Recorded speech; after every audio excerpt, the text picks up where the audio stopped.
What's up, nerd geeks and gamers alike? It's your boy Nerdy Nick back with best friend Josh. What's up? For another episode of the NSquared Podcast. But before we get started, we'd like to thank our sponsors over at W Energy. Head on over to w.gg and use code NSquared10 to get yourself 10% off of your energy drink order. This product is made in the USA, and let me tell you, 150 milligrams dose of caffeine, which is great. It's not going to give you all the crazy jitters that you would get in like a Bang Energy, for example. Also, it's no artificial colors, flavors, additives, any of that crap. So use code NSquared10 at w.gg today. And also, big shout out to our sponsor of the show, HubDaddyStore.com. Use code Mustache10 to get yourself 10% off of your order of soaps, coffee, mugs, amazing smelling scented candles, and more. Once again, that's HubDaddyStore.com. Mustache10 at checkout. Lock PSB in the house. Back with his OG name. Right? Yeah. He says, "Oh, you didn't know? Your ass better call somebody." It's me, that double G. What's up, man? That's DX. It's the DX Road Dog theme song, I believe it is. Road Dog. Yeah. Roadhouse. Roadhouse. It's funny that like the moment I heard road, I just thought Roadhouse. That's funny. Oh man. So, age-old question. before we get to that, we want to do one more big plug here, and that, let me go ahead and, fucking display capture's like teasing me right there. There we go. Move that up. Oh yeah. My God! What's going on there? Houston, we have a problem. What happened? Oh, Lock PSB said New Age Outlaws. That's it. That was with him and Billy Gunn. There you go. Or Mr. Ass, as it were. There you go, Sean. How do we... I need it on this one, though. What? I think you have What did I do? this display capture. Yeah. It should be below. Wait, no. No, it's right. Uh-oh. Motherfucker. Wait, go down. What was the other one that you were looking for? Game capture? No. No. Hold on. Let's see. What Properties. did you do? I don't know! It's only on the primary monitor. Oh, no.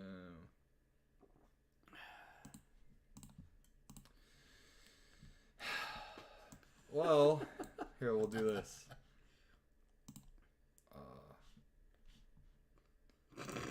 You know what? We'll do this another time. I need to figure out what happened here. Oh, no.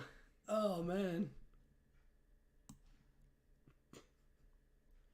Oops. Game On Expo 2024. Get your tickets today. We'll just go ahead and do the plug right here since we're having technical difficulties with the screen, as it were. So, Game On Expo is being held, in Phoenix this year, returning March 15th through 17th. It is now bigger, better, and cooler because it won't be 117 degrees outside like it normally is every August. It's just going to be 110. Don't worry. Yeah. No, and this year, they've definitely stepped up big time. Yeah. They've got guests like Patricia Somerset, who voices Princess Zelda, Ash, Hope Jensen, and more. Although Ash is not the Pokemon Ash. We got Roger Craig Smith, the voice of Sonic the Hedgehog, Chris Redfield, Ezio, Mirage, Batman, and more. We've also got the likes of Snake! David Hayter, voice of Solid Snake. And not to mention last, by any means, Eric Stewart, who voices Brock, James, Seto Kaiba, Squirtle, and more. And just announced today, the Money Man, the WWE Hall of Famer, Ted DiBiase, the $1 Million Man. And many more guests. So, head on over to GameOnExpo.com and get yourself your passes today.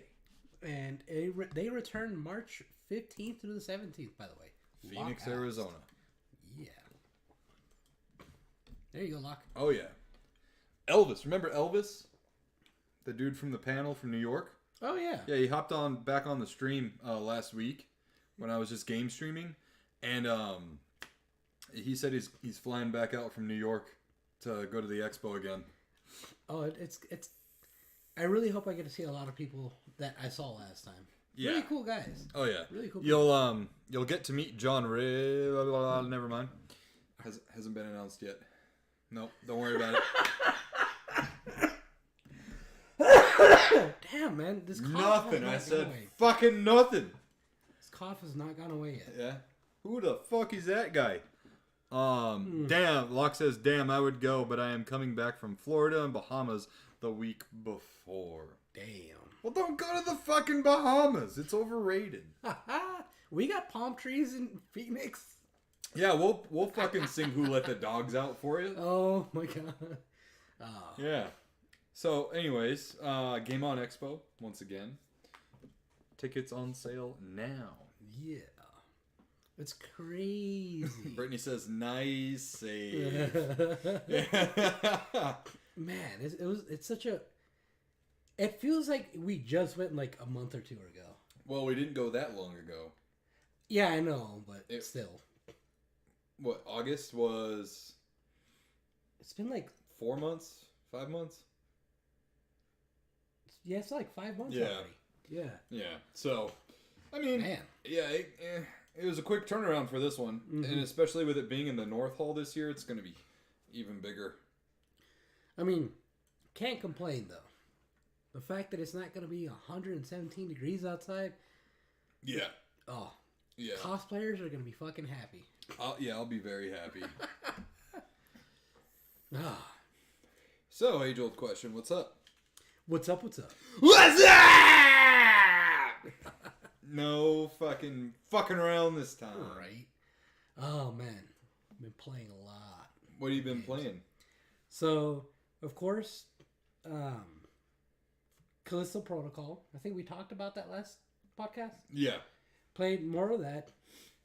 It honestly does get a little bit better combat-wise. Okay. So, there's that. Got the Game of the Month. Look, I didn't say anything. Stop it.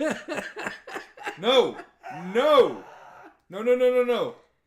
Fucking redact your chat. Redact it. Where's the mods when you need them? Delete. Fucking Snark, where are you? Look, no. No, not who I'm talking about at all. No, buddy. Continue. Just fucking... No, so I've been playing... I downloaded that... That's a nice blurb of information, Lockham. And unrelated information, but that's very cool. Yeah. Yep. Yes. Woo, thank you. Thank you. There you go. Yeah, he did it. Thank you, Locke. I don't want to get in trouble. All right. So I downloaded the Game of the Month for PlayStation. What was it called? A Plague Tale: Requiem. Turns out it was a sequel to a game that I didn't even know existed. And yeah. I still went ahead and played it. It was fucking fun. Mm-hmm. I recommend it. It's nice because it's only like... It took me 8 hours to complete it. Oh, wow, you're done already. Yeah. Wow, okay. It was pretty short, but it was nice. Were you the one that told me about Chivalry? Yes. Yeah, because the plumbers today were like, "Yo, what do you play?" You know, because they asked me, they were like, "So what are you into, like it's fucking stereotypical shit when someone doesn't know who I am, right? They're like, so like what? You know, like guns and like hunting and stuff. And I was like, nah, dude, I'm actually a fucking grown child. And I was like, the garage at my house is converted into another living room. And it's full of video games and toys. And they were like, oh shit, no way! And I was like, yeah. But they say they play that shit all the time. Really? Yeah. They're like, you gotta get in on that. And then Marco told Matt when Matt walked back in, he goes, yo, Josh plays it. And I was like, no, he told me about it. I don't know if he plays it. But they say they play that shit all the time. Really? Yeah. Dude, I've been looking for somebody to play with, because, like, it's a fun game, but it'd be even better with people that, you know, actually know what they're doing. Locke says, I saw Metal Jesus walking into Barnes & Noble as I was walking into GameStop before. It's a small town here. Damn. Yeah. So, back in 2020, I think it was, like, September, I flew up and stayed with Kelsey Lewin, owner of Pink Gorilla Games, and her husband at the time, Cody. I stayed with them for a few days, and then I stayed at Metal Jesus' house for a few days as well. And he took me up some mountain. We ate fucking burritos on the coastline, and we could see Canada from where we were. Really? Yeah, we were just eating fucking burritos in the car, parked at the ocean. We were just talking about life. This was like when I was going through my divorce real bad, you know? So we were just talking about life and stuff, you know? He was a Papa Metal Jesus, you know? And then him and his wife took me to this town where they live in, because they don't like live in Seattle. It's, you know, outskirts. And it was like this beautiful, gorgeous, like fucking seaside town, and everyone's just walking the streets, you know, like it was literally like fucking stereotypical 1950s America where they live. Really? Yeah. It's fucking amazing. I'll have to show you pictures. I thought I did before, but You showed me the pictures of you on the jet ski. oh yeah. Yeah. Dude, I got to fucking go jet skiing with Metal Jesus, man. That was fucking awesome. Yeah, and I got a friend back home that has a jet ski. I want to go visit so I can ride that jet ski again. Yeah. Dude, my fucking forearms were so dead after that time jet skiing, because all you're doing is fucking holding on. And where we were jet skiing through this like not river, big body of water in the middle of Seattle. There was like a highway bridge. No, because it connected to the ocean. Ah. You know what I mean? Ooh. Okay. And it was like in a hoity-toity part of Seattle. Like Cody and I went and had steaks, and he ordered these like fucking snail things in a dish. The dish looked like you know, like when you mix paints, how they have like little cups throughout like the plate. Yeah. And then you like scoop a little paint out of it. It was like that, and it was all green and shit. I tried one, and I was like, because he was like, "Come on, man, you're here to live. Let's go, let's do it." And I was like, "Okay," and I fucking like swallowed it whole, and I was like, "Yeah, bussin'." Oh god. Yeah. So you had snail? I had snail, bro. What's your thoughts on snail? Bro, I fucking Slimy? skip. Yeah, but the steak was really good. There you go. Yeah, I got really full and then went fucking Puget Sound. Yeah, that's what it was. And then went fucking jet skiing, and that shit was fun as shit, man. Fun as hell. Dude. Yeah. I want to go jet skiing again. Someone got a hold of our footage and fucking threw on the Wave Race like soundtrack and announcers and everything to it. It's fucking hilarious. Oh, that's great. Yeah. Fucking cough, man. But yeah, so I played Plague Tale, and I am now playing Tiny Tina's Wonderlands with my brother-in-law and a few friends. Did you get it for free or you buy it? I bought it because it was on sale for $20 for the game, and it's like Dragon Pack DLC thing, whatever you want to call it. Yeah, Locke, it was a blast. Damn, I'm late again. Sorry, Snark. God damn it. Oh. So yeah, been playing that. Yeah, is it fun? Oh yeah. Is it a FPS like Borderlands is or what? Oh yeah, Tiny Tina's. Yeah. It's basically Borderlands 2 had a DLC called Tiny Tina's, and it was super popular, so they took that idea and made it Requiem. Locke, it was Requiem. Requiem, yeah. I want to play the first one now because I played that one. I didn't even know there was a first one until they mentioned some shit. I was like, "What the fuck's going on?" Hey, Snark, go ahead and plug your shit, dude, for your fight. Ooh, for a fight? What's going on? Tekken. Oh, with him and the Good X. You know? Oh. Yeah. I think you were here. He called it Final Battle, right? When he named it. Did I? He's working on his graphics and stuff for it. Ah, okay.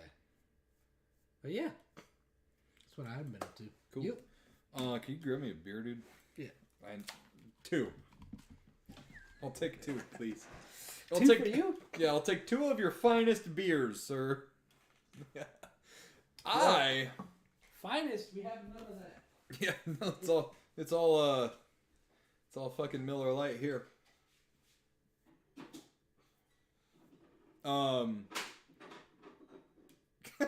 God damn it. All I can think of now is this fucking scene from Always Sunny in Philadelphia where Charlie goes on a date, and it's like season 2 maybe.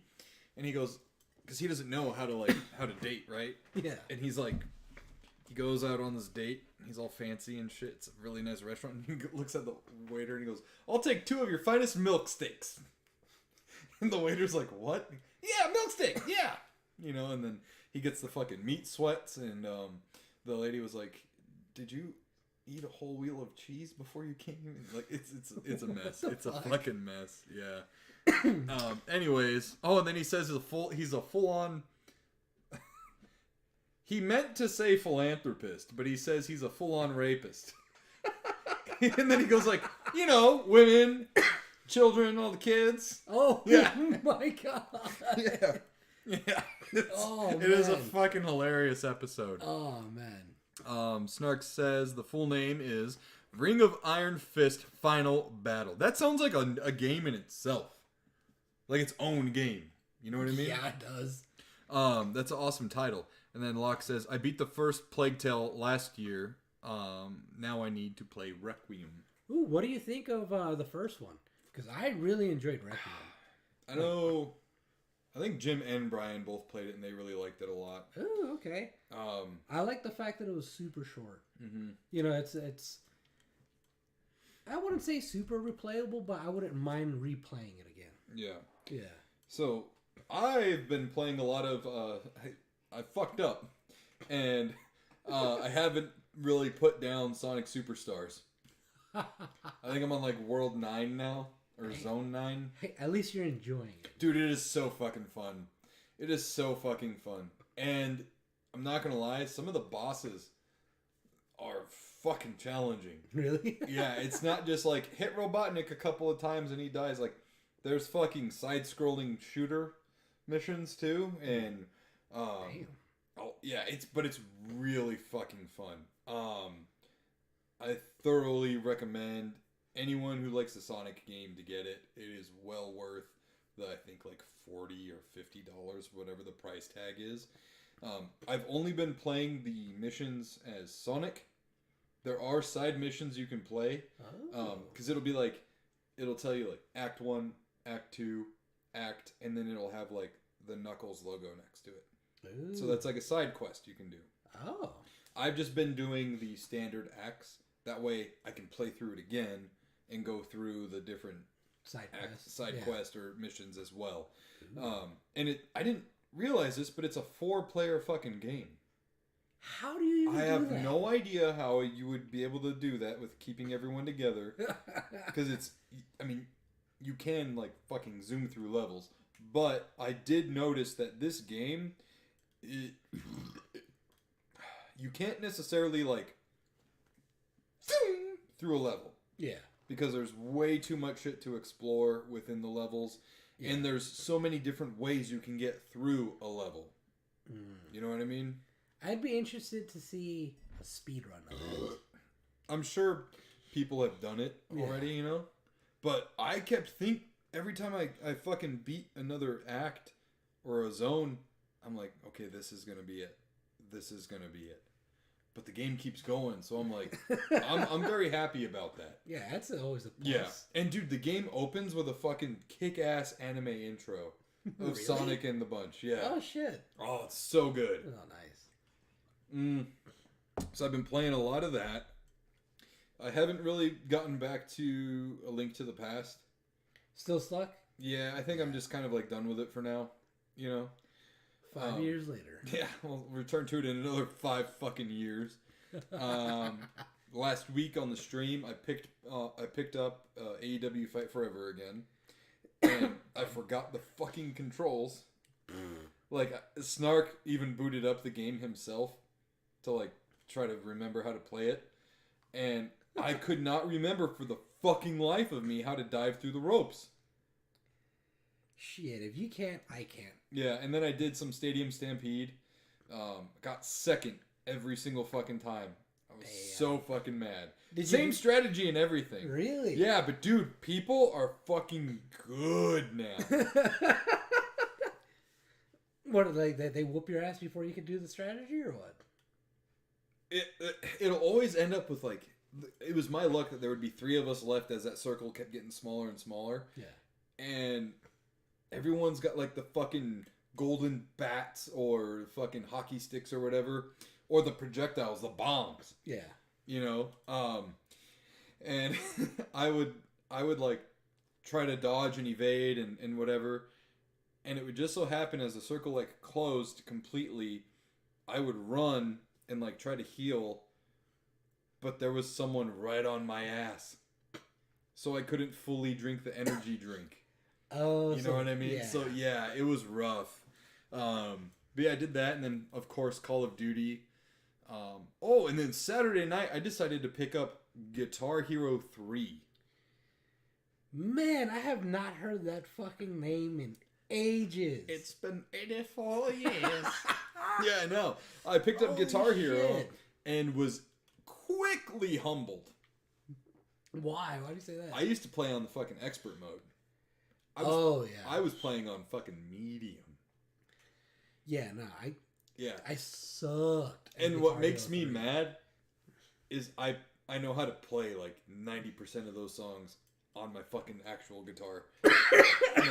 Hanging behind me.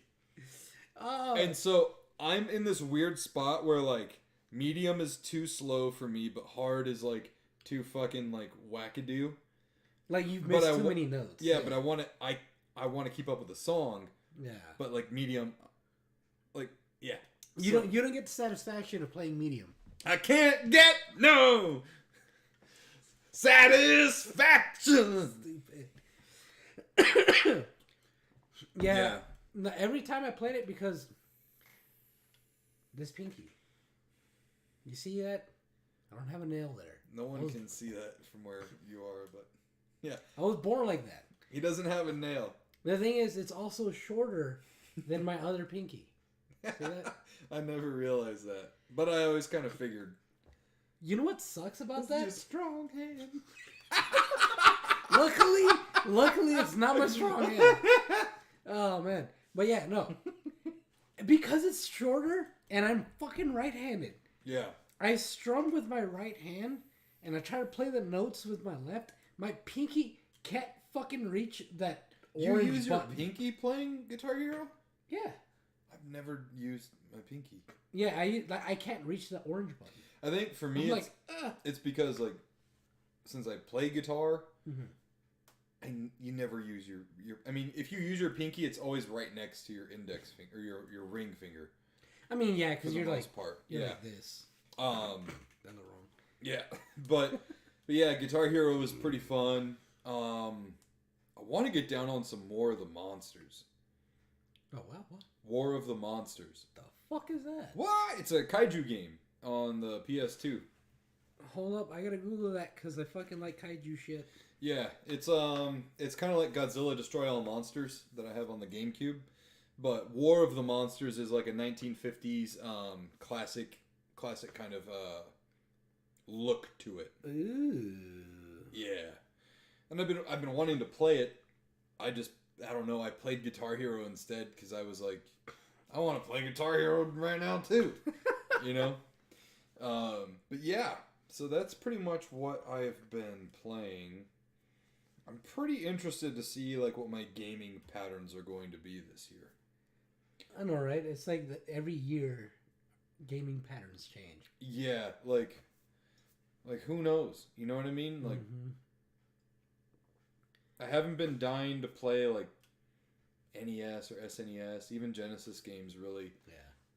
right now I'm kind of like, yeah, I want to crack into some GameCube and like some fucking PS2. PS1 especially. That's the nice thing about actually owning all of that. You can actually be like, all right, let me play it. And you can actually play it. But yeah, let's catch up with chat. Yeah. Lock PSB said, I have been playing Super Metroid and GTA 4. Man, are the GTA 4 servers still up or are you playing the campaign? And then Snark says, then I did 2 of those stage dives in one match and got an achievement for it. Yeah, in AEW. Ah. Yeah. Okay, and then also Snark says, I also played Rock Band on Expert, but sadly I can't do that anymore. My guitar adapter broke and a new one goes for $300 Yeah. on the reseller market? What the fuck? Yeah, like the Guitar Hero guitars. Before, you could like get them for like fucking free almost at like a GameStop. Or, Oh, yeah. You know, a resale store like Bookman's. Mm-hmm. And now they sell them for like $40 or $50. Yeah, it's pretty redonkulous if you ask me. That's crazy. But at the same time, it is a specialty controller. Where did I fucking put... Oh, my comb's right here for my stash. Just so you guys know, he's been combing his stash for like the past hour. Yeah, it's a nervous tick, I think. But yeah. Like, you know that guy in Predator? I think his name's Mac. Oh, the fucking... When he shaves, yeah, and there's nothing to shave, I just do this. And my guitar is a full-size replica made of actual wood, so not being able to use it sucks. Damn. That Man, sucks. I remember when Rock Band came out, they had like Travis Barker on the commercial doing the drums. Oh, yeah. And I was like, I need to play Rock Band. Because like back then I was like all about, you know, Blink-182 and shit. Yeah, no, the first time I played Rock Band was at my brother's ex-girlfriend's house. Like me, my brother, like, and her, like we all went to her. My place. brother, her, and I. I don't care about being grammatically correct today. Locke says, didn't know GTA 4 had an online portion. And Snark says, reminding me more of Carl De Beers from the AWA who always twirled his mustache even in mid-match. Yeah, so we're going to go ahead and stop the audio-only portion and continue rolling on in just a second. Are you good? I actually gotta go tinkle. All right. Yeah, I have to sneeze. Bless you, cherries. Oh, fuck. Damn. Mm-hmm. Damn, he's having a real bad cough fit. Oh, you know what? I still gotta crack into this game. Sonic Colors Ultimate. I have it still fucking sealed and everything. I got it on, what do you call it? Clearance at Walmart, yeah. I've always wanted to play it. Oh, man. And I still have this fucking blister pack of Pokemon cards to open. This fucking blister pack of MetaZoo cards to open. And then I got more Pokemon cards for Christmas I need to open. Oh my gosh. I got a lot of cards to open.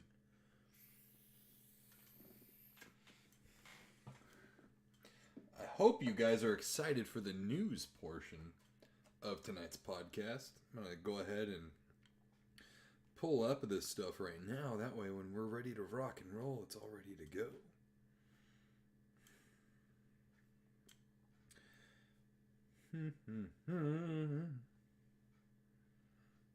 Let's see if there's any more. Okay, and... Oh, we already did that one. What am I doing? Hey, Dad, how's it going? Oh, here's Brittany. Oh, it's just about sweet tomatoes. I'll look at that later. Where is the other news? How about them playoffs, huh? NFL playoffs are pretty fucking crazy. I'm not gonna lie, I was super happy for the Lions. Especially seeing that old guy. I don't know if you guys saw the game, but they kept showing they would go back to this guy who was like a season ticket holder for like 66 years or something. What the fuck? Yeah. And, you know, the Lions finally won a playoff game for the first time in 32 years. What? Yeah. The last time the Lions won a playoff game, I was born. Damn. Mm-hmm. They also had a year where they went completely winless. They went undefeated in the preseason and then lost all 16 games in the regular season. Ooh. Snark says, let's not talk about playoffs because the Steelers fucking got schooled. And then Locke says, go Green Bay. Yeah, I'm not going to lie. So, like, my team is the Patriots, but I am, like, a casual Eagles fan for Brittany's side of the family.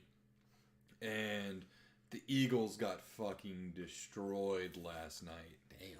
Yeah, it was pretty fucking, it was, like, hard to watch. It was like watching a fucking awful train wreck, you know? How did they lose? The score wasn't necessarily indicative of the play, but I think they only scored like 9 points last night. Oh, wow. Wait, is that the one where... Because I remember my coworker Ryan told me earlier, I think they lost like 30-something to 9? Yeah, I don't even... Who did they fucking play last night? I don't remember. Oh, it was the Buccaneers, the Tampa Bay Buccaneers, who like just barely made it into the playoffs too. They were like 9-8. They were saving all their fucking steam for the playoffs. Yeah, apparently. Yeah, and I was like, you know what sucks? The Buccaneers are gonna lose next week, so it's gonna be like even that much worse of a fucking like sting when you lose. You know? What makes you say they're gonna lose next week? Because Tampa's like. Do they drop the ball when it's important? I think so, yeah. Ah. Yeah. But then again, the Eagles lost the last 6... Or was it? They went like 5 and... No. They went like 1-6.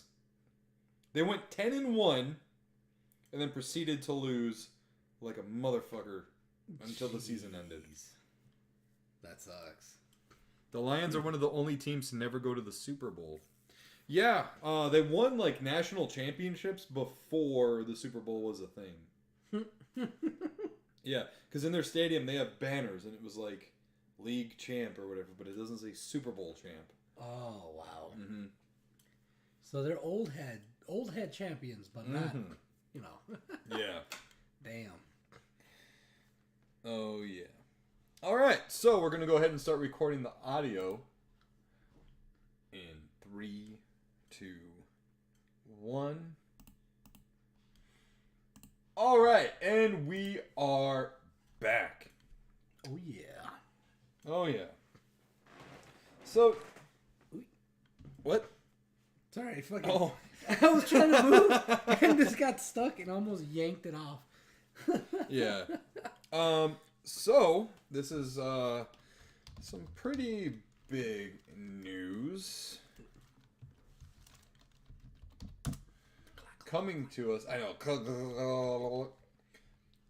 Coming to us from comicbook.com.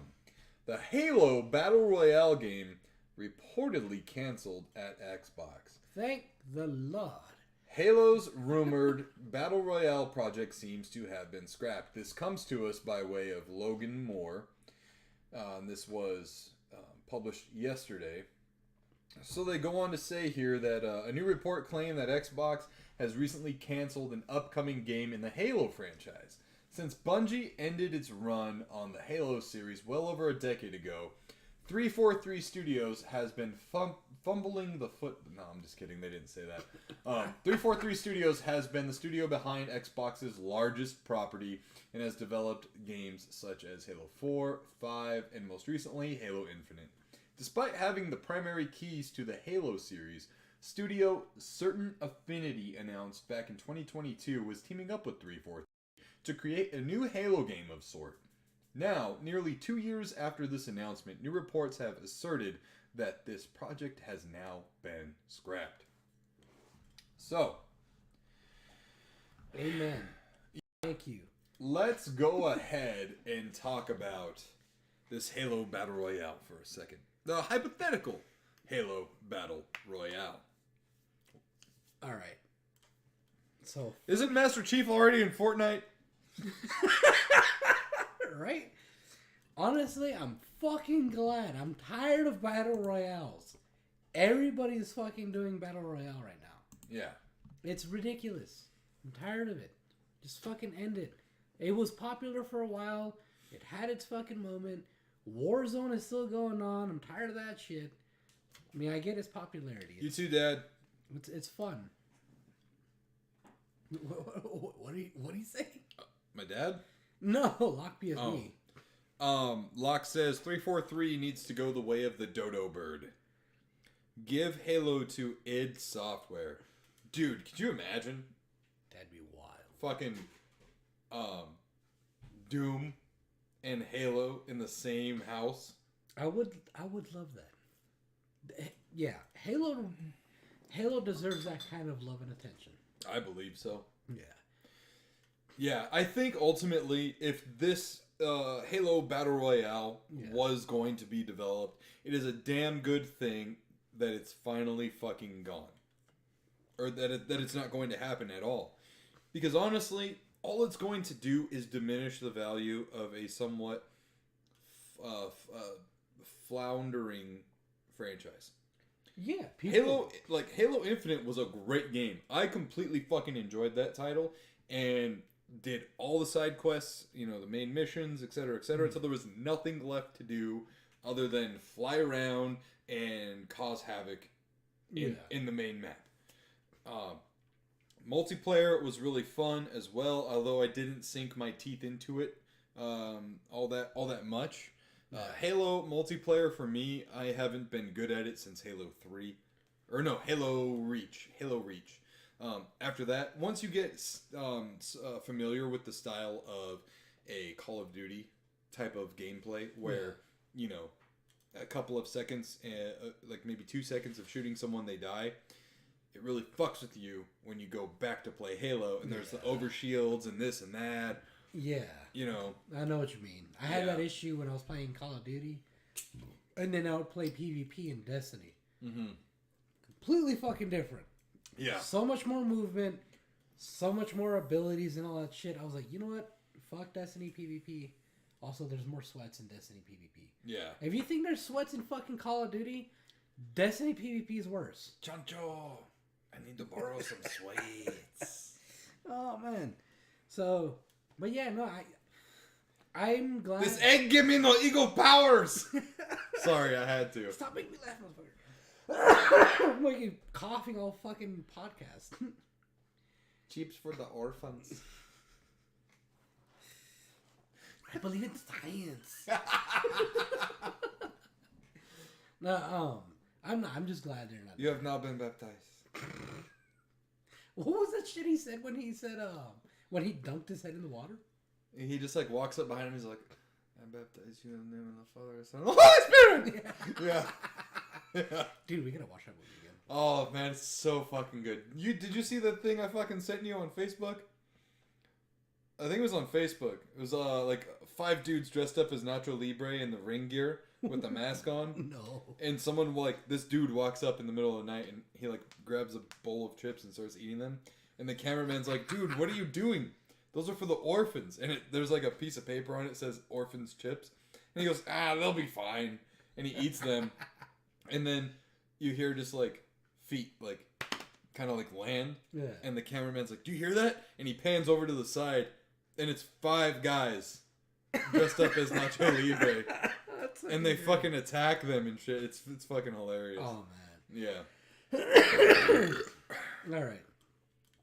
Either way, all I'm saying, fucking done with Battle Royales. Yeah. Yeah, I think it's good, man. I mean, it probably could have been fun, but at the same time, man, you want a Halo Battle Royale, just do fucking Big Team Battle. Big Team Battle? What do you mean? Yeah, I think with that mode, it's 16 on 16. Oh, ooh, that sounds fun. Yeah, that was a big, no pun intended, but a big play mode or game mode in Halo for a long time. I don't know if Halo Infinite has it, but... No, what more games need to do is go the route of... This is more because I fucking hate EA and they need to get pushed out, but they need to do 32 versus 32. Oh, with Battlefield? Yeah. Yeah. Battlefield. Fucking huge battles like that were so much fucking fun. Yeah. And, Huge. And I just want that back. Mm-hmm. It's just, I will never purchase an EA game again. If it's free, fuck it, whatever. Yeah. But, fuck them.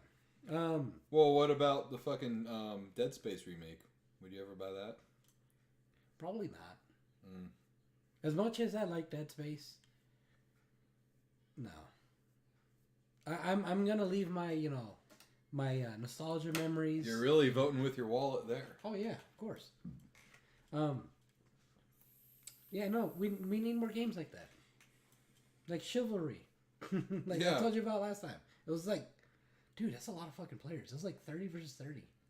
Yeah, great. Well, speaking of nostalgia and old games, this is brought to us from IGN. Classic Konami collections of games including Felix the Cat and Rocket Knight Adventures are about to be re-released. Oh. So, I'm going to pull this up here. It's from IGN. I'm going to type in Felix the Cat. Here we go. Clicked on the article. Let's let it load. Okay. So, this is brought to us from Ryan Dinsdale. What is the town in Tisdale, right? No. In fucking Fairly Odd Parents. What's the town they live in? Dimsdale. Dimsdale. Dimsdale. Yeah, so this is from Ryan Dinsdale. Is he at the Dimmadome? So it says here, the classic Konami collections of games, including Felix the Cat and Rocket Knight Adventures, will be re-released in 2024, both physically and digitally. As reported by Polygon, Felix the Cat collection will include both NES and the Game Boy game. Ooh. While what's dubbed Rocket Knight Adventures Re-Sparked will include Rocket Knight Adventures, Sparkster, Rocket Knight Adventures 2, and Sparkster. No release dates for either games were announced, though they'll come to PlayStation 4 and 5 plus the Nintendo Switch. Unfortunately, they are being brought to us by Limited Run Games. Yes. Oh, no. Yeah, that's exactly how I feel about this. So, let's go ahead. I'm going to go ahead real quick here and Should go... we even cover this? No, we will. Because these games, dude. These games. I'm going to go to pricecharting.com right now and look up the value for these games. The value...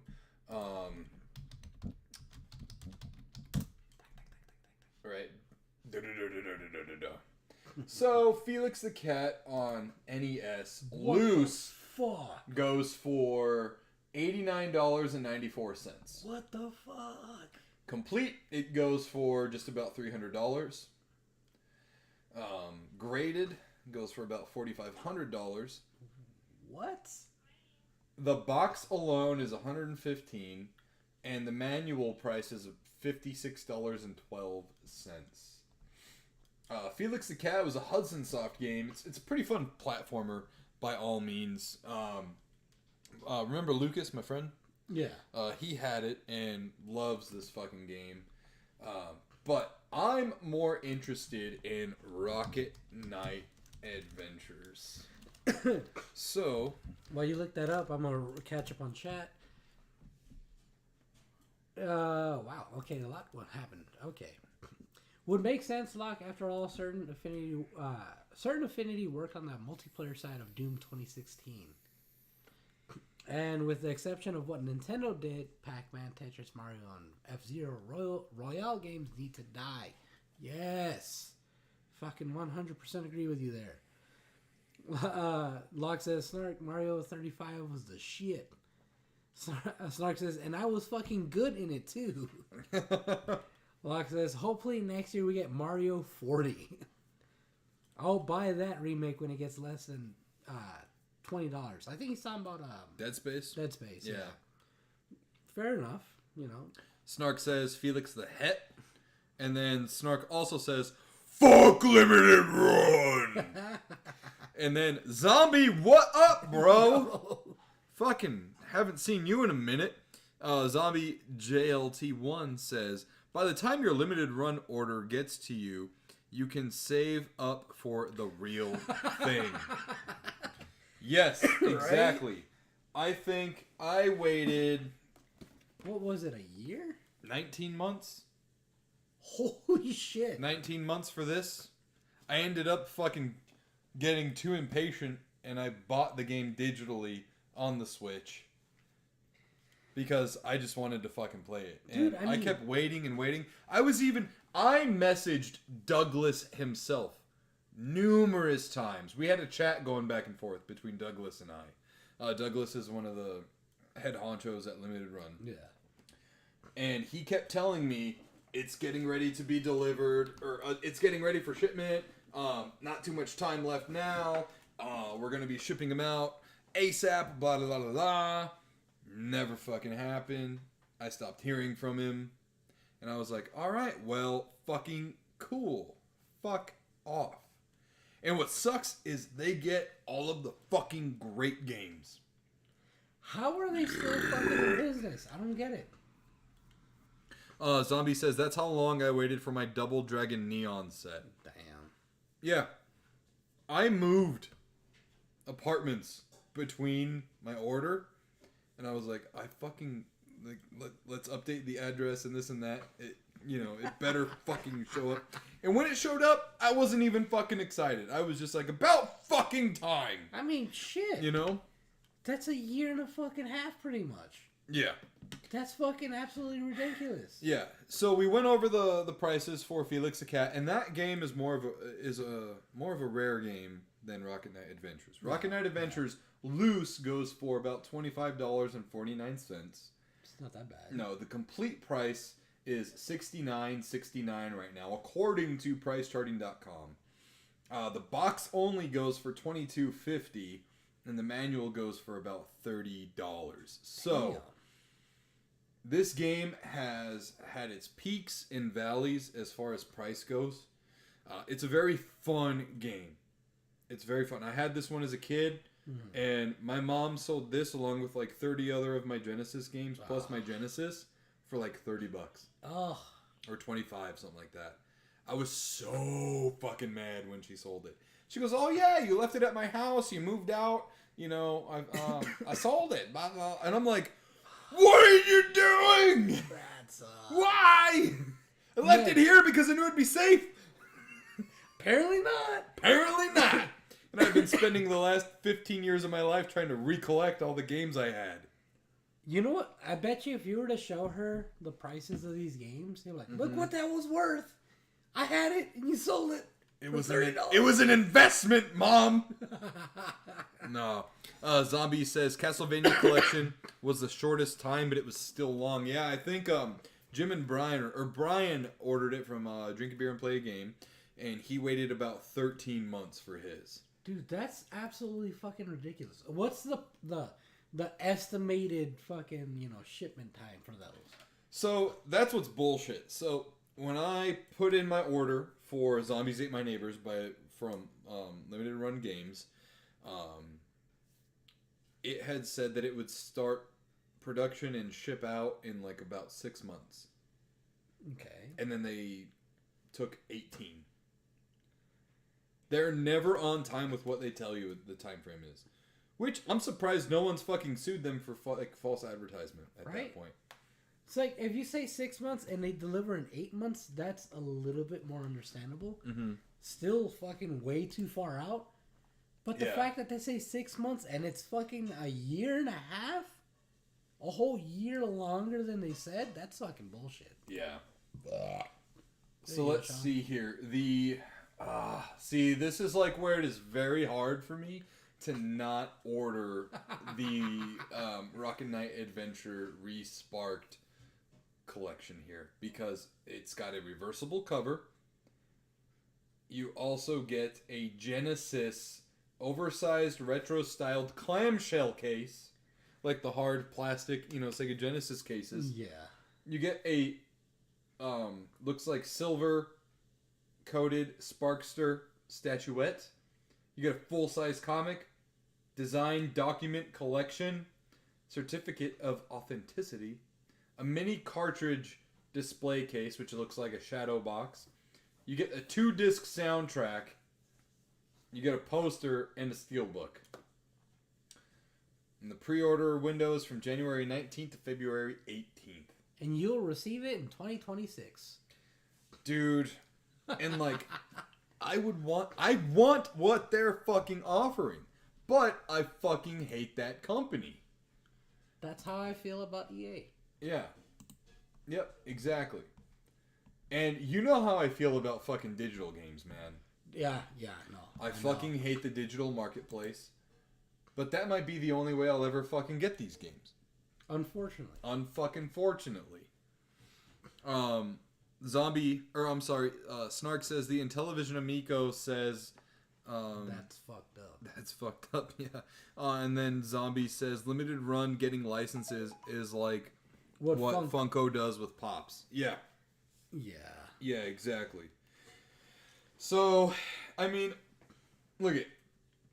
On the whole surface of it all, limited run is, in fact, doing a small good by preserving these games and making them playable for new audiences or new consoles, new systems. Very true. But at the same time, it's in their name, limited run.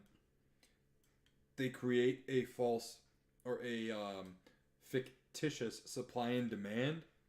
By making it limited, yeah. By making it limited, and therefore hikes the price on the private seller market. Yeah.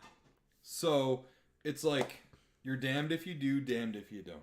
It's a fucking double-edged sword. It is. Yeah.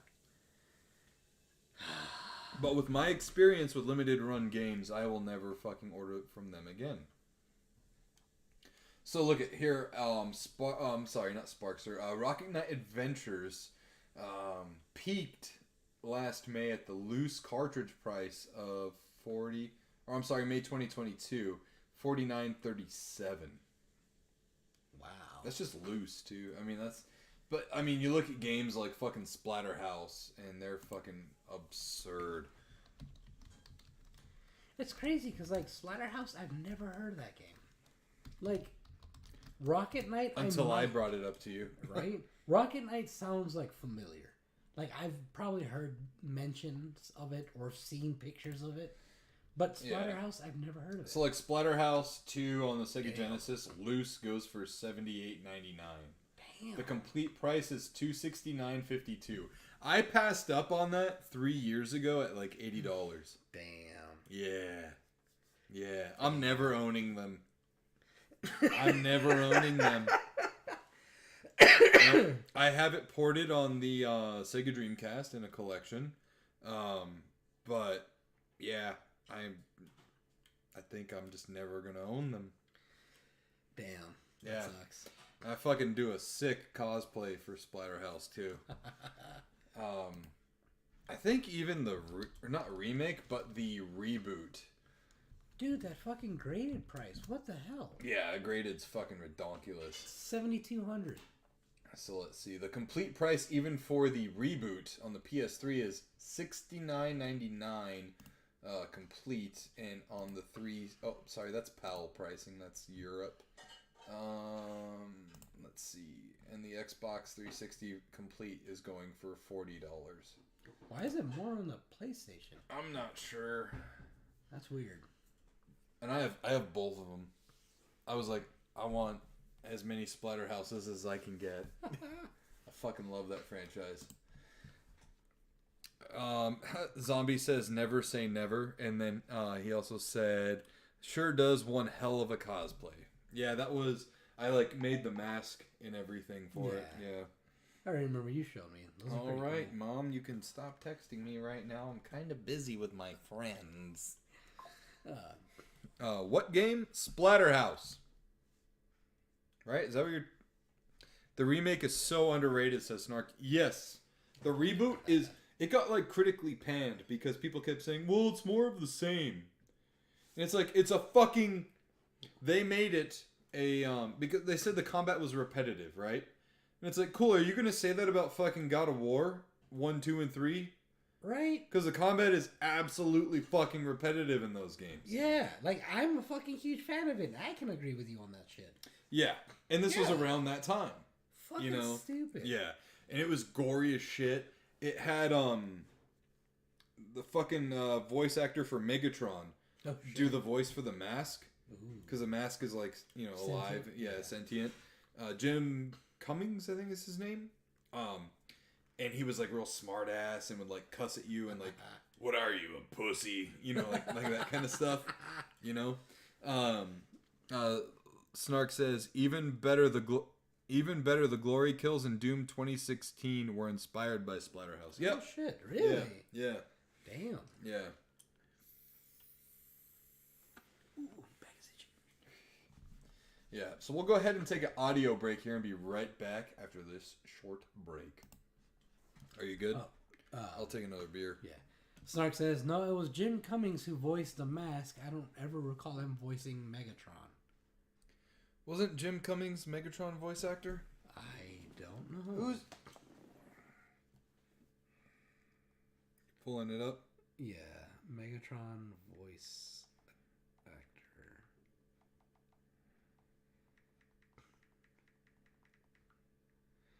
actor. So far... Oh, no. Yeah, we've had... Tigger. He voiced Tigger. Really? Yeah. He voiced Tigger, Winnie the Pooh. He was in Cat Dog, Darkwing Duck, Taz. Oh, Smash JT, what's up? Are we gonna meet the $1 Million Man? Yeah! You already met him. Nah! Alright, I'm gonna go tinkle. Alright, go ahead, tinkle, and then, go ahead and, 2 more beers? Yeah, 2 more beers. Yeah, so while we're here, just during this little intermission break, yes, let's go ahead and run over some promo spots yet again. So, Game On Expo is now bigger, better, and cooler. Returning March 15th through the 17th, 2024, with amazing guest lineups featuring Patricia Somerset, the voice of Princess Zelda, excuse me, Roger Craig Smith, the voice of Sonic the Hedgehog, Chris Redfield, Ezio, Mirage, Batman, and more. Also, this one's sick, guys. You don't want to miss out on this one. David Hayter, the voice of Solid Snake. We've also got a great lineup for you guys featuring plenty of Grand Theft Auto 5 voice actors, including Stephen Ogg, the voice of Trevor Phillips in Grand Theft Auto 5. Plus, we've got plenty of Resident Evil voice actors, including Nicole Tompkins, who plays Jill Valentine, Nick Apostolides, I think I did that right, Leon Kennedy. We also have the voice actress Maggie Robertson, who was Lady Dimitrescu. We got Johnny Millennium as well, legendary Happy Console Gamer on YouTube. And today, just announced, the one, the only, the WWE legendary Hall of Famer Ted DiBiase, a.k.a. the $1 Million Man, will be there. I am definitely going to take my WWF WrestleMania on the NES to get signed by him. And also, this one's pretty cool. Eric, and this is a returning guest, Eric Stewart, the voice of Brock from Pokemon, James from Pokemon, Seto Kaiba from Yu-Gi-Oh!, Squirtle, and more. That's so weird. Squirtle. Squirtle was fucking Seto Kaiba. Yeah. You know what's funny is a lot of the Pokemon, and this isn't a slight at any of the voice actors, but like a lot of Pokemon could be done without being done by a professional voice actor. Oh, yeah. You know what I mean? Yeah. For the most part. Yeah, so make sure to get your tickets to Game On Expo today. Again, it is running March 15th through the 17th in Phoenix, Arizona at the Phoenix Convention Center in the North Hall. It is gonna be a banger, y'all. Hey, that rhymed. Shut up, Locke! What do you say? Don't forget to mention the other guy that you did at the beginning of the stream, Nick. Yeah, shut up. So we'll go ahead and catch up with the chat real quick. Zombie says the opening scene when the mask tells Rick, "And without me, you're fucked." Yeah, it's funny too because he goes, "And without me, you're fucked." Come on, Rick. He's got your girl. Smash JT had a BAM emoji, and he says, "You named everyone but yourself." Well, maybe it's not just time yet.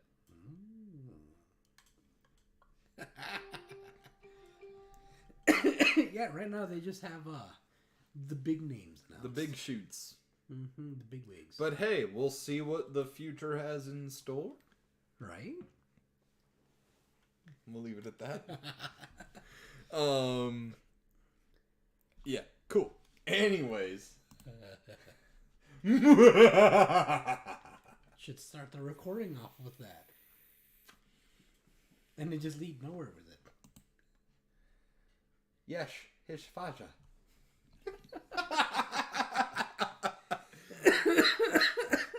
Anyways, so I got a notification here from ESPN. I mean, we are all things, gaming, sports entertainment, sports, etc. ESPN just said Falcons announced they interviewed Michigan coach Jim Harbaugh for their head coach opening. That's pretty fucking crazy because Michigan just won their first national championship under Jim Harbaugh. Jim Harbaugh played for Michigan back in the 80s. He has also played in the NFL with like teams like the Colts and some others. And he was most notably the 49ers coach before he left for college football again. Oh, wow. So, anyways. What's next on the agenda? We've got some movie news! Damn. So. Are you saying Craven's going to be pushed forward and we get to watch it sooner? I wish. That was such sad news. Yeah. So this is coming to us from the Hollywood Reporter. Danny Boyle, Alex Garland are teaming up for the sequel to their zombie hit 28 Days Later. Yeah, I saw the name right before you clicked on that. I was like, what? 28 Years Later is due to hit studios and streamers as a hot package later this week. Ooh. So let's go ahead and continue on. This article is brought to us by Boris Kitt and Mia Galupo. This was written on January 10th. So, just over 2 decades after unleashing a zombie epidemic, modern horror classic 28 Days Later is getting a new sequel. Maybe even a trilogy of sequels. Ooh. Danny Boyle and Alex Garland, the director and writer of the 2002 movie, are reuniting for 28 years later. A new zombie thriller that is expected to hit studios, streamers, and other potential buyers later this week, according to multiple sources. WME, which reps Boyle and Garland, will take out the package and handle the sale. The package isn't just a simple modern sequel installment. The movie already had a follow-up with 28 Weeks Later, released in 2007. The duo were only involved with as executive producers on that film. Now the hope is to launch a new trilogy. Boyle is attached to direct the first installment. Garland would write all 3. The budget for each movie would be $75 million range. The pair would also produce, as well as original producer Andrew MacDonald and Peter Rice, the former head of Fox Searchlight Pictures, the division of one-time studio 20th Century Fox that originally backed the British-made movie and its sequel. The pair have talked publicly about potential sequels over the decades. 28 months later was one title bounced around, with 28 years later coming into focus as an idea in recent years.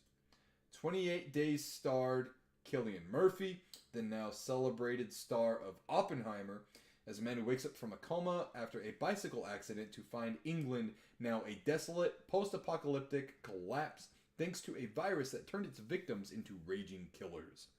The man then navigates the landscape, meeting a survivor played by Naomi Harris and a maniacal army major played by Christopher Eccleston. So, I think that's all we need to say about, the previous movies and so on and so forth. Yeah. So we went from 28 days later to 28 weeks later, and now 28 years later. Where's my months, man? Right? The fact that releasing it 22 years later, instead of waiting for 28 years, would have been great.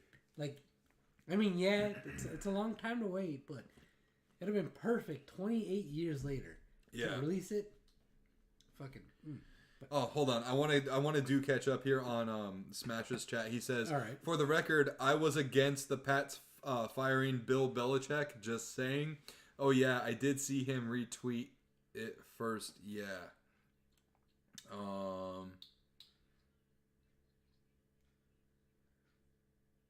Yeah. Okay, yeah. So anyways, you understand it, I don't. Yeah, no, the Patriots fired their head coach. Yeah. He was with the team for 24 years, but this season was the worst season under his tutelage. They went 3-13, something like that, 3-17. It was awful. I had nothing to fucking root for as a Patriots fan this year. Damn. Which is why I chose to root for Brittany's family's team, the Eagles, this year. Damn. And he says, next comes 28 decades later, says Lock PSB. After that, 28 centuries later. Mm-hmm. And then Lock PSB says, he's talking about John, I don't know if you want to say the last name. No one's talking about him! God damn it, Locke. Sky, Nick! Hey, Sky. Sky! Oh, man. What's up? Welcome to the show. So anyways, we're talking horror movies right now. So, have you seen both 28 Days Later and 28 Weeks Later? So, I saw 28 Days Later, but I was a little bit young, so I don't remember half of it. Okay. I still remember the scene where the dude gets, bit in the arm or something like that. Yeah. And the chick's, chops his fucking arm off. Yeah. Yeah, so he can survive. Right. I remember that scene fucking vividly. But, I gotta rewatch it. I remember it being, pretty scary movie when I was younger. It was pretty intense. Yeah. Because it wasn't your standard run-of-the-mill zombie movie. Nope, and no. It's kind of hard to say it is a zombie movie because the virus is what it's summed up to be as a rage virus. Yeah. So they do die. They starve and die. The zombies, if you will, in this in these movies. But what's scary about that is I remember this scene where one guy gets like a drop of blood from one of the infected to himself, and it drops in his eye. Oh yeah. That infected him. That's crazy. Bam, bam, bam. Done. Yeah. You know? And it was a fast-acting virus from what I remember, too, in the movies. The first one was... It wasn't, like, super fast-paced by any means. It did pick up at the end when they met up with the army guys that they were, like, held up in this, like, mansion or something like that. Yeah. It was very, like, doom and gloom. Like, there was not a lot of, like, hope within that movie itself, which was, like, great. Yeah, like, even the, sorry, didn't... Oh, go ahead. I was gonna say, even, like, the way, like, the lighting and the color of the movie very, like, portrayed doom and gloom. And the soundtrack to the movie, too, is very good. The music was, like, just fucking on par with, like, hopelessness. Yeah. There wasn't a whole lot of, like, you know how, like, in most, like, horror movies, there's, like, a happy-go-lucky scene or this or that. Yeah. There really wasn't any in this one. And then 28 Weeks Later came out. Did you ever see that one? No, I didn't see that one. So 28 Weeks Later was pretty... It was a departure from the first. Really? Where civilization had kind of, like, picked back up and, like, walled itself off into a city, and things started to advance and get, like, really good again. And then shit kind of started to hit the fan because, like, the main character's kids, like, left the walled city and this and that, so on and so forth. Yeah. Jeremy Renner, who plays Hawkeye in the Avengers, was actually in that one. Really? Yeah, he played a soldier in that one. Oh, shit. There's, like, American soldiers there as well, you know, to help out and everything. It was a very good movie, and then, again, started to turn all gloomy and doomy and stuff. So, I am very interested to see what 28 years later is going to look like. Yeah. Because I'm assuming they're branching the the third movie in this installment of the franchise from the end of 28 Weeks Later. Like, that's what I'm assuming, right? Because it's within the title itself. It has to stay linear that way. Yeah. You know, it has to stay with those events set in motion. Yeah. It's like 28 years later after this happened here. This is what happens next. Yeah. So... I really gotta watch those movies again. You know what I want to see? And I know we'll still keep it on the main subject of 28 years later, but I want to see 28 hours later. Oh, like... I want to see the collapse. Like, when the dude was actually in the, like, coma thing, whatever? Yeah, like, I want to see what happened while he was in the coma. Yeah. Ooh, that'd be an interesting movie. You know? Like what caused it? Like, I want to see fucking Patient Zero. Mm-hmm. And I want to see planes flying out of the sky, you know, and I want to see one survive, like, through a survivor's experience, so to speak. You know what I mean? Mm-hmm. Kind of like the beginning of The Last of Us. Yeah. But I want to see it all the way through, you know, and not just a snippet. Ooh, that'd be interesting. Yeah, because Last of Us, the way it started, I wish there was more of it. Yeah, because The Last of Us goes, and there's like a big time gap. Oh, huge time gap. 28 days later is not that large of a time gap. You know what I mean? Yeah, it's still in comparison to most. Yeah. But I would definitely like to see, like, 28 hours later. And I think they could do that as maybe like a series. Like a prequel? Yeah, like a prequel series. Yeah. Like a show on like I could see like Amazon picking that up. Dude, do it like fucking the show 24. Yeah. Like, fucking every hour of like the event, leading up to 28 Days Later. Dude, I want to watch that show again. 24 was a good show. Noted, Snark. Yeah, I would love to see like the episodic collapse of society. Or they could do like, an hour of like different locations, an hour in this town, an hour in here, an hour at, Site Zero. Some fucking farm in the middle of... Yeah. Like it starts off with like hour 0 and then, all the way up to like the 20th hour after. Yeah. That's a good show idea. Yeah. Fucking Danny Boyle hit me up. Oh, man. Yeah. You gotta watch those movies. So, like, I am intrigued. It's caught my interest. And the good thing is with bringing that back is you're going to get a whole new wave of fans who missed, the first two. Yeah. I think I had to be, I was, in 2007, I was a sophomore.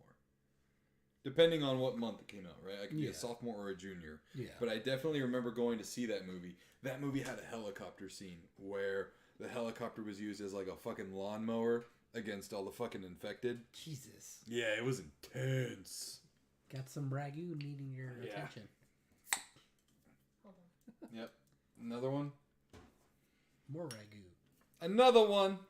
We the best. Oh, sorry. Is there another one? No? No more DJ Khaled? No more DJ Khaled. Alright. Move, Wayne. Wayne's a dog, by the way. He's out of frame, but... Go on. He's been waiting by the door. Move. Bitch, get out the way. Get out the way, bitch. Get out the way. Yeah. Speaking of which... Oh?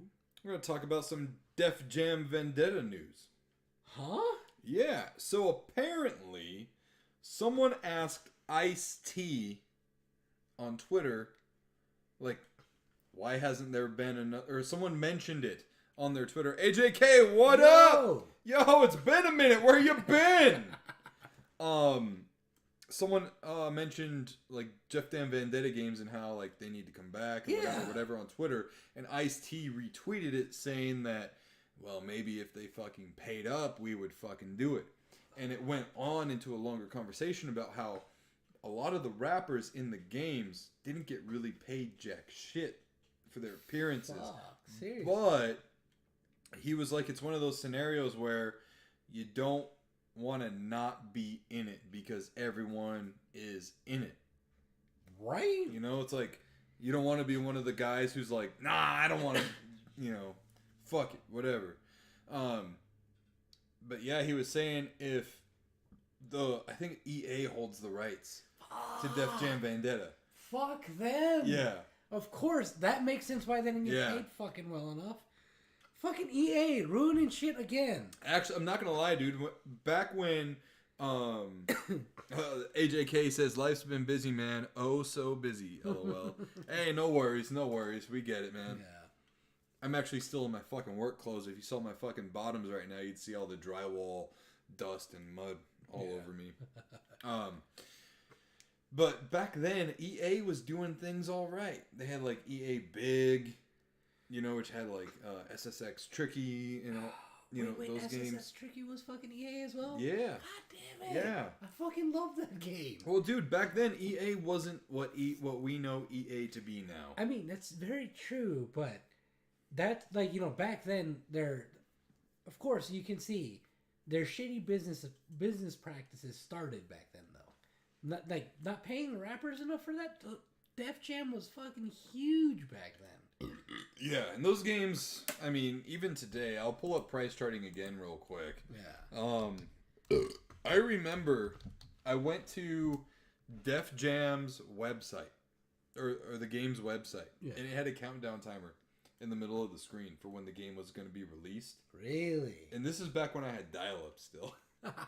So I would leave my computer running during school to keep that timer running. So when I would go home from school, I would see like, ooh, you know, like 70 hours and 30 minutes, whatever. AJK says EA had some sweet Genesis games back in the day. Yeah, they did. There was one game EA had in particular. It was called Poltergeist. And you played as like this dead like skater rocker dude. And this family like ran you over, right? Oh, God. So it was your job to scare them out of their house. That's So you hilarious. haunt them. That's And cool. you like control like the couch, for example, and you can like possess the couch and make it go like rah and scare them. Oh, Your shit. whole goal was to just scare them shitless out of the house. Yeah. So let's see here. Def Jam Vendetta. So we'll just go off the first one here for the PS2. So loose it goes for $24.48 and complete goes for $34. It's not bad though. No, it's actually not that bad at all. But we go to Def Jam Fight for New York, which is the sequel. That's the one I remember the most. For some reason, dude, I don't know why, but this one is way more expensive. What the fuck? Loose Def Jam Fight for NY goes for $129.99. That is just the disc itself. That's insane. Complete with the box, game, and manual, it goes for $167.49. I mean, granted, I kind of understand though, because the Fight for New York was the more popular one. That's the one I know everybody played. See, after the first one, I didn't play the sequel. Really? Yeah. Oh shit. And did you know, a little game fact for you guys. Did you know Def Jam Vendetta was supposed to be a WCW game? Oh yeah, you told me about that. Yeah. Yeah, it was supposed to be. But then, the whole sale between WWF, WCW went through and all that, and it just got canceled. That's lame. So they had the engine and all this shit built up for it, and they were like, well, let's make a new game out of it. And came out successful. Mm-hmm. Dude.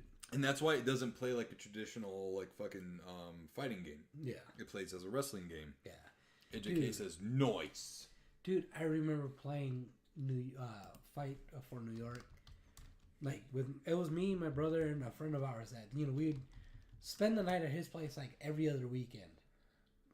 And he had that shit on, I think the Xbox? OG Xbox? Mm-hmm. And we'd play that shit like for hours. Oh, man. Yeah. It's a great game. Yeah. I remember, so do you remember Hollywood Video? Yeah. Yeah, so Hollywood Video had Game Crazies built into them, which was like their GameStop. Oh, okay. And my parents would like go off and like go in Hollywood Video and like rent movies or whatever. Mm-hmm. And I would go into Game Crazy and just like browse around and stuff. They had these stand-up kiosks. Let me see if I can pull up a picture. Pull that shit Game up, Jamie. Crazy. Oh, there we go. Store.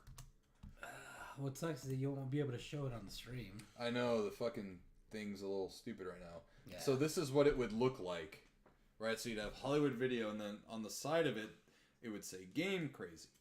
Huh. And so inside Game Crazy, this is what it would look like. Pretty much your typical GameStop look, but a little more like edgier, right? Well, it looks better than GameStop. Yeah, so inside they had these like stand-up kiosks like this. So it's pretty much like a round table. Yeah. And it's got like 4 screens, and that is where I played Def Jam Vendetta for the first time. Really? And I was like, this shit is fucking awesome. I want it. Da da da da da. But I never ended up actually owning it. Until I was an adult. Do you have it? Yeah, it's somewhere in that collection. Dude, we gotta play that shit. Yeah, I don't remember what console I got it for, but I know I got it. It's either the first one or Fight for New York, to be honest with you. Either one. I don't know which one I've got. That's the fucking problem with not cataloging my fucking collection. I have Game On, the catalog app on my phone, and I've only got like maybe 20 things cataloged on there. Oh, God. Yeah, I know. I'm fucking bad about that. But let me ask the chat the question. Would you guys like to see Def Jam come back in modern form? I would buy it in a fucking heartbeat. Even if it wasn't a traditional fighter, but more of a wrestling game. I would buy it in a fucking heartbeat. As long as it sticks to, like, roughly what Def Jam was like back then. Yeah. Like, I get it. They're going to try to create something new, you know, updated graphics, which is fine. Probably new rappers. That's fine, too. Let me ask the chat this. What EA big title would you like to see come back? Maybe it's NBA Street, NFL Street. Maybe it's Def Jam Vendetta. Maybe it's SSX. Let us know in the chat. If they bring back SSX, it has to have the fucking same music track as SSX Tricky. Oh, the Run DMC one? Yeah, dude, I fucking It's tricky! It's tricky! Yeah. Dude, I used to know that shit, like, by heart, those lyrics, because of how much I love that game. What was, I always played as, the dude with the fucking orange, I don't know. hair. I don't know the names. Oh, dude. Ah, fuck. No, I played the guy with the the guy on the cover. He had the afro, right? It was orange. Was it? Yeah. See, there's the cover right there. So you got the blonde chick front center. You've got the black dude with the dreads, and then you've got the orange afro dude. I'd always play the fucking orange afro dude. That's who I'm saying I'd always play as. Eddie apparently is his name. Yeah. See if I remember the lyrics. Is that it's no, I can't fucking remember the lyrics. Yeah, it was a fun fucking game though, dude. Very fun game. Oh man. It felt like those boat racing games kind of, but like snowboarding. I always thought SSX Tricky was like their answer to Tony Hawk's Pro Skating. Yeah, I can see that. And they fucking nailed it with it. Mm-hmm.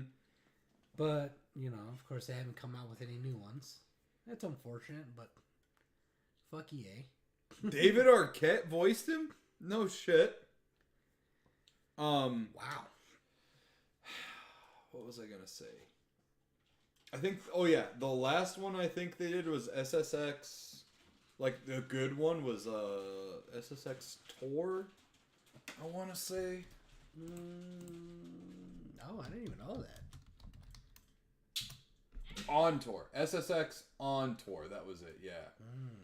That was like the last good one in my opinion. Okay. Knock PSB says SSX 1 through 3 were awesome. It's tricky to rock around, to rock around. What is SSX fucking stand for? I have no fucking idea. The lyrics just hit me too. Yo, anyone know in the chat what SSX actually stands for? I know it's got to be like something cross. Kev called. What up? Or what's up, bros? Yo. Hope you're both having a good week. Yeah, I mean, so far, yeah. you know, I mean, fucking work's been fucking work, but hey. Yeah. Yeah, hope you're having a great week, bro. How's those temperatures over there, man? Holy shit, it's been cold. Heard a new skate was in the works. Yeah, I've been hearing that too. Not gonna lie. Something Locke says, something snowboard extreme. From now on, whenever I think of SSX, I'm gonna think something snowboard extreme. Hey, it fucking fits though. So yeah, I'm not gonna lie. If I ever wanted anything like EA to bring back one of their like bigger titles from like the EA big line. I would like to see either a return to form arcade like SSX or Def Jam Vendetta. Fuck yeah. Yeah. So I looked it up. It stands for Snowboard Supercross. I knew it had to do something with cross because of the X. I knew it. There you go. Now you guys know. Kev Called says, haha, thanks, dude. Temperature sucks. We got hit with snow today, which turned into ice. Oof, that sucks. I know. Yeah. But, yeah, so that means you can't really, like, go running, huh, bro? Damn. Snowboard Supercross, says Locke. Yeah, there you go. Damn, dude. Just admiring my muscles while I got them on stream right now. Yeah. So we're going to go ahead and end the audio only portion of this podcast. But if you would like to join us live, I don't know why I coughed right now. Fuck? It was itchy, bro. I got an itchy throat at the moment. But if you don't want to miss out on the extracurriculars, head on over to YouTube and type in the NSquared Podcast in that search bar, where you can find us live every Monday at 6:30 p.m. Arizona time, 8:30 p.m. Eastern Standard Time, Tuesdays and Thursdays at 7 p.m. Arizona time, 9 p.m. Eastern Standard Time. This has been the NSquared Podcast, audio only portion. I've been Nick. This has been Best Friend Josh. You can find me on Instagram at BuffNerd and on Twitter. No, I'm sorry. On Twitter at BuffNerd and on Instagram at NerdyNick_91. You can find Josh deep in the sauce where he's diving for all them saucy links. We'll see you later. All right. We've just ended our audio only portion, but we're still here live with you guys. So, we have no other topics to talk about, but if you guys have some topics, we'd love to talk about them with y'all. While you guys go ahead and give us things to talk about in the chat, I'm going to go tinkle, and Josh is going to mingle. I see you try to rhyme. I didn't try, I did it. No, you didn't. Oh, man. Talking about SSS. Man, I remember playing that game a lot with my cousins. Like, because I never owned the game myself. My cousins did. So I'd play a lot of that at their place whenever we would go visit. To the point where it's like I ignore my cousins and just play that. I feel bad now thinking about it.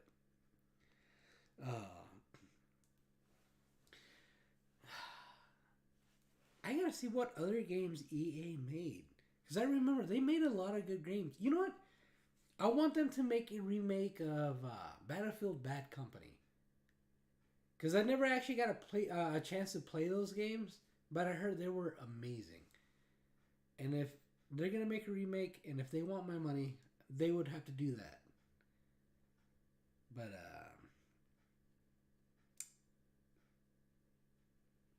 yeah. Let's see. EA Games list.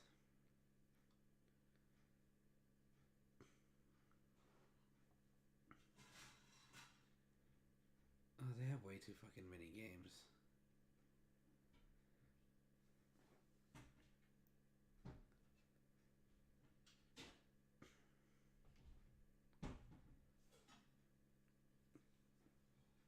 NFS Unbound? What the fuck? Why did they make that? Kev Call says, I was really into Medal of Honor for the PC and OG Xbox. I think EA published those. Wait, really? I didn't know Medal of Honor was part of EA. Yeah. Sure was.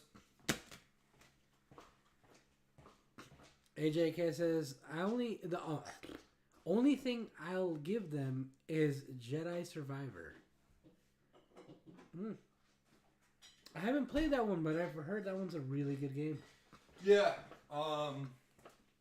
There's 2 games in that franchise, if I'm Not mistaken. Yeah. AJK says, oh yeah, I love Medal of Honor. Yeah, those Medal of Honor games were great. Medal of Honor crawled so Call of Duty could walk. Yeah, that's very fucking true. Yeah. I've played more. When I was younger, I played more Medal of Honor than I did Call of Duty. Oh, Kev, you played it for the PC? Oh, and OG Xbox. Well, yeah. I remember playing Medal of Honor on the PS1. I actually have, I think there's 2 on the PS1. I have both of them. Yeah, because I brought up like one of the games that I wish they would bring back, because I never got a chance to play it, but I heard was absolutely amazing, was Battlefield Bad Company 1 and 2. That's the one with like the grenade and Yeah. the happy face, right? On the cover. Yeah. Yeah, because I played Battlefield 1 on the PC, which is by far one of my favorite fucking Battlefield games I've ever played. You keep talking, I'm gonna look for that fucking Def Jam game. Good luck. I know I've got it. Good luck. No, because like I remember the first time I played Battlefield for the PC, Battlefield 1, it was when I would go visit my dad in Texas, and he would take us to work because he worked the night shifts, so he didn't get a chance to spend time with us during the day. So he would clean like Best Buy in the mornings before they opened up.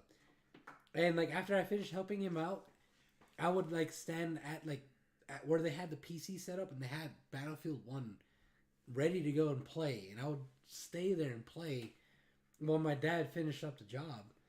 And that game made me fall in love with Battlefield. So it's one reason I hate EA, because they kind of ruined Battlefield with 2024 and all that shit. Damn, son. It's fine. It's in a clamshell. But yeah. AJK says, Frontline for PS2 was my fave. He says, MOH, I'm guessing he's saying Medal of Honor. So I have the first Def Jam Vendetta. Ooh, for GameCube. For GameCube. Kev Call says, man, Battlefield games were so good. BF1 is my top 10 for sure. Oh, dude, yeah. You know what's funny is, on the cover, it's got them fighting in a wrestling ring. You ever notice that? Oh, shit. That's true. Yeah. Oh, man. So it's funny on the featuring, where it says featuring, it says DMX, Ludacris, Method Man, Nore, or Nore, Redman, Scarface, WC, and more. It's a fucking throwback. Right? Oh, man. That's one game I definitely love to see come back. So the sticker I have on the box says $60, though I know I didn't pay $60 for it because I never pay sticker price. Was that like at a Convention? Really? Yeah, I think I picked it up at a convention. Ah, okay. Are you checking to see if you have Fight for New York? I don't think I do, to be honest. Oh, man, that would be great if you did, though. You know what I need, dude? I'm noticing here I've got Dragon Ball Z Budokai 2 and 3. I don't have the fucking first one. Really? Yeah. Either way, me personally, I think 3 was the better of them, so that's fine. But see, 1 has a special place in my heart. Really? Yeah. So, back when I was... Let's see, I was probably about like 12. I was out Christmas shopping with my nana, my grandma, at the time. And she was like, you know, that was basically like, when I say Christmas shopping with her, she took me to the mall and was like, what do you want for Christmas? Let's get it. I'm going to get it for you, but you won't be able to have it till Christmas. And I was like, whatever. Yeah. We go into KB Toys in the mall. God bless KB Toys. They were pretty fucking cool. And I was looking at all the PS2 games, and I was like, man, I really wish... Because I was like super stoked about the Dragon Ball Z game, right? Yeah. You know, I'm like, man, I really wish I could get that game. And my nana was like, go ahead and get it. And I'm like, I can't because I don't have a PS2. And she was like, just get it. And I'm like, Nana, it doesn't work on the PlayStation 1. You don't understand. I'm telling you, Nana. And she's like, mijo, just get it. And I was like, okay. So I get it, right? Mm-hmm. And I'm like, I'm doing the whole thing of just like looking at it in the car. I'm like, man, I wish I could fucking play this. I know I can't, but fuck, I wish I could play this. Sure as shit, I get a fucking PS2 for Christmas. And my nana was like, I told you, mijo. And I was like, God damn, you good lady. Woo! I had gotten it was a Costco bundle. So it came in a blister pack. It was this huge blister pack. And it had the PS2 console. And it came with Jak and Daxter and Gran Turismo 3. Damn. So I had 3 games, like, right from the get-go. And I was like, I got a racing game, I'm set. I got a platformer adventure game, I'm set. I got a fighting game, I'm set. Damn. Yeah. Sounds like a good Christmas. It was. It was, bro. It fucking was. And nowadays, you buy it all for yourself. What do you do, you know? He doesn't even let us get it for him for Christmas because he buys it. I told you the one game, I was like, you know what? I'm going to be fair to Josh. I'm just going to tell him this thing. If you want to get me this thing for Christmas, get it. And I didn't buy it at all. And I was like, I'm just... And then you got me the Metal Gear Solid collection. Yeah, I know. You gotta let me, like... You basically gotta tell me, like, a year in advance. Yeah. Because he will literally, like, if he sees it, and even if it doesn't, like, cross his mind Christmas, he will fucking buy it. It's like, dude, come on. Yeah. So let's go ahead and we'll open up some Pokemon card packs, because I've got 2 packs from Christmas, and I've got a blister pack that has 3 packs from, I don't remember even when. You still haven't opened up your Christmas packs? Nah, bro. How dare you? Sark says, done with my sparring session. Another, what was 10 it? 10-2 win. Oh, I thought I said 10 and 20. I was like, damn. I'm surprised she's still even going to fight you. Alright, so this is Pokemon Sword and Shield Brilliant Stars. Rat Zombie, crack those packs! What up, Rat Zombie? Welcome to the show.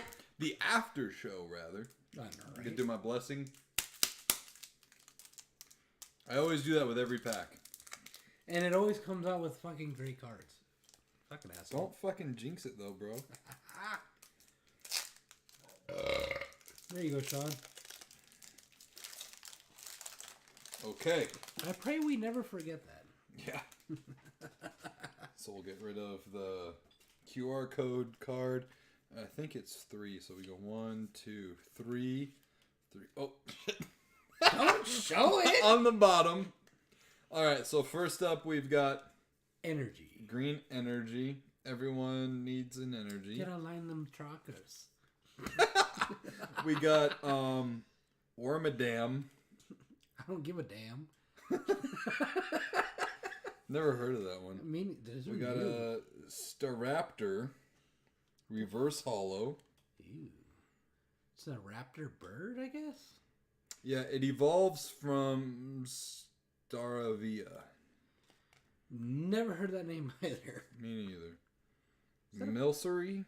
This thing looks fucking weird. Is that a fucking blown up rubber glove? Like from SpongeBob. From SpongeBob, bro. Yeah. Nose pass. I'm not gonna lie, bro. I feel like there was an era of Pokemon where they just got fucking lazy. Yeah. Like, either that or they just ran out of ideas for the moment. Snorunt. It's fucking a TP. That's all he is. Yeah. But he's a water type TP, bro. Baltoy. These things are fucking weird. I know. Dreidel. Yeah. That's all I can think of. Mincio.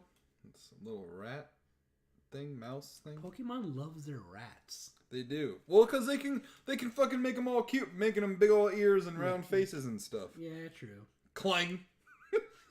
Some fucking gears. Well, I love how, like, Magnemite is just a fucking... Or Magneton or whatever is just like a bunch of magnets. Yeah. You know? Gabite.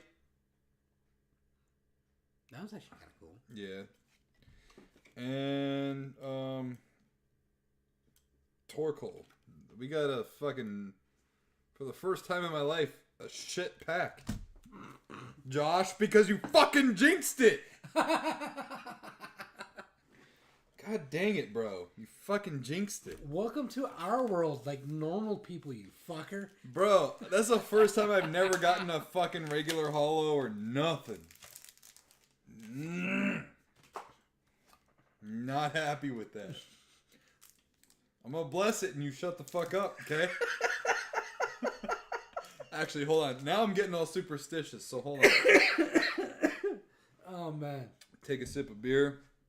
I'm gonna hit the vape. Take a sip of beer again.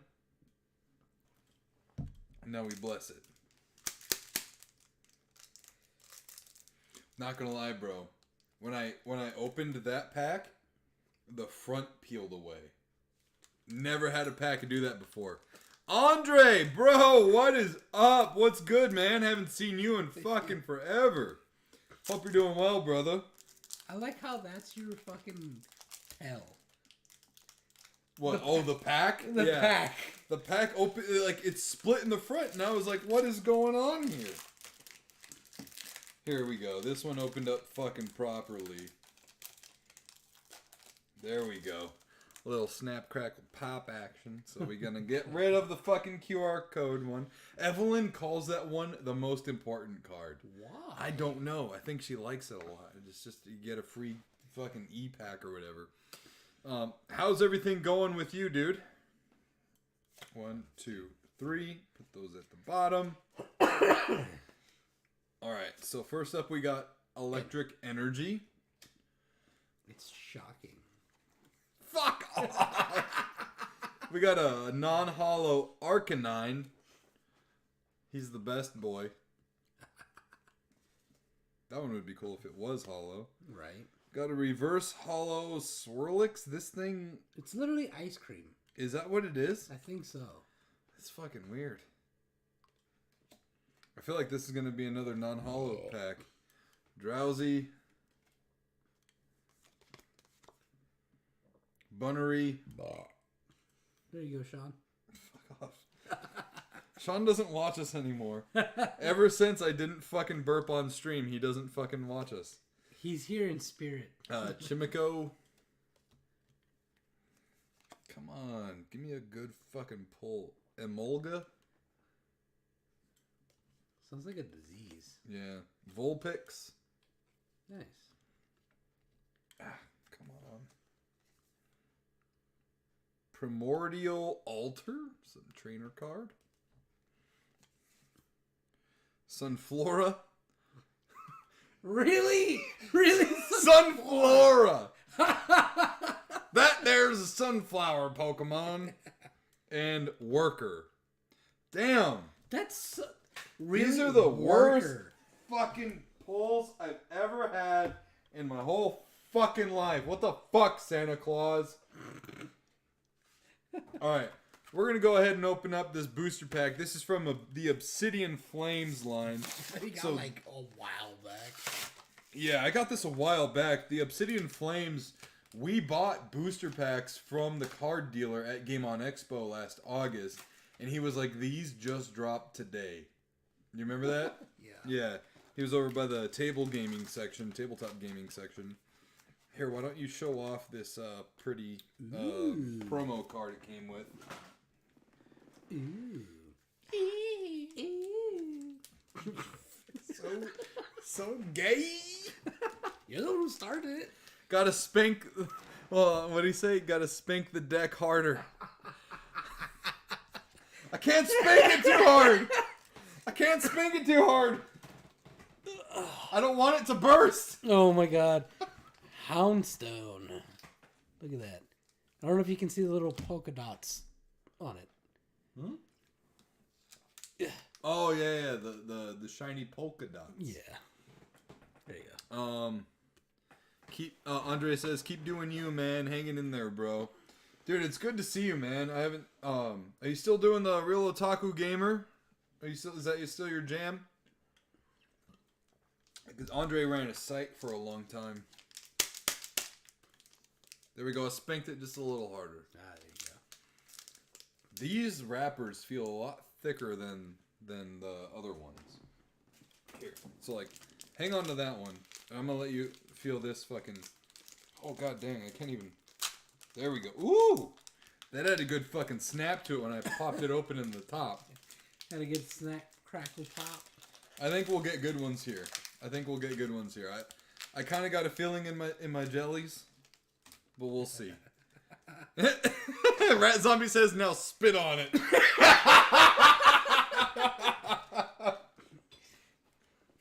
I mean, YouTube demonetizes us anyway, so fuck it. Yeah. Spit on it. All right, first one up, Diglett. Reverse hollow Diglett, of all fucking things. I always think it's hilarious when they fucking reverse hollow like a basic Pokemon. It's like, that's, like, if you're an adult Pokemon card collector like myself, Yeah. that's the one you give your kid to make them feel special. It's funny because, like, with my Yu-Gi-Oh! Ortega. With my Yu-Gi-Oh! Cards, I have a deck that's almost completely all, like, hollow. Got a non-hollow Armor Rouge. I have a few hollows of these ones, actually. Ooh. Yeah, they're pretty cool. Like a Flame Knight Pokemon. Andre Tipton says, the Real Otaku Gamer site is still up. We have rebranded as the Otaku Authority. Oh, hell yeah, dude. Are you still, like, writing a bunch of pieces and stuff on there? Next up, we got a Dragonair. This card art is actually very fucking nice. Right? I like that a lot. Isn't it weird how, like, Dragonite to Dragonair is, like, it makes sense. But then it goes to Dratini and it's, like, this fucking big old thick boy dragon. Right? Then we got, Mile. Huh? Oh, Mawile. Yeah. I thought you said Molly. I was like, what the fuck? Are we ravers here or something? Numel. Fucking, he's high as shit. He's on Molly. Right? He's on Molly. I fucking hate this one. Tadbulb. It's a fucking tadpole light bulb.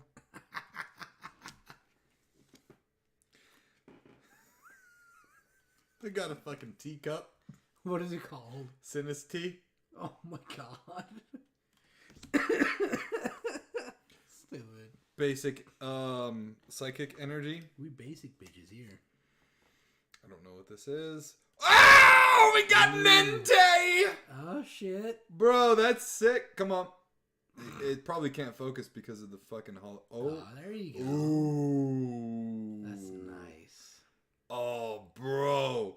That one actually looks fucking sicker than the promo one that you got with the movies. Damn. I told you these were good ones. And then we got a reverse hollow Frogadier.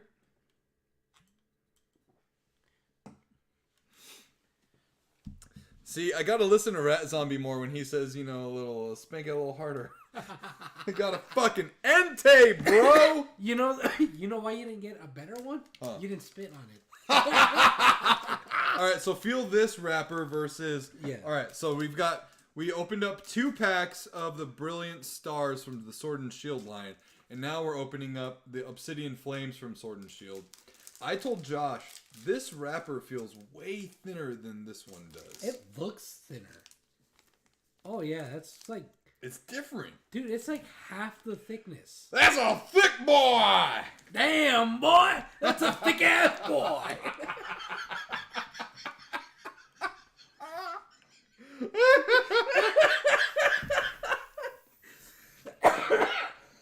I fucking love that video. I fucking love that video. Here, I need another beer, bro.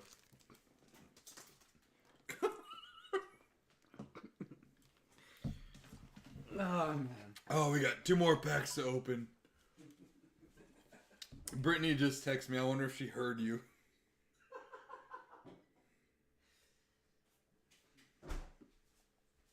Tell her sorry, not sorry. Oh, it was about dinner. It's okay. Oh, okay.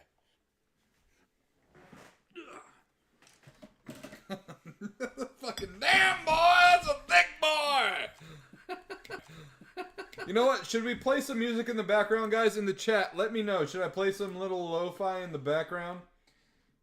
I feel like the very fucking quiet. Yeah. And even when we are talking, it's still kind of quiet. I do feel like you viewers, please in the chat, tell us, should we put some music in the background going forward, from now going forward?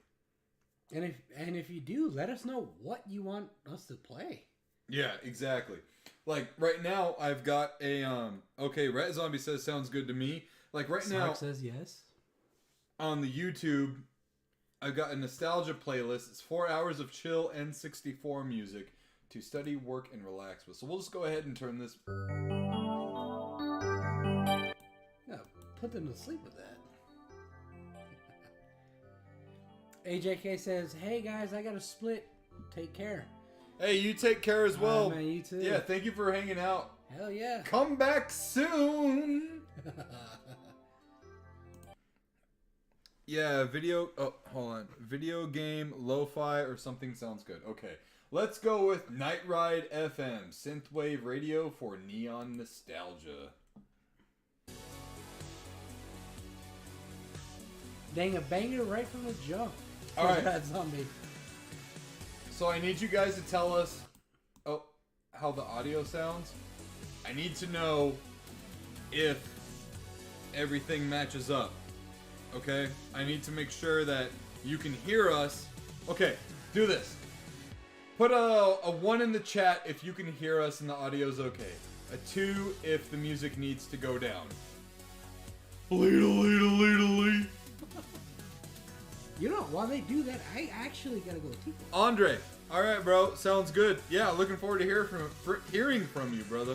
It's good to see you again, man.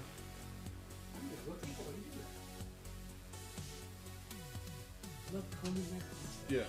Oh yeah, I love combing that mustache. Okay, Snark says a 1 in the chat. Okay, so that's good. That means audio is all good and dandy. Let's see how everyone else is feeling in the chat. And guys, don't forget too, please, if you would feel so inclined, we operate off of donations. Any amount is awesome. You can find the link at the top of the chat for that. Josh gives me shit because I comb my mustache so much. But I comb it because it gets in my fucking mouth.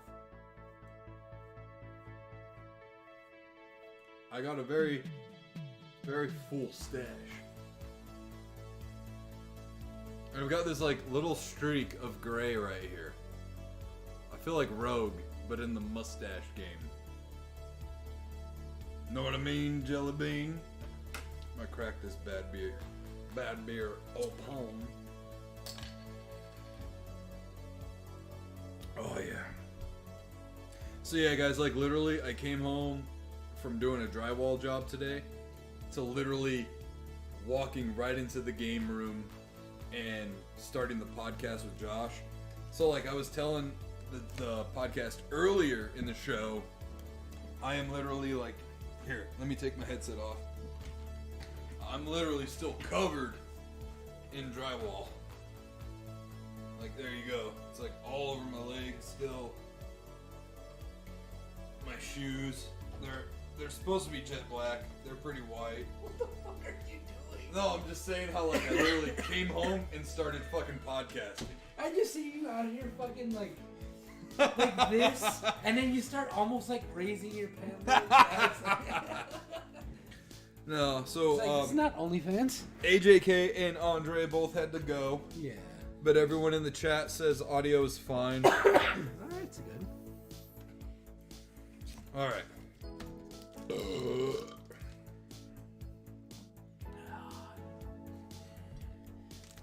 Pack number 2. Dude.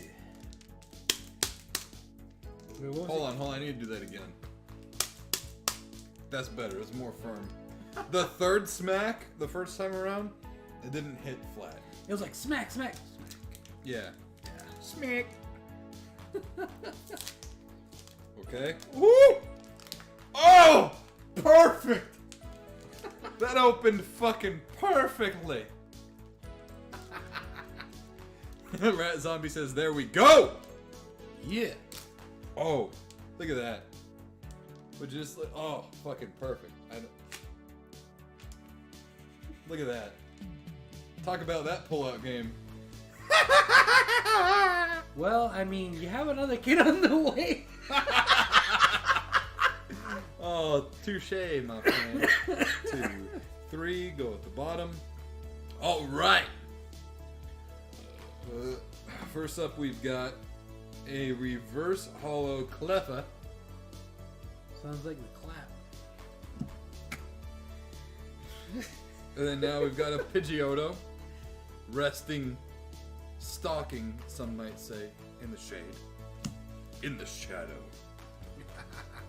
Rat Zombie says, I got 2 kids. Oh, this fucking stupid heart emoji, I swear. Right here by the chat. We the Pullout Kings. Next, Excadrill. I've never heard of this one. Looks dope. Man. Charmeleon. That's not one that you really see all that often. I'm not gonna lie, bro. Right? You ever pull a Charmeleon? No. It's normally Charmander or Charizard. Rarely Charmeleon. Yeah, I feel like a Charmeleon pull is even more rare than a fucking Charizard. Right? Yeah. This one's cool too because it's a Charmeleon in the snow. Oh, he did. He gonna die. Nah, he's gonna melt everything around him. What are you talking about? And we got a Pawniard. Pontiac.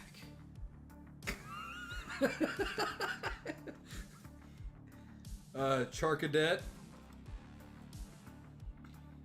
So that's the basic form of the non-hollow Charcanite I think I pulled earlier. Probably. Toxel. So Toxel's both, isn't it both like a poison type and an electric type? Something like that, yeah. Yeah. Is that the one that you said looks like Kiss later on? No, that's another one. No, that Toxel's the one that, you know, like ends up having that, like, it looks like a rocker. Like it has, like it's Dynamax form in Sword and Shield is literally him. I think one looks like he's holding a guitar or some shit like that. Yeah. Okay. Then next we got Lillipup. This one's actually pretty fucking adorable. Not gonna lie. Right.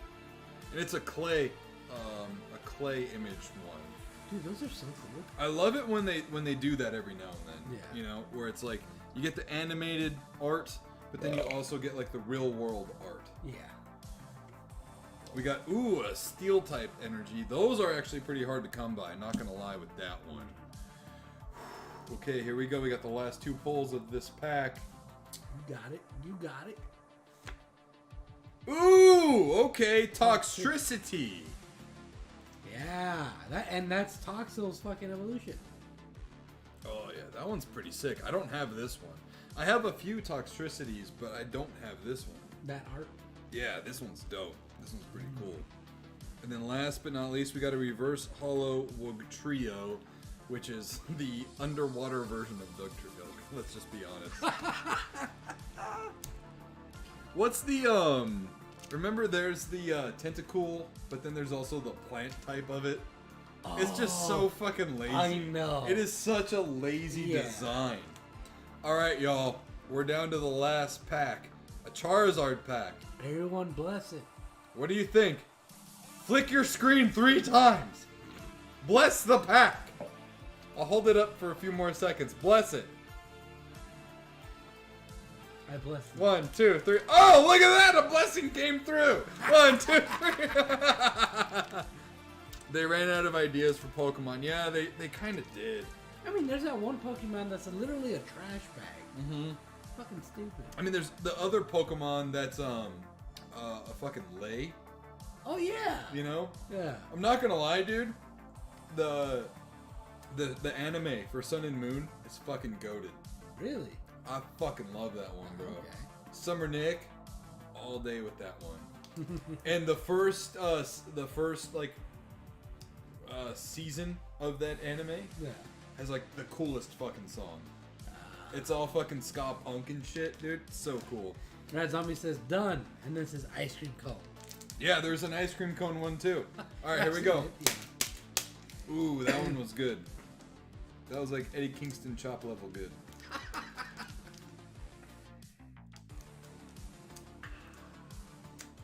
Might as well open the MetaZoo ones while we're here, you know?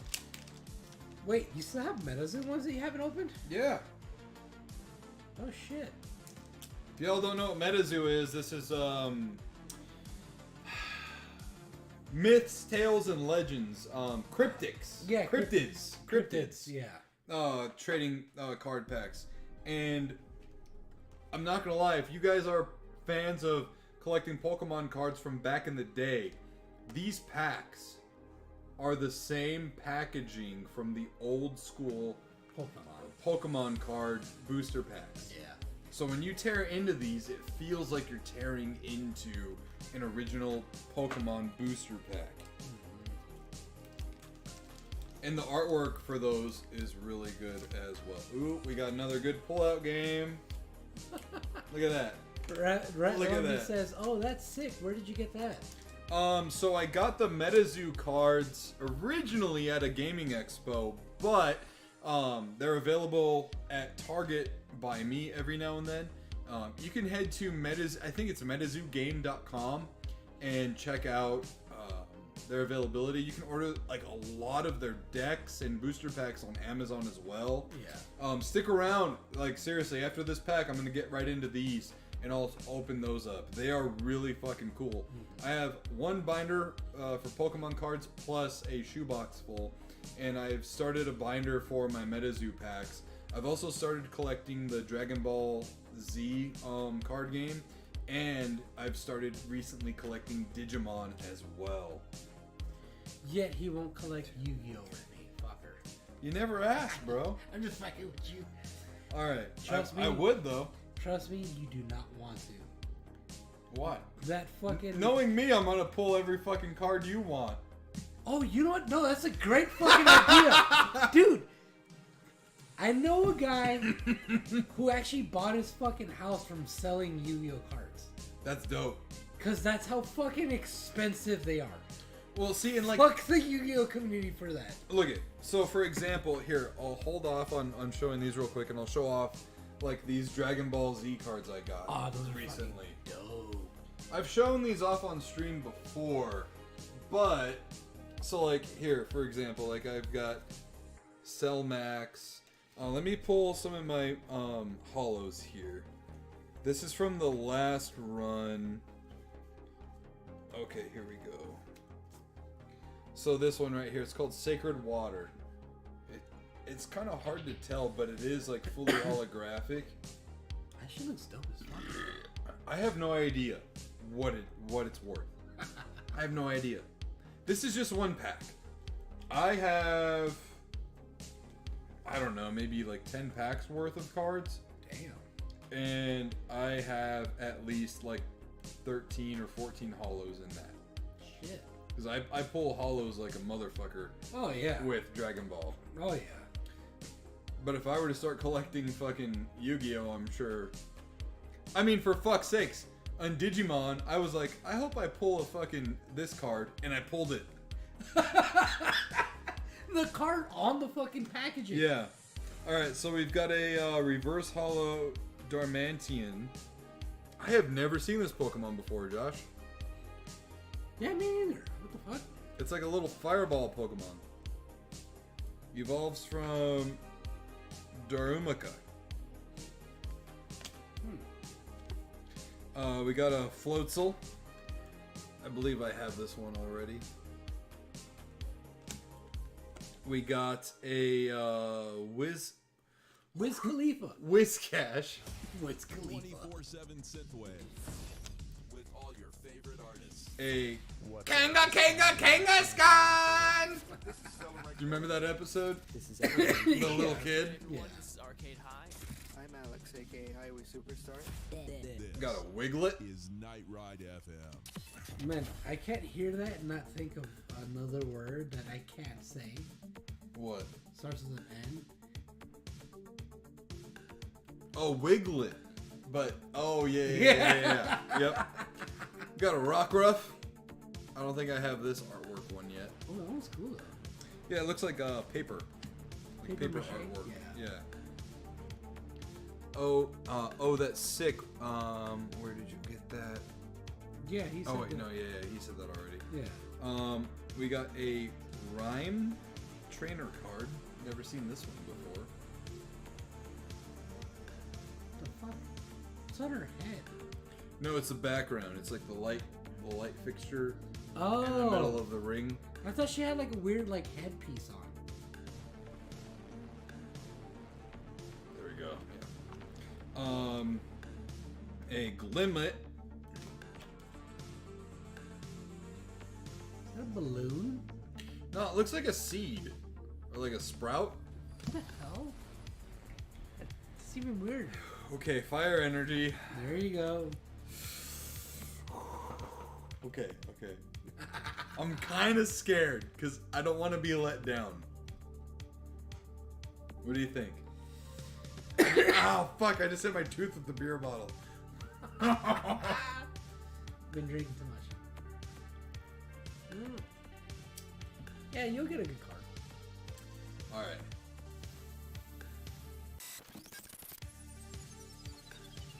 Drum roll, please.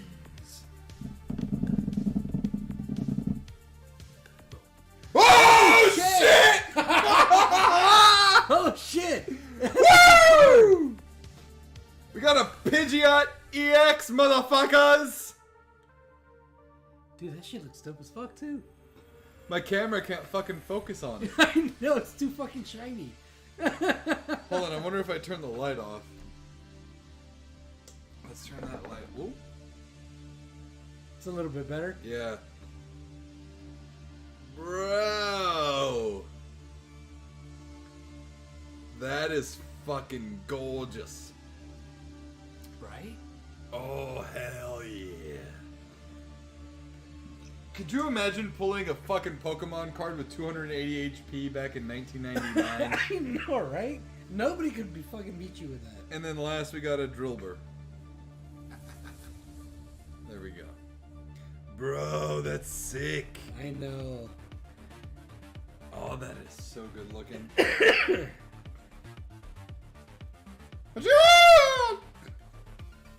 Oh, yeah. Alright, so the Obsidian Flames packs were fucking good to me. Right? Where did you put the promo card? I gave it back to you. And then Oh, you it's put it up somewhere. here. Yeah, it's up here. Yeah. I like with the promo cards, they've got the hollow, like, literally on the borders, too. Right. Alright, so let's go ahead and tap into the Metazoos.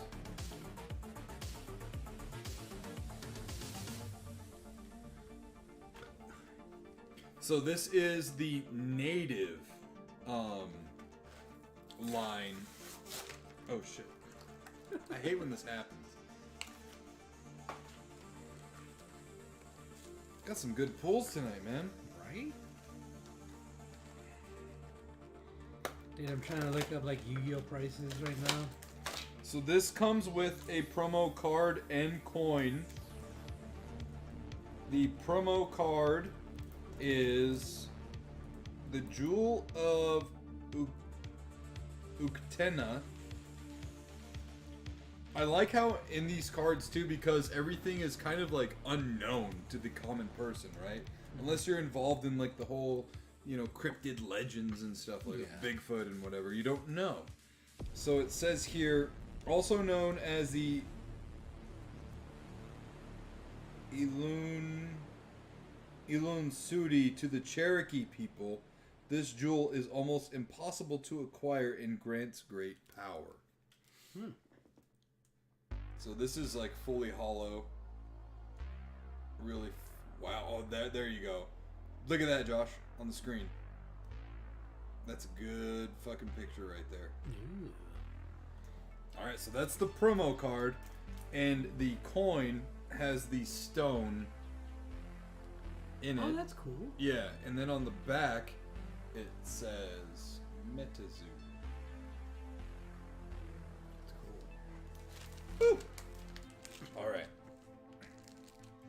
so let's open some MetaZoo packs. Do you want to open a pack?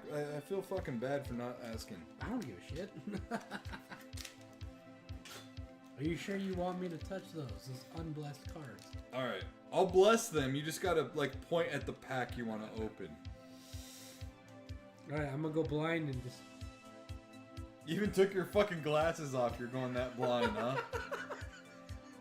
You just take your glasses off and say you're fucking blind right now. Yeah, I mean, I'm pretty fucking blind. I love this one. Oh, shit. My bad. Hey, I said I gotta bless it first. Alright, so let's show off the art here. So again, this is the native lines. This is going off of Native American mythologies here. Cool. So this is the pack that Josh has chosen to open. And then I've got these two. Alright. Let's go with mine first, because mine's not gonna have the,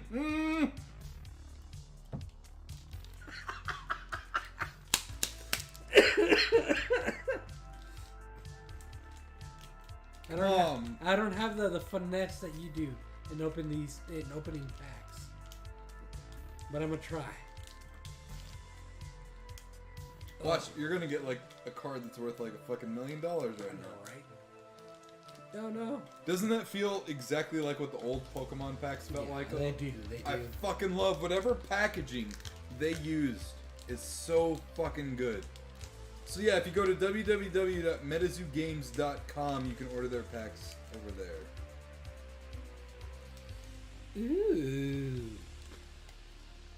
So I'm gonna just go with like the front side because I don't know how you're supposed to open them. So fuck it. I got the Chibi Uktena, and it has that little what should we call it? Here, I'll do it. The jewel in the front. Here, you know what? I'm gonna turn this light off.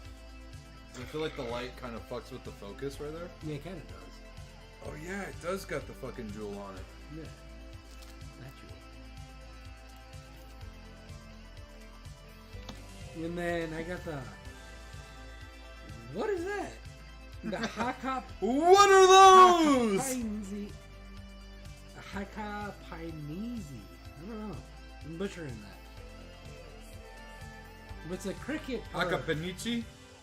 It's a cricket or something with two crutches. Not crutches. Canes and Canes. a basket on his back. Yeah. Let me read it real quick.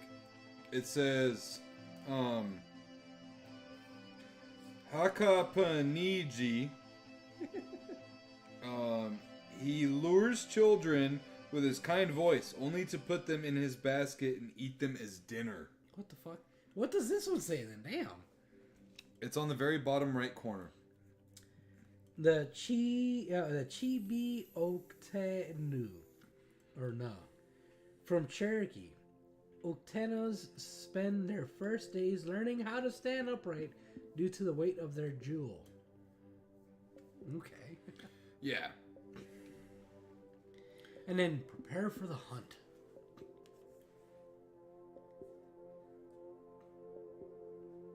And then you got the Volcano Woman. Says she rules over animals and punishes anyone who harms them with volcano fire. Oh shit.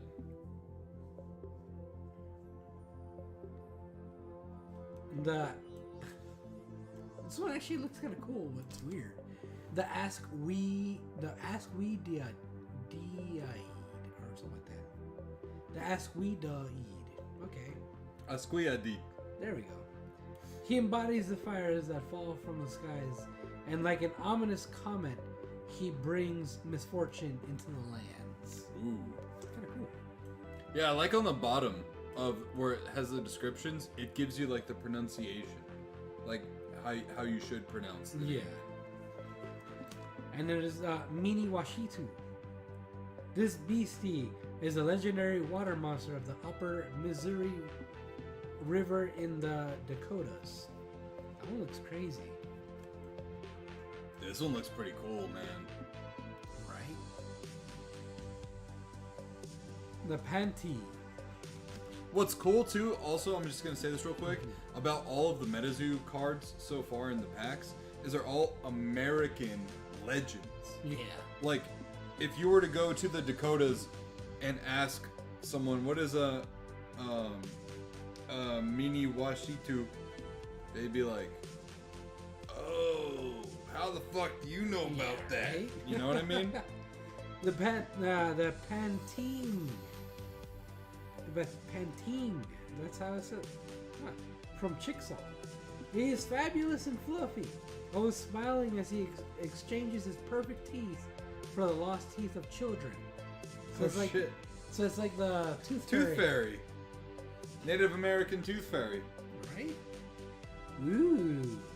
This one looks cool. It's hollow. The Zal I don't know how to say that. I'm not gonna butcher that. Prone to prone. Like as though it's an accident. Yeah. Prone to kidnapping children. These violent creatures live in the infamous Devil's Hole located in Death Valley. Yeah, Ooh, so not too I'm not gonna lie. Being Native American and growing up and going to school on a Native American reservation, a lot of folklore and stories revolve around kids being kidnapped. That's And crazy. a lot of that is because they wanted to keep the kids close to the camps, close to the tribes, to not wander off, die from heat exhaustion, etc., etc. Yeah. So this one is called. Yeah. See if you Hold can on. read it. Yeah, I'm gonna read it.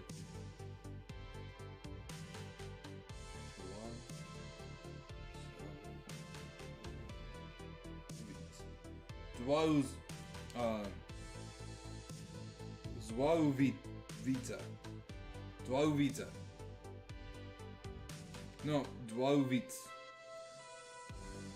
And this is the hollow that Josh pulled. Oh, there you go. Right there. Bam. There you see the hollow right there. It's pretty cool though. Oh, yeah. This is the Boy Nuya. His name means scaly skin, and together with his twin Marahu, he commands sunlight, particularly during nighttime and the wet season. Okay, He's like a sun god. something like that.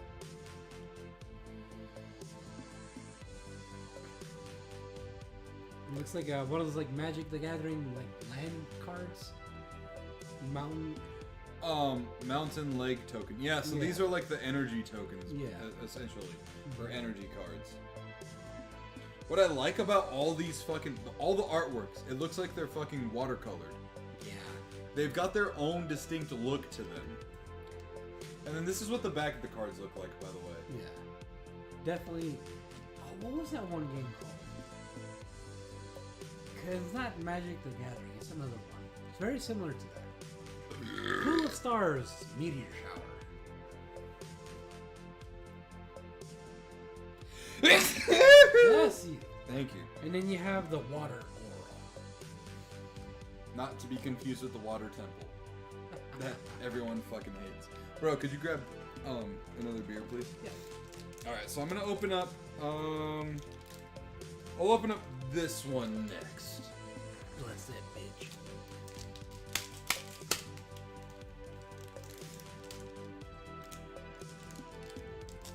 Ooh, we got a opening right down the fucking seam. Right down the middle. Oh. I heard Yes. that pop.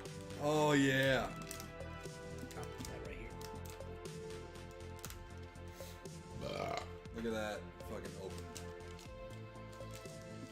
Oh, and I love the fucking booster pack art too. Like it fucking pulls you in. Right? You're like, what's this MetaZoo stuff? I don't know, but let's fucking buy it and see what happens. I love So the I got thickness of it. Caw of the Raven Mocker. Its scream can be heard from miles. Be sure to beware the caw and locate the closest place to hide, for the Raven Mocker is hunting. This card actually looks kind of terrifying. Ooh, yeah, let me see it. That's cool. That's crazy. Is put on the stack right there. Alright. And then next up we've got the Manugishi. This race of tricksters has 6 fingers on each hand. They somehow survive with no nose and no mouth. Kind of looks like a little alien dude. Right? Rad Zombie says, yeah, I'm going to look at Target or maybe I can grab some at Game On Expo. Oh, hell yeah. They're probably most likely going to have them at Game On. Well, this year, I didn't see any vendors who had them. Oh, wait. Yeah, you're 2 right. years ago, I did. Yeah. Next up, we've got Sinkhole Sam Tapestry. This tapestry was weaved to achieve the appearance of a great sinkhole and a massive beastie that came with it.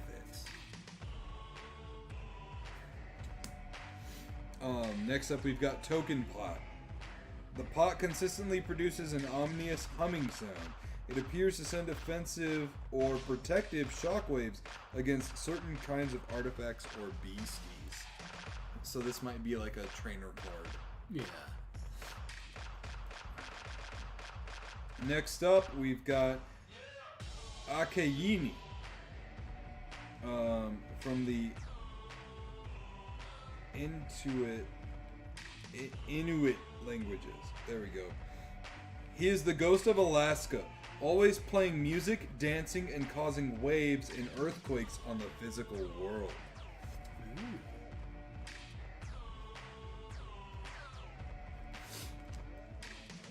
Ooh, this one looks really cool. Horned snake statue. Some statues are symbols of appreciation or worship.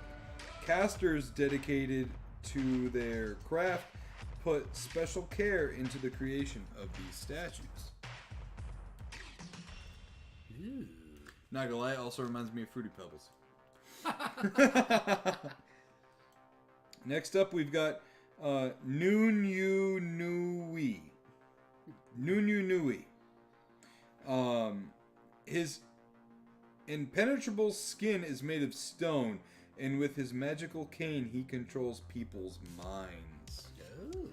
This kind of looks like, I'm not gonna lie, like Pokemon kind of ripped off this mythical creature from, like, for Kadabra. Or Abra. Really? Let me see. Ooh, kinda, yeah. Next up, we've got a fucking awesome holo here. Ooh. This one is Nagufuk. He is quite literally the north wind, and as much, he loves the cold and stormy weather. Bro, this one is fucking sick.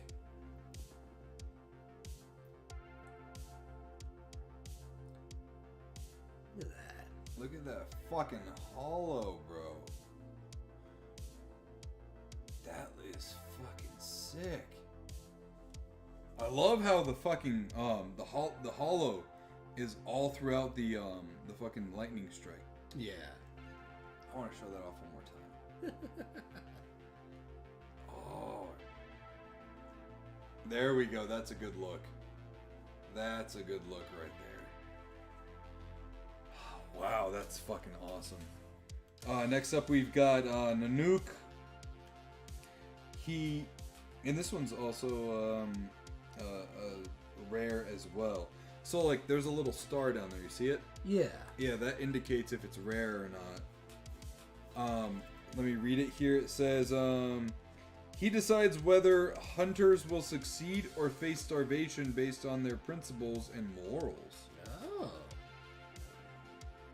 So Oh, right here, there's that little star, and that also indicates if it's a rare or not. That's a cool way of indicating if it's rare or not. Yeah. And then next up, we've got a gopher token. Look at this one, Josh. We got a Dawn card. Ooh. And we have a Frost Aura. I like how those are just straight up artwork. Yeah. Here, I gotta go tinkle. Alright. Why don't you talk about the cards that we've seen so far and what you think of them? Oh, did you not want me to open it? Well, I mean, you can just open them slowly. Okay. Alright. So this one's going to be opened up. And I'm going to put the cards off to the side. We're not going to look at them yet. But what do you guys think about the MetaZoo cards? Like me personally, I don't know if I'd ever play the game. But man, some of these cards actually look really cool. Some of them are like just, it's like, look at the artwork of that. Like, it's very cutesy. You know? It's very relaxing. It's good to see. And then you have, you know, like the bear. It's so drastically different.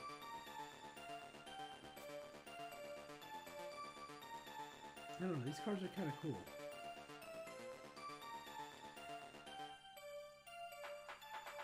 It's weird how this game, like this card thing, like, it's not very popular, but there's still like quite a few people, like last time we went to Game On Expo, there's quite a few people that actually knew about the game, or like the trading card game. But even though they knew about it, nobody really carried it. It's weird.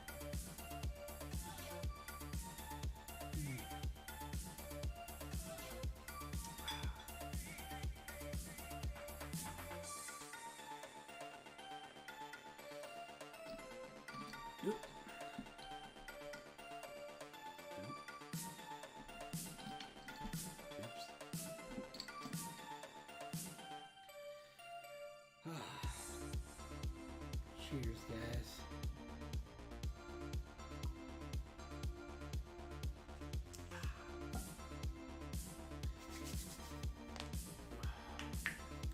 Well, so how's everybody's nights going? Oh, and also, if you guys have any song requests, let us know. Yeah, Just we're not remember. fucking monetized anyway, so. Alright? Oh my gosh. You know what? Let's see here. Let's do, we'll go with Little V. He doesn't fucking strike anyone. He's pretty fucking cool about his shit. And his fucking music is dope. Yeah, let's pull up some Backstreet Boys Just listen. shit. We just gotta go through the, what do you call it? Birds play in the harmony of Ooh, nature. actually, you know what? Let's go through my fucking Saturday morning playlist.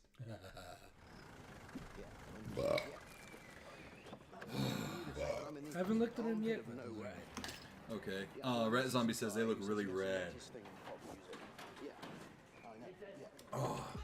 Like I said, I don't think I'd ever play the card game, but I like the way some of the cards look. You know what, dude? So like I bought the My Hero Academia card game Yeah. at I think it was Tucson Comic Con. Was it this past? No, it was 2 years ago. And we Yeah. played it, but it was Yeah. kind of convoluted. Yeah. But they sell the booster packs and decks at Target all the time. And they keep coming out with new ones, and I'm like, just for the characters.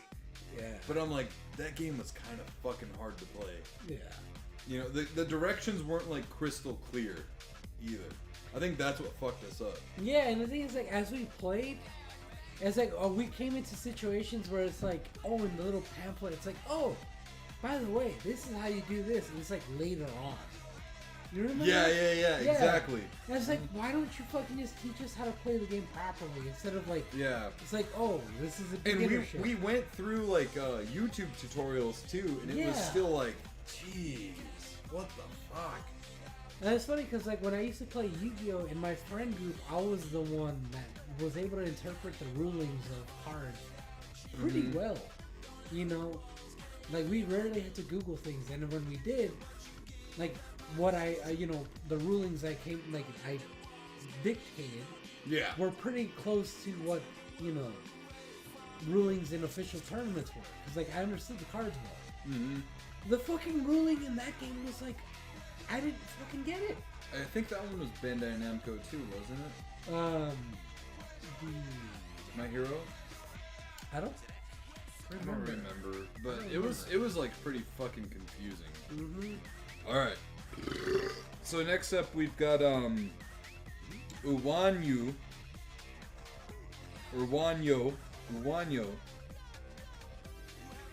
the harbinger of storms.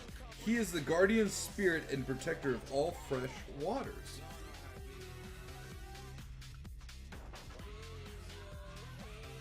There we go. It's like a more brutal Dratini. And then next up we've got Ground Chieftain. Fucking electric. This one says defend yourself against rock, rain, or feel cumulative weight crush you where you stand. So this seems like an action kind of card. Action man. Next up, we've got Palrayuk. It stalks its prey by staying motionless and then sprinting at fast speeds. This is like a double-headed, six-legged dog creature. It's kind of cool, though. Yeah, with like shark fin backs. Thing's odd, isn't it? Yeah. Never heard of something like that. What the fuck? Next up, we've got a Wii. He is a great solar spirit, husband of the lunar spirit. It is a It's called like a bison, You said like it's a sun weed? bison. It's called Wii. W-E-E is the pronunciation. Spelling is W-I. So wait, if that's the husband, is the wife the you? Wii U.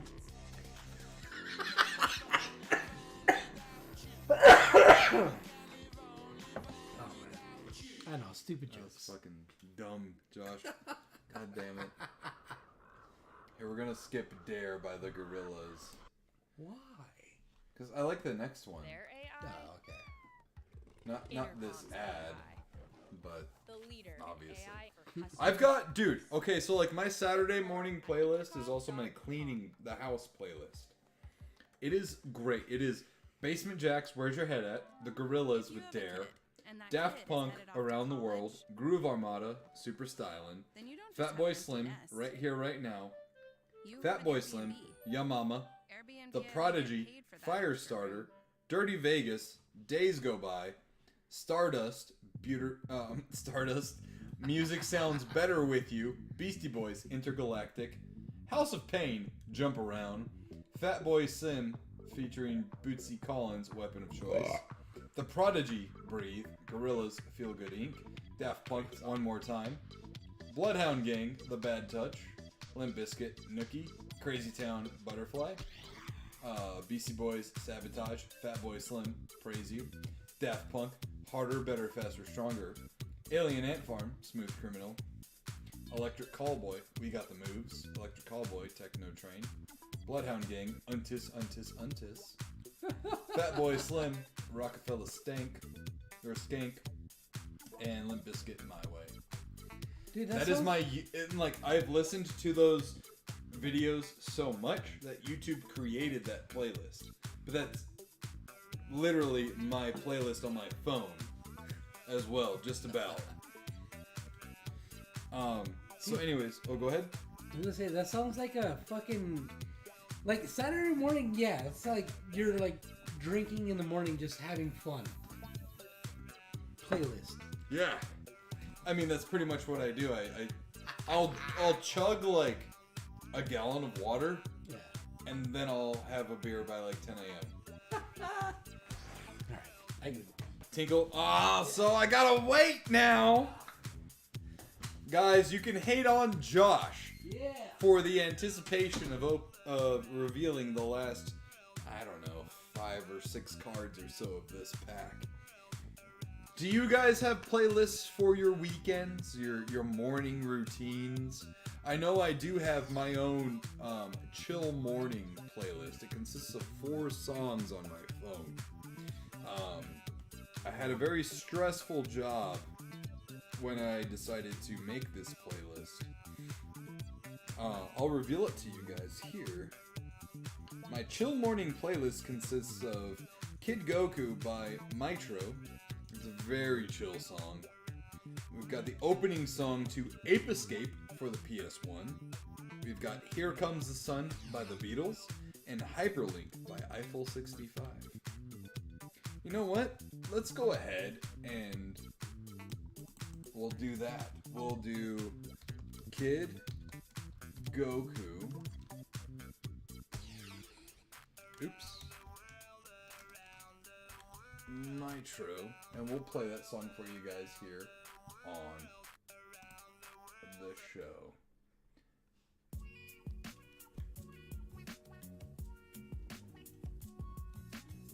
Very fucking chill. Very fucking chill.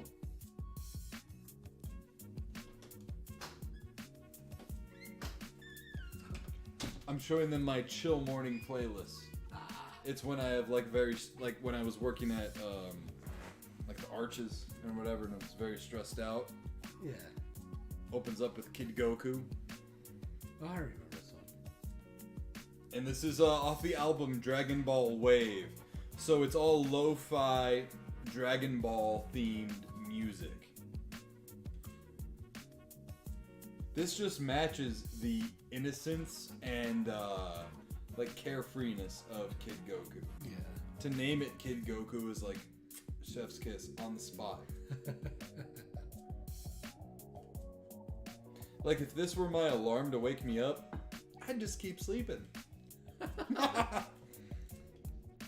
And then of course there's the opening. Let's see. Opening. Oop.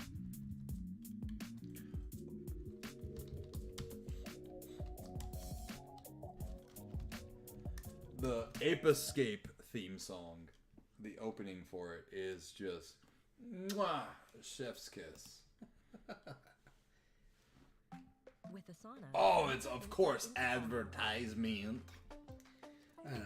Easy to YouTube. monitor projects across teams. Here we go. Ready? 3, 2, 1.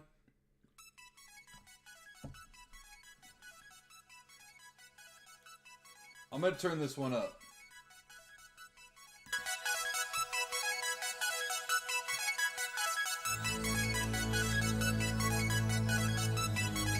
Nostalgia all over me. Ape Escape is my favorite all-time PlayStation game. All time.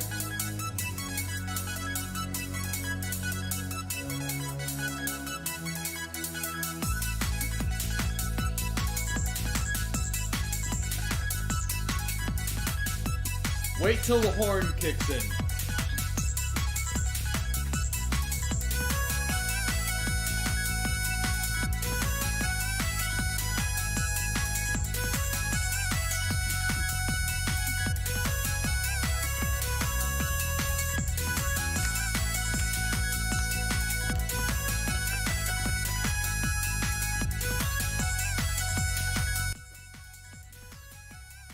Chill morning completed. I On feel. a Tuesday night. Listen, you saw how wound up I was before we started the show. Yeah. Listening to that right now, I feel like detoxified. For real, bro. Like, I just feel like. That's like the miracle in music. It's Right? like medicine. Mm-hmm.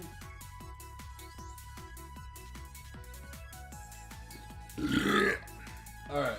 Yeah, that is a chill ass song though. Oh, dude, it's fucking amazing. Yeah. And all it does, so this is like the opening menu song. So, like, it just says like start options. I think it might just say starter options. Yeah. But on the screen, it's just got the main character Spike running on a field that continuously just keeps going and going Nah. while he's yeah. chasing a monkey with the net. Yeah. That's it. And it's just fucking bliss.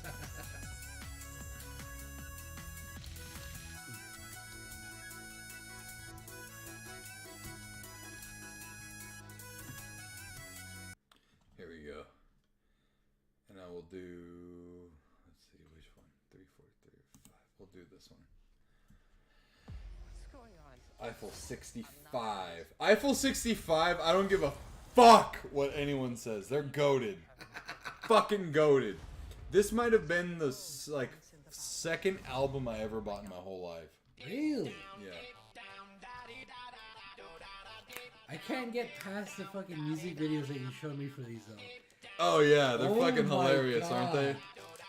Well, that was the fucking CGI at the time, right? They were fucking wild. Dude, Vice did a fucking amazing documentary on them. Really? It was like a 30-minute documentary. Oh shit. And it was like how the band formed, how they got their name, and like so on and so forth. Yeah. Oh yeah. So anyways, we've got a battle rug of Matlocks and Elder Matlocks. The Crash of Titans. The rug weaves a tale of a great battle between Elder and Usurper.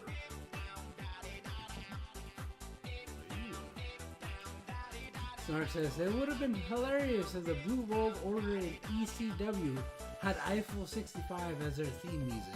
Bro, like, missed opportunity.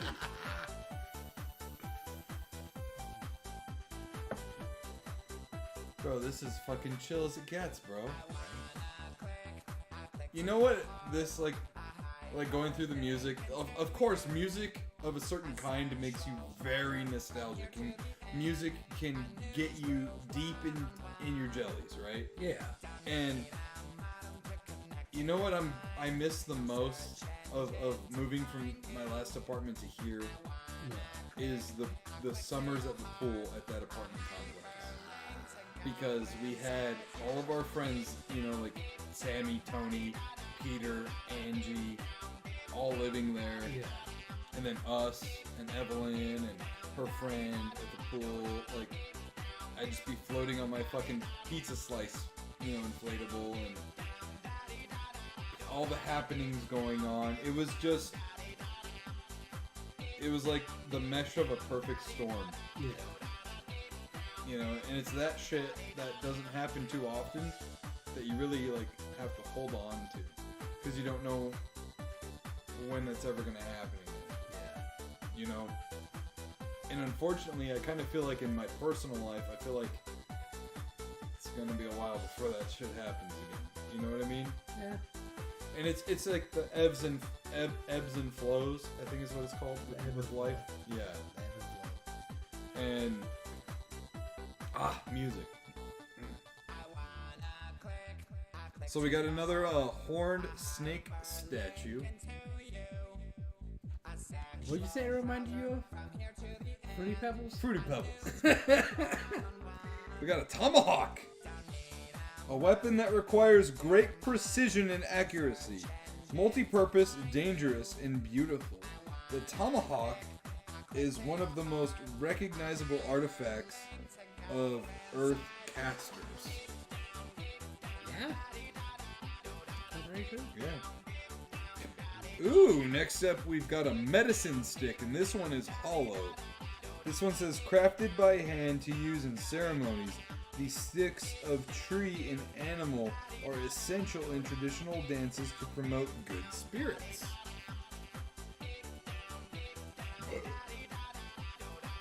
So the stick itself is hollow, as well as the star indicator right there. Right. I don't think any of the other ones had that star on it. Some of them did in the other packs. Well, in the other packs, but I mean Yeah. in the same pack. Ooh, well, we got another one here. Ooh. We got Ogopogo. I've heard that name before. Have you? Yeah, I don't remember what it is though. You're not confusing it with Oingo Boingo. No, I've heard Okay. Ogopogo. Okay. So it says here, some say that his mom was an earwig and that his father was a whale. Others say that he is actually the sacred water being, guardian of the Okanagan Lake. So this one has a, yeah, I know. This one has a holographic star, and that's him. Like, alright, when you think about it, An earwig as the mother and the whale as the father? Like, an earwig is like this fucking big. Yeah. Earwig is, they're fucking tiny. And then the whale, like, When you're how? Ow. I guess fucking we'll accept it. Yeah. Did you know? Here's a did you know fact of Eiffel 65. That they have a song all about the PlayStation 1. Wait, really? And it's playing right now.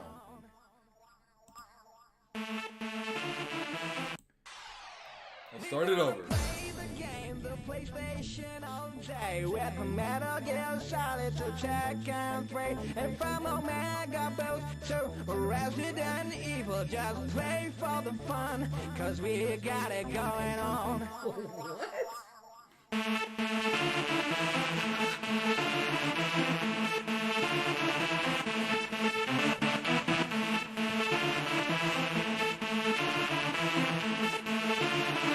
Yeah, bro!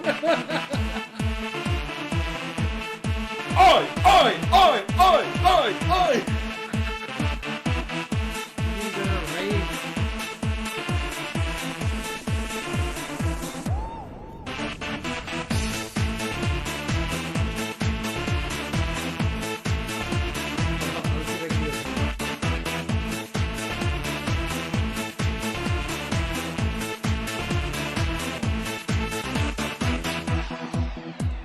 Tekken 3, Metal Gear Solid, Resident Evil, Gran Turismo, Omega Boost, Bloody Raw, X-Files, all over the world. Come on, Ridge Racer, Oddworld, we get 11, the game Like, all they're doing is basically naming off PlayStation games.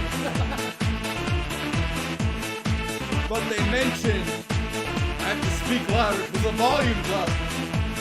Come on, come on.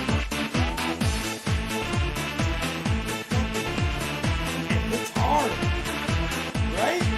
Especially when it fucking like happens.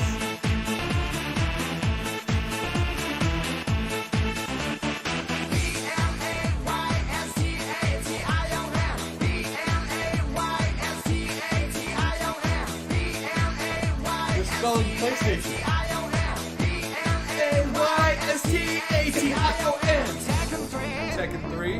Metal Gear Solid, Resident Evil, Gran Turismo. Omega Boost. Bloody Raw. X-Files. all over the world. Come on, Ridge Racer. Oddworld. We're gonna live it. The game on the PlayStation. I threw this for a loop where you said fucking Omega Boost. Yeah. Like, Bro, Eiffel 65 What? fucking smacks! Fucking Eiffel 65! I never fucking knew that. What? Yeah! They're fucking gamers, bro. Right? Oh shit. Like all the games they've named so far were pretty popular, but Omega Boost, I don't know that many people that actually play that one. P-L-A-Y-S-T-A-T-I-O-N.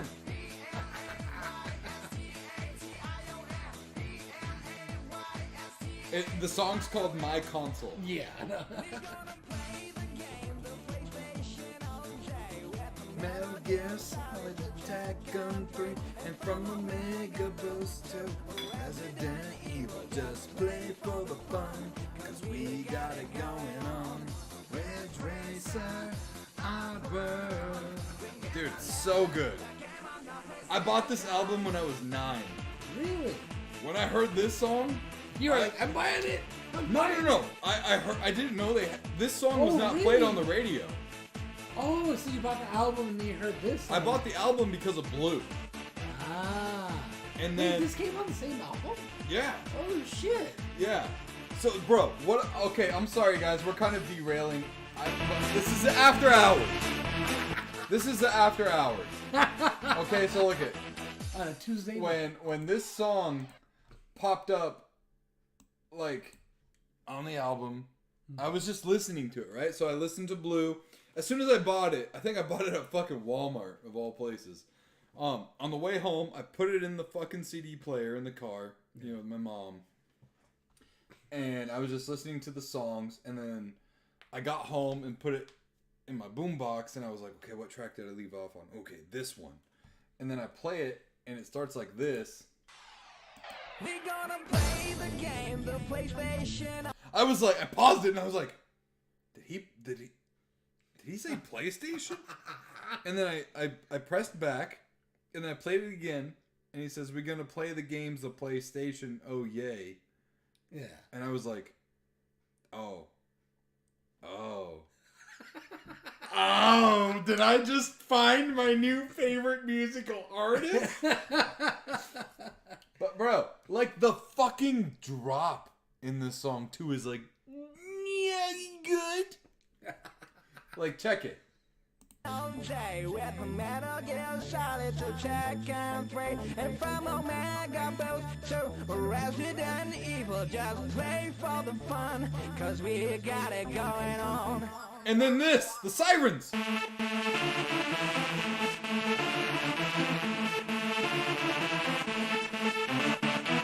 Little Nick, fucking, near 6 foot, fucking 9-year-old Nick was like, oh my god, I don't know what's happening with my body right now. I don't know what I'm doing.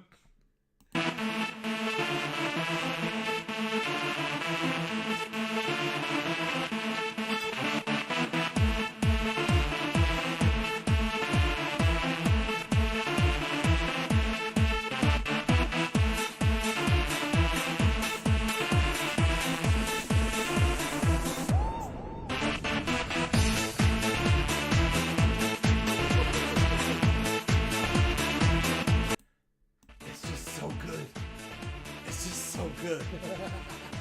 Makes Daddy Magic's nipples hard. Oh my god. Oh yeah. Oh man. This song though, Move Your Body, Eiffel 65, bro. Fantastic song. I fucking love this song. Okay, so Should we finish? We'll finish. They're fucking stupid cards. Whatever. We got a fishing hole card. Okay. And then we got a lightning storm. Looks cool. Yeah, it looks cool. And then we got another fucking frost aura. There you go. Okay, card pack's done. There we go. Now we're just gonna do this here. Went on another tangent. All right. So I always wanted Triple X is one of my favorite movies. Great movie, yeah. Yeah, the first one, and I thought a great sequel. Between Triple X and then Triple X State of the Union, which I didn't watch. Really? Yeah, the one with Ice Cube. It wasn't the greatest, but it wasn't that bad. Yeah, I didn't watch it because it didn't have Vin Diesel. I didn't care.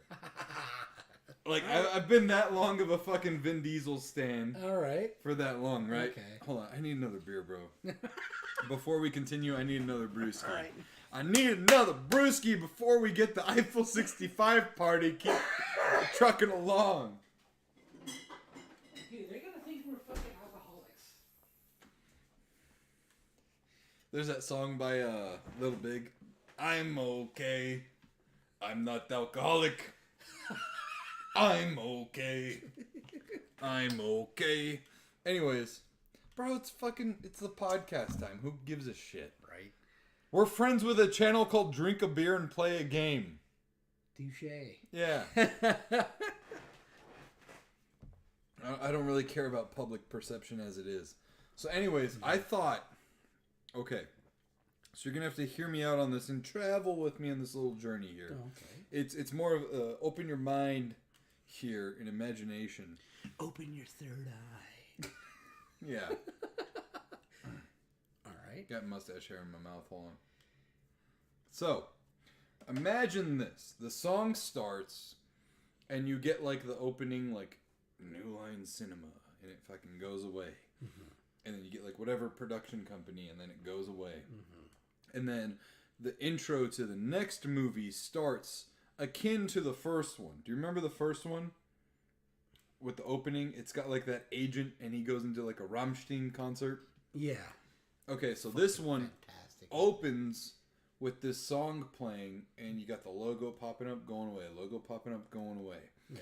And you've got Vin Diesel in a Euro nightclub, Eiffel 65, performing on the stage, because at this point Europop is like very popular. Oh yeah. I feel like they did Rammstein because it was like, in your face, we're fucking grunge and hard, and we've got skaters and pro BMX dudes in our movie. This one they kind of lean more into like the European culture, and I thought this song would fit great with the intro. So like I said, logos, and then it like fades open to Vin Diesel like bumping shoulders through a club chasing the bad guy. Rather in the first one, the good guy was getting chased by the bad guys. Yeah.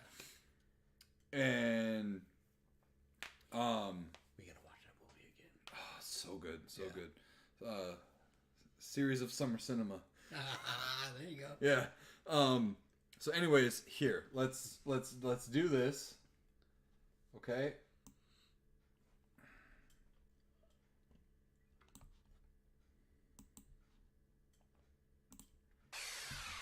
Get the logo.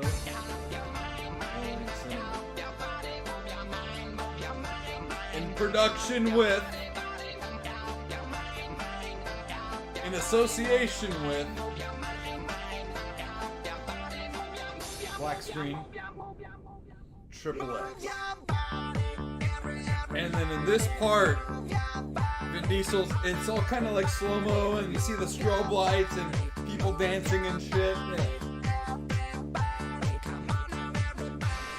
And then it speeds up, and everyone's like, oh, whatever. And he's bumping shoulders with people trying to get to the bad guy. The bad guy's like looking around, paranoid and stuff.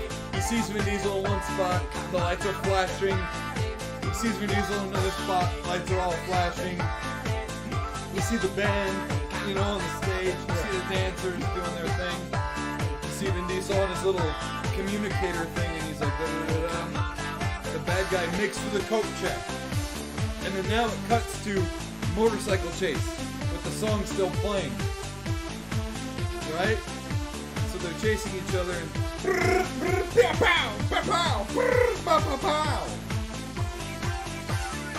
like, as good as an idea as that is,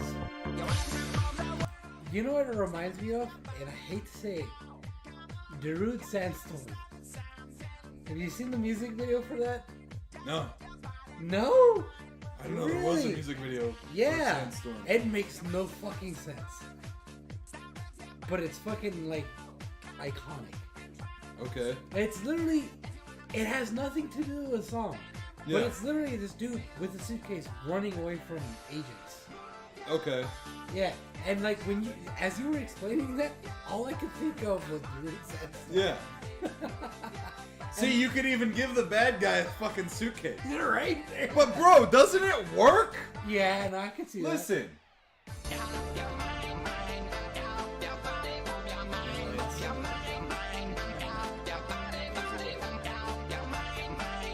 20th Century Fox goes away. You've thought of this A lot. And then you get the flashing lights. You get the Vin Diesel. And you get the bad guy like, oh shit, oh. It just works. It would definitely feel like that early 2000s.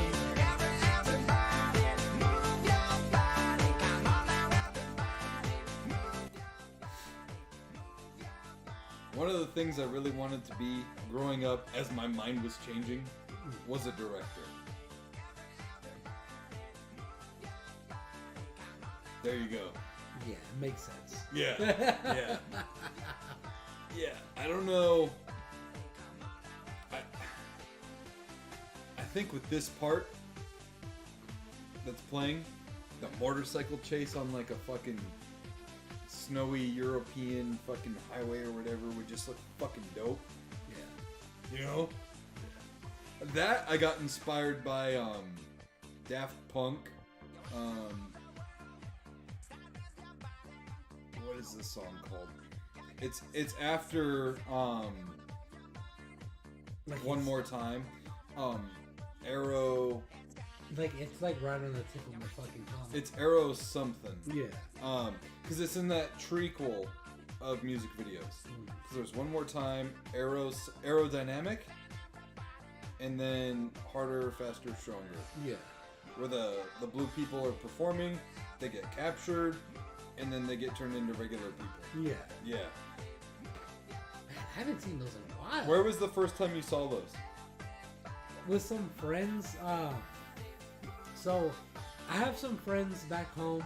Yeah, I gotta hit them up. I haven't talked to them in a while. But they're the first ones to introduce me to the Daft Punk fucking like music videos of those. Okay. Like the blue people. Yeah. Like, so it was back when I lived with them. It was me, my sister, her, like at the time boyfriend, now ex-boyfriend, and the two other friends that showed me that. So it was 5 of us living in one apartment. Oh wow. Okay. That was before. I Wait. got- So you were an adult? I was like 20, 21, yeah. That was the first time you heard of Daft Punk? No, that's the first time I've seen the Daft Punk music Oh, videos. okay.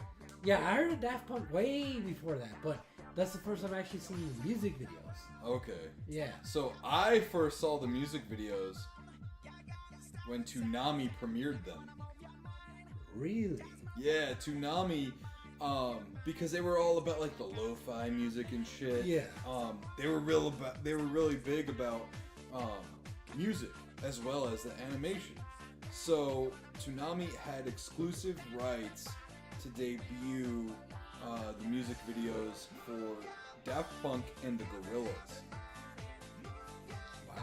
I didn't And know that. I saw the premiere for the treacle on one broadcast of Toonami back in like 2000, 2001.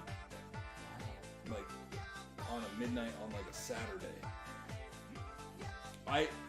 I tuned in exclusively for that because I was a big Toonami fan. I played along with the games that would happen with the invasion stories, you know, with Tom and all that.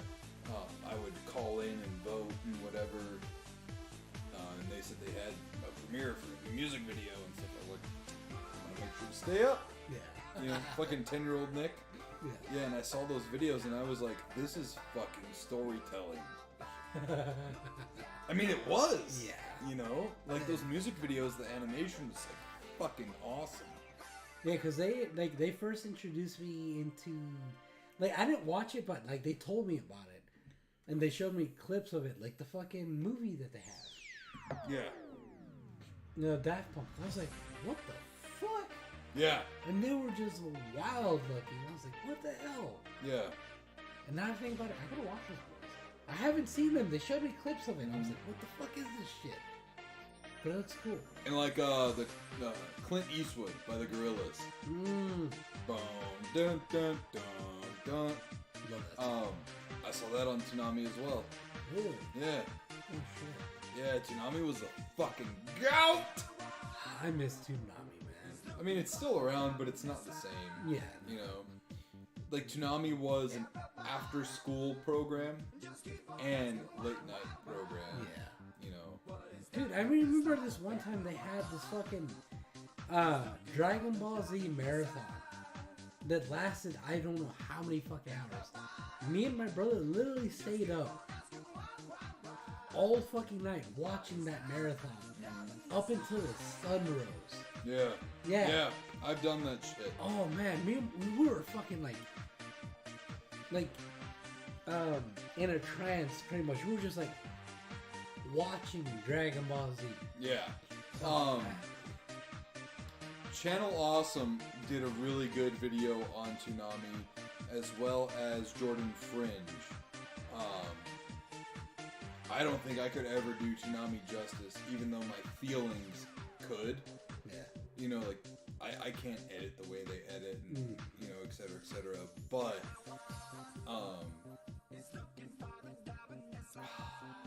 it feels good right now because I'm getting that nostalgia bug. You know, when you get older and you get jaded, that nostalgia bug bites you a little less and less. Yeah. You know, and right now I'm getting it, and I fucking love it. Fucking bite me more, dude. But yeah, man, Toonami was just like the fucking thing. Like, it was one thing to have like that iconic, you know, lineup, right? But then you had fucking the voice of Optimus Prime. Toonami will be right back. Dude, and then That was Optimus Prime's voice actor. yeah. You know, and you're like, what? You find out later on in life, you're like, wait a minute, that sounds awfully familiar. Autobots, roll out. Yeah. And you're like, whoa, fuck! Thankfully, people have kept that shit alive on like YouTube. So there's blocks of Toonami afternoon runs that I'll watch while I'm doing dishes and shit. And it's cool because it'll still have like the 90s commercials along with it. Really? Yeah. Oh shit. Yeah. And They then don't make commercials like they used to. dude, Evelyn, God bless her heart, 9 years old. Even back when she was like 8 and 7, like whenever I'd help her clean her room, I would throw on like a Snick block or a few episodes of Kablam that had like the 90s commercials in them as well. Yeah. She tells me all the time, Dad, they don't make commercials like they did when you were a kid. Yeah, no, they don't. And then she'll tell me too, like, Dad, you had it pretty good in the 90s. What was it like? And dude, sometimes I struggle with telling her exactly how good it was in a format where she can understand it. Yeah. Because like kids aren't outside with super soakers anymore. No. Kids aren't out there in a cul-de-sac or a block on their bikes and scooters all day with popsicles at noon and each kid running inside and making a sandwich and coming back outside to eat lunch with their friends during the summer. You know what I'm saying? Yeah. Or like the boys are playing basketball while the girls are playing with their Barbies in the street. Mm-hmm. It ain't like that anymore.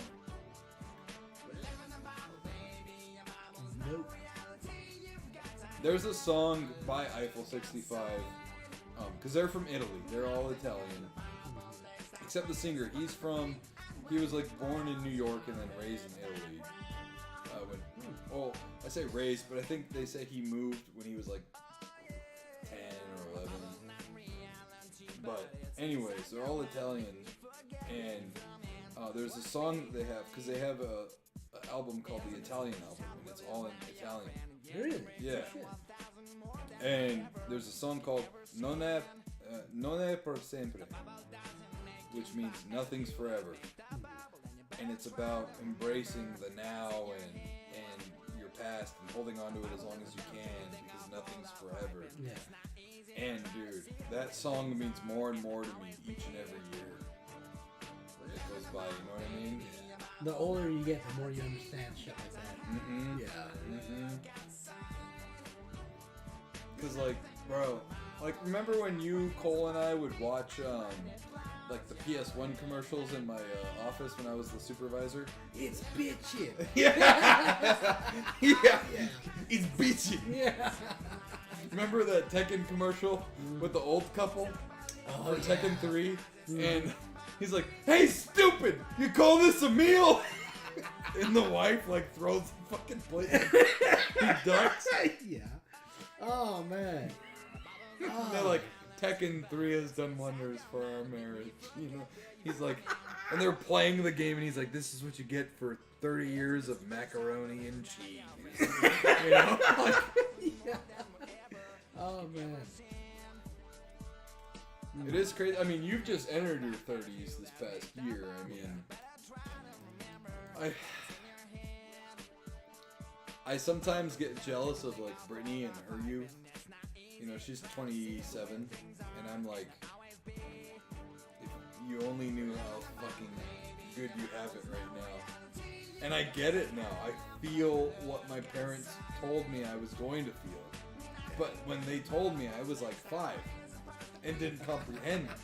I'm like, what are you talking about? Everyone feels this fucking good all the time. I know. You know? Yeah, but one thing I've learned though is that it is a mindset though. Like, I can definitely appreciate nostalgia, but I do appreciate the present as well. You know, and it's all a mindset. That's one thing I've learned. One for the money, I said two for the show.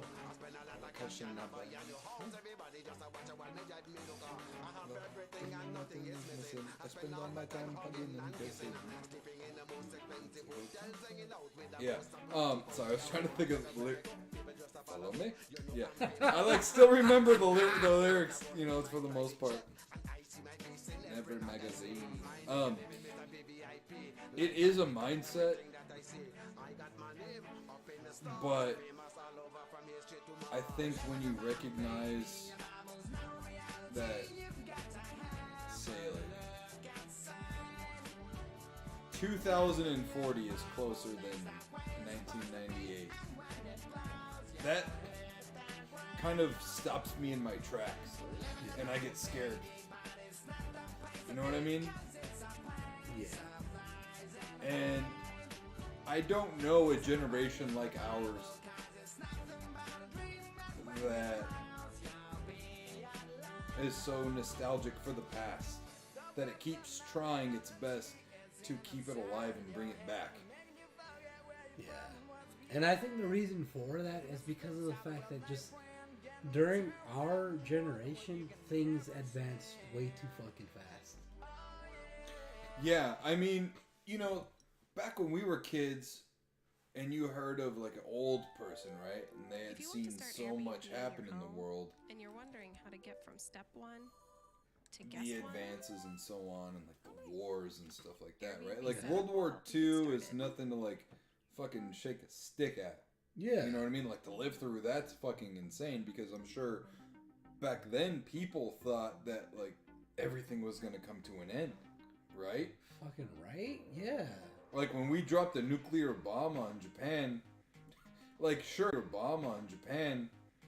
like sure, people make jokes and laugh about this and that now. You know, like those memes where it's like, you know, someone in Japan opens the blinds and then they see the sun, right? You know, like you see that shit. Yeah. But also too, like, bro, we almost destroyed a whole country. With 2 bombs. With, yeah, the fat boy and the skinny boy or something like that. Fat boy and... No, it's like Fat boy and little boy or something like that. Yeah. You know. But like, we almost... Like... And this was a something from that I saw in Oppenheimer when I saw the movie opening weekend. Brittany, they were afraid they were going to destroy the whole world, literally, because they weren't aware of the sheer magnitude, because they were afraid that once the bomb detonated, that atoms upon atoms upon atoms upon atoms would continue to explode. Like the reaction would continue without stopping. Throughout the entire world. Yeah. Like he asked Einstein, like, are we going to destroy the world if we do this? And Einstein was like, I don't know. You know.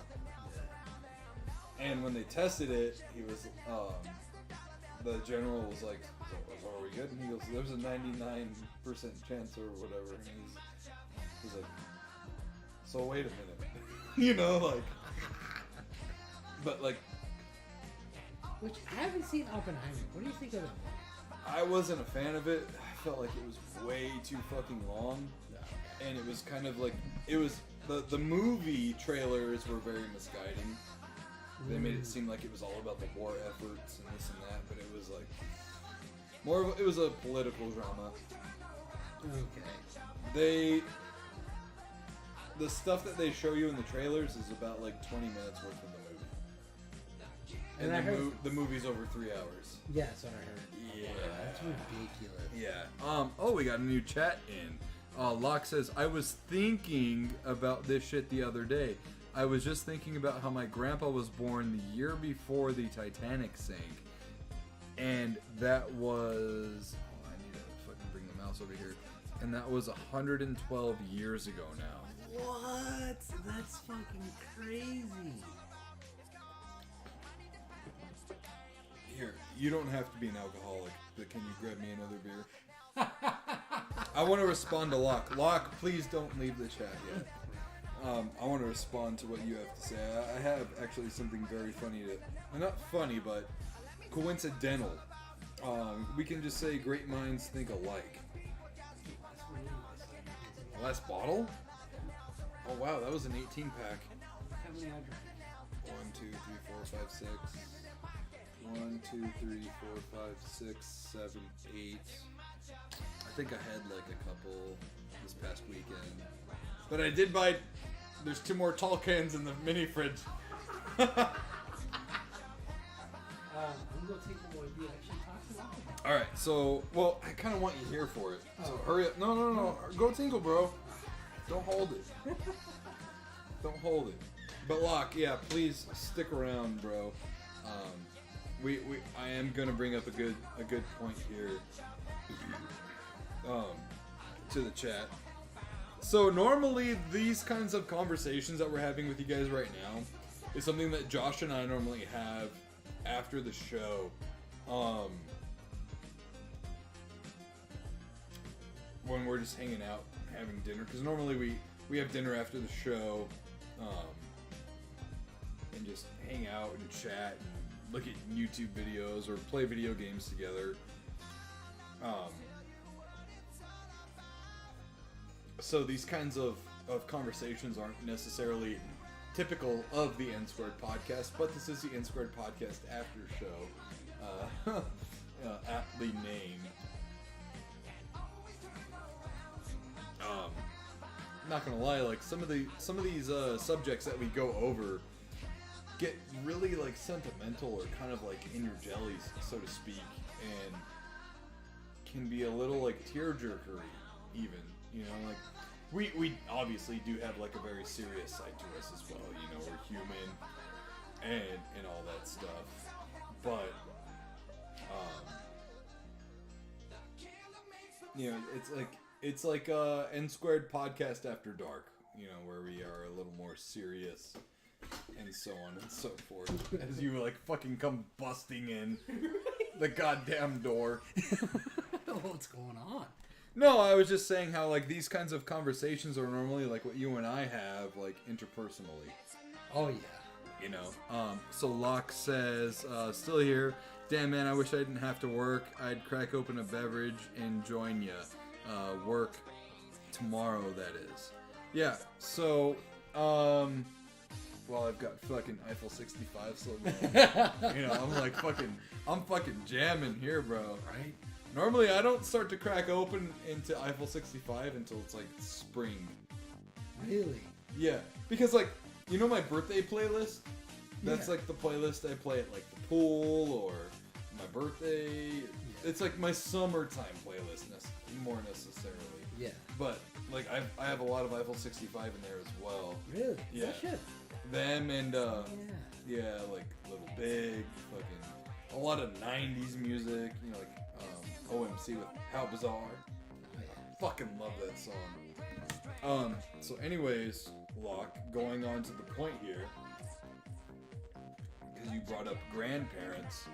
I saw this video, I think it was like by the Australian government authority or something, and they got parents and they interviewed adults. Locke says, I'm blue, and if I will bleed, I will die. If I bleed, I will die. It's so funny, bro. Hold on, real quick. It's so funny how people misconstrued or misunderstood the lyrics to Blue.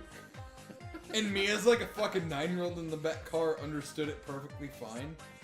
And I'm like, how are adults not understanding what's being said right now?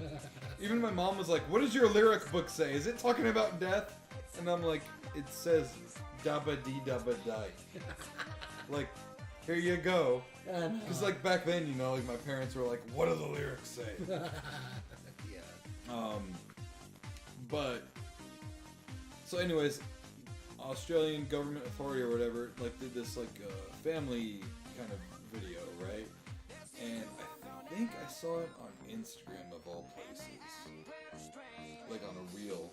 And they interviewed adults, and they were like, if you were to have dinner with anybody, who would you have dinner with? And all of the adults were like all the guys were like, you know, Kylie Minogue, Kim Kardashian, you know, blah, blah, blah. And the women were like Justin Bieber and this and that and blah blah blah. And those couples, their kids were interviewed, and their kids were like, mom, dad, you know, family. And then one kid was like, does it have to be a celebrity? Because I'd like to pick my parents. Yeah. You know, and you see the parents' reactions, and they're just like, a fucking course. So the kids taught the parents a lesson, in a sense, but then the kids also taught us a lesson, right? And when I was watching that video, when the very first couple was asked that question, I thought, my grandma. Because I miss her a lot. And the last time she saw me, I was in a really bad relationship. The one before? Before. You know, the ex-wife. And I don't think she ever really liked her, to be honest. Really? My grandma was not very keen on you know who. Dude, fucking grandparents back then, they fucking knew their shit. And I wish, like, I could just have dinner with my grandma to see her and, like, tell her how good Evelyn is. And for my grandma to meet, or at least be able to tell my grandma, right? Like, the stipulation is, like, it's just you and your grandma, right? Or you and one person. I wish I could at least, like, express or explain, you know, talk about how, like, good Brittany is for me versus where you left off, Grandma. You know. And don't worry, the Cowboys still haven't won the Super Bowl. She hates the Cowboys. It's funny because, like, a lot of my family comes from Texas. Mm-hmm. A lot of my family are fucking Cowboy fans. So, like, I get the hate, but at the same time, I'm like, fuck, man, so much of my family is Cowboy fans. Right. I can't jump on the bandwagon. Yeah. And, you know, so the way my grandma passed was she fell at the casino and broke her hip. And she had to go into surgery to get it fixed. And she did not want to get surgery whatsoever. And the hospital was pretty much like, if you ever want to, like, fucking be comfortable ever again, you need surgery. Yeah. And so they operated, and when my grandma got operated on, she had a heart attack. Damn. And she was on the DNR list, like, do not resuscitate. Yeah. And they did. And then she went into a coma. And while she was in a coma, you know, they were like, come see your loved one, try to talk to them, bring them out of it, whatever. I went up and I was scared to talk to my grandma because I'd never seen her like that before, right? I was a grown man. I was fucking 25, 26. Yeah. You know, I was maybe 27. And, That was like not that long before we met then. no.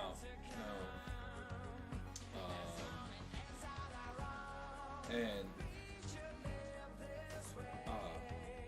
the Cowboys were right about to make the playoffs. And I remember telling my grandma, you gotta wake up. You gotta wake up. The Cowboys are gonna make the playoffs. You need to wake up so they don't make the playoffs. And that was like the one time that she showed sign of life. And apparently she named me. And sorry cousins, but I was her favorite. Really? My mom has always told me, she goes, don't tell fucking anybody this, but your grandma named you, and she's always said you were her favorite. That's why she was hard on you too, and this and that. But yeah, I wish I could just have grandma or dinner with my grandma. Last time. One more time. Just to like get that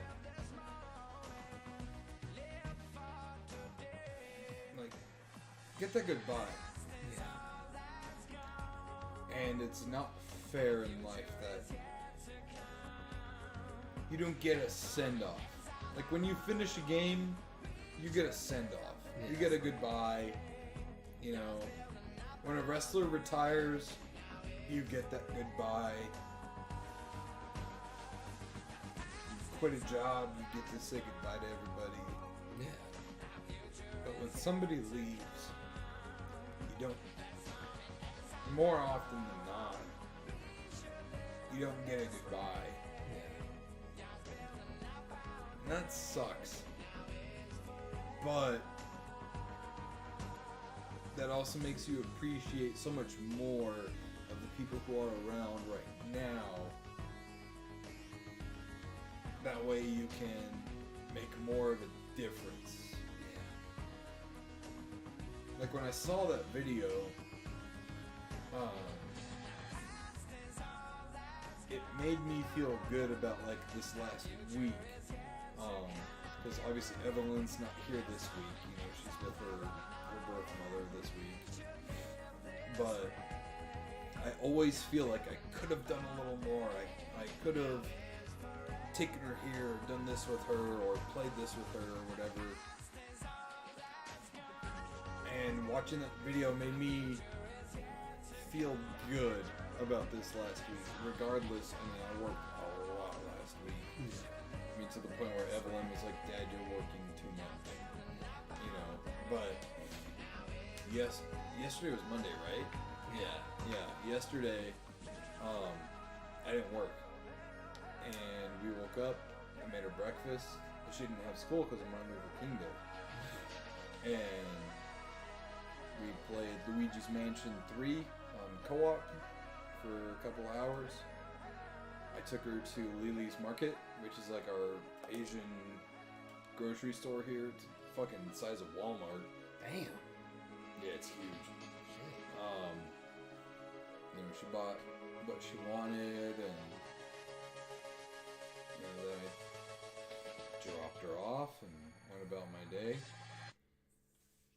And I think, damn, that was a good day. A good half of the day or whatever, and Dear all-wheel drive, let's show the it made me feel good because it made me think, you know what? I know Toyota has 22 all-wheel Evelyn drive, would say, four-wheel drive vehicles, more my than dad. any other brand. Toyota, let's go Yeah. places. Or if not, maybe some fucking stupid YouTuber she follows, but I know deep down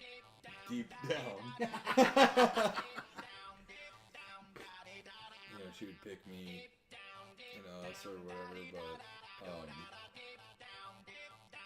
time is fleeting, man, and it gets a little scary sometimes. Yeah. Like nothing is guaranteed, and that's a little scary. So you gotta appreciate every little moment, man. Oh yeah. So Locke says, my last grandparent was my mom's mom, and she passed away 2 years ago. Unfortunately, when she passed away, I was just getting done with COVID, so I couldn't go see her. Damn, dude, that sucks. That sucks a lot. Yeah. I can kind of relate. So when my grandma, when I said goodbye, she had contracted staph or MRSA in her coma, so I couldn't even like fucking get close, touch, and all I wanted to do was just like fucking, like boom, and that was rough. That was rough.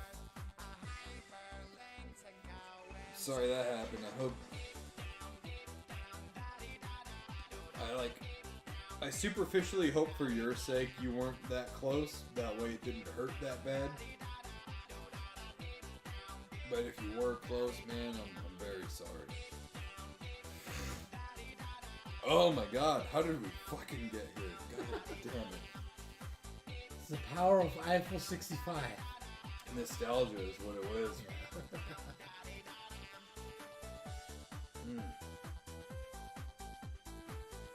You know, it's funny, man. We all start off as kids, right? Like, yeah.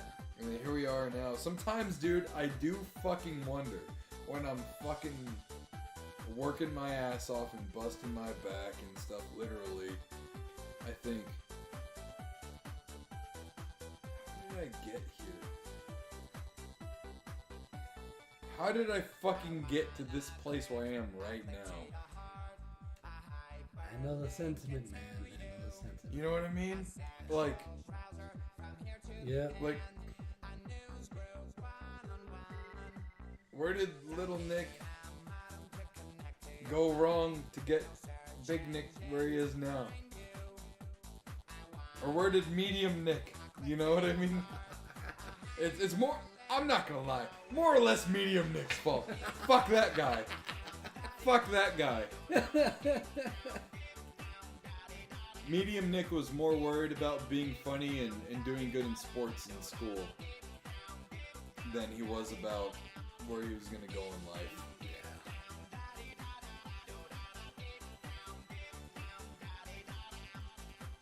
Did you know what you wanted to be when you grew up? Like, in high school and shit? Nope. To this fucking day, I still... To this day! To this day! To this day! Yeah, no, growing up... Oh, fuck. Yeah, no. Growing up, I didn't fucking know what I wanted to do. And to this day! To this day! He's a goat! I don't know what I want to fucking do. And that's the thing, so many of us, like, there's a lot of us out there that are like that we don't know what the fuck we want to do with our lives. Yeah. But the thing is, we can't let others, you know, knowing what they want to do with their lives, you know, it sounds wrong, but influence us. Because just because they know what they want to do with their lives doesn't mean that we should. I mean, we kind of should, but at the same time, we should know. You know? Yeah. I do kick myself in the ass a lot for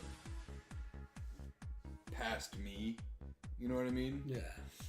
Like, when I was graduating high school, I thought I was going to be the youngest UFC fighter to be signed and beat Anderson Silva. Really? And back then, he was like unfucking touchable. Those were my goals and aspirations. Yeah. Because I couldn't figure out how to be a pro wrestler from Tucson, Arizona. I didn't know there was such thing as wrestling schools. Yeah. Or whatever. And, you know, eventually when I did learn about them, They were like across the fucking country, or in like another state or whatever. And I'm like, I'm poor. I'm like, Right. I moved out at 17, so like, I got nothing. You know what I mean? Yeah. I know the sentiment. And the thing is, like, when I went to college, mainly because my mom wanted me to, like, it was my senior year of high school. There was this college that was going around, introducing themselves to schools around the area. Yeah. Like, hey, this is what we teach and all that. And they were, advertising their medical assistant program. And I was like, oh, that's kind of cool. And I told my mom about it. She was like, oh, you should sign up for it. Sign up for it. And because, I was a kid and I listened to my mom, trying to be a good kid, I signed up for it. Yeah. The thing is, I completed it. My mama said alligators are so ornery because they got all them teeth. The breath. Oh my god. Mama says the foosball's for the devil. God. Is that you, Josh? Not quite, but pretty fucking close. She loved me and she showed me her boobies. Nah, it was never to that point, but I did respect my mom, The single mother growing up and all that shit. You respect her authority. Yeah. Yeah. I don't mean to walk out on your mama's fucking talk. I have to pee so fucking bad. Oh my god. My penis is gonna explode. Don't include my mother in a fucking sentence like that. Talking about your mom makes my penis explode. Oh my fucking god! Go pee! God damn. Snark, you gotta admit, he does a really fucking good Waterboy impression. Jesus. Oh man. Alright, I'll wait till he gets back to continue going. Hopefully I don't fucking forget what I was saying. Oh man. Waterboy, by the way, was a fucking fantastic movie. I love that shit. Oh man.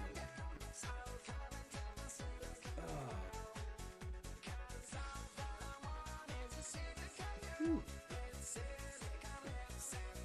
Fuck it out. Oh, if he comes back on saying this, I'll just repeat it. Yeah, I went into college mainly because I went to go study medical assisting, and I mainly did it because my mom was kind of like, hey, you should go. You were interested in. And the thing is, like, it was just a slight interest. I thought it was cool. That was it. But my mom was like, oh, you should study it. Sign up for it. Sign up for it. And because I wanted to, make my mom proud and all that, I signed up for it. I studied it for it was a 2-year program, but of course I kind of fucked up and ended up being a 2.5, almost 3-year program for me. That was mainly because I was being lazy. I studied that, and the thing is, like, it came easy to me. All this stuff about the human body that we learned, like, I understood it really well, but at the end of the day, at the end of the semester, whatever you want to call it, it just wasn't for me. I did an internship with the college, with this weight loss clinic, ironically. Listen, you fucking threw yourself under the bus there. Hey man, I know I'm fat. That's whatever. Yeah, basically I'm saying is like, I mainly joined the college because my mom was kind of pushing me to do it. She's, oh, you find it interesting, sign up for it. And because me, I was trying to, be a good boy and fucking, make my mom proud and all that shit. I signed up for it. Mama said go to college. Hey man, I respect my mom. Even though I did that shit because, I was trying to be a mama's boy or whatever.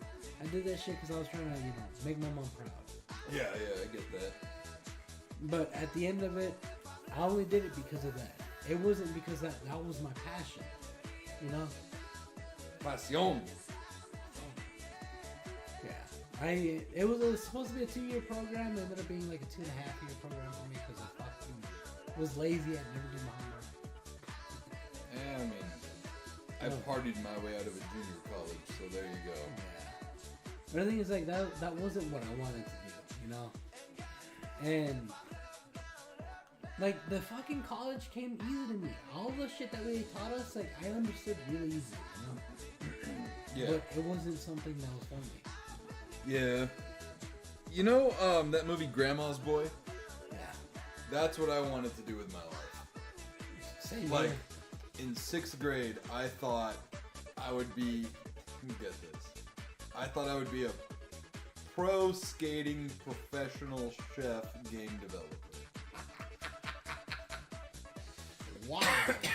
Yeah, I was enveloped in the world of skateboarding. Yeah. My dad was I guess you could say like semi-pro skateboarder Yeah. in his youth. Skated with Tony Hawk, Tony Alva, a bunch of other, like dudes from Dogtown. Yeah. My dad was also professional BMX racer. Got me into skateboarding and BMX. And one time, dude, there was this race I was in BMX, and I'll never forget how mad my dad got at me for doing the right thing. I was in first. And like, I don't know if you guys are familiar with BMX, but like, it's basically like Supercross, but on a bicycle, right? Yeah. You know, it's all these jumps and this and that. Kid behind me like fucking 50, and I heard him like yell, and I looked back, and it was when we were on the flat, and I turned around and helped him up, and I let him get first. And my dad fucking hounded on me. Really? Yeah. Hounded on me. And I ended up getting third in the race. Shit. And my dad was like, why couldn't you just fucking go? You would have won. Yeah. But anyways. Treating schizophrenia without a daily What the pill may fucking seem schizophrenia impossible. ad? But yeah, I love cooking. Always have, even since back then. I thought, how cool would it be to have my own fucking like food trailer at the X Games where I'm performing at? You know what I mean? And then I got a game coming out about me, like fucking Tony Hawk or like Matt Hoffman, or, you know what I mean? Like Dave Mira's BMX, I thought that's what I was gonna be when I grew up, and then some guy who fucking fixes people's houses when shit breaks. Hey man, don't sound so down about it, cause fucking there's not that many people that know how to fucking fix shit like that nowadays. I know, man. It's just sometimes I feel like I'm a waste of fucking skin. You know what I mean? Yeah. Like the potential within me is, and like I feel that candle, rather that flame on Charmander's tail, each year getting a little smaller and a little smaller. Because, and like, I don't mean this in any derogatory way, but it's like, I'm not like the rest of you guys. You know what I mean? Like, I've got crazy athletic ability, crazy strength, a great physique when focused on. I could go dedicate the next 6 months of my life to professional wrestling and guarantee I would be fucking signed by somebody. Yeah. But I can't. And I don't. I can't because I decided to get married really young, have a kid, remarried and have a kid on the way. Plus the existing kid. And have a house to pay for. Blah, blah, blah, blah, blah, blah. So I can't necessarily just fucking go boom. Unless we had, instead of 3 viewers, 300 viewers who were tipping $5 each a night. But I can't. You know what I mean? I feel like every day that little flame that God fucking blessed, and that's the biggest insult to me, is that I'm like smacking God in the face because I'm like, yeah, I know you blessed me with all this, but I ain't using it. You know what I mean? Like, yes, I'm Christian. This is very well known. I'm Christian. I believe in God. I believe in Jesus. I believe Jesus died for my sins, etc., etc. And I am afraid that when I die, God is going to ask me, what did you do with what I gave you? Yeah. And I'm going to say, I repaired a lot of drywall patches really damn good. And I fixed a lot of people's house problems. You know what I mean? Yeah. There, and I mean this with all humility applied. There's not a lot of people like me. There's not a lot of people like me. I see it in the gym all the time when I'm working out. Like, for instance, last week I hit the gym once. This week I went to the gym on Monday. I didn't go today, but I went yesterday, and I threw up like 315 pounds on bench, rocked it out for 15. But before that, I threw on 225 pounds and slapped it, and I threw it up for like fucking 20 reps easy. Could have kept going to like 50. Yeah. That's what 225 pounds is what they test NFL prospects at like the NFL Combine. So they test their speed, strength, and agility, whatever. Yeah. That I don't remember what the record is, but I know I've surpassed that with the amount of reps at 225 pounds. I mean, like, there's not a lot of people like me, and I feel like I'm just dwindling away at any prospects at all. And like, there's always people that say like, oh, well, Harrison Ford was a carpenter until he got the gig with Star Wars, and he was like 30 something, and Diamond Dallas Page didn't start wrestling until he was like in his mid 30s, for WCW, and I'm like, yeah, and I'm almost there. After I pass those excuses, then what? Then what?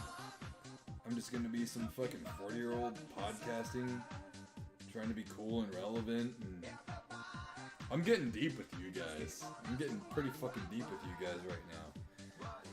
But So normally conversations we have outside of the podcast. Yeah, and that's what I was telling them. Like, this is like NSquared after dark. Like, yeah, sure, I'm only 32, but like, time flies at this age. And I say I'm only 32 now, but like, what, are we gonna be here when I'm fucking 36? And I'm like, I'm only 36. Like, Yeah, I know what you mean. yeah. In fucking 4 years, Evelyn's gonna be 13, almost 14. At this, like, in this day, 4 years from now. Yeah. Snark says, true, as DDP was originally a manager going back to his AWA days. Yeah. But like,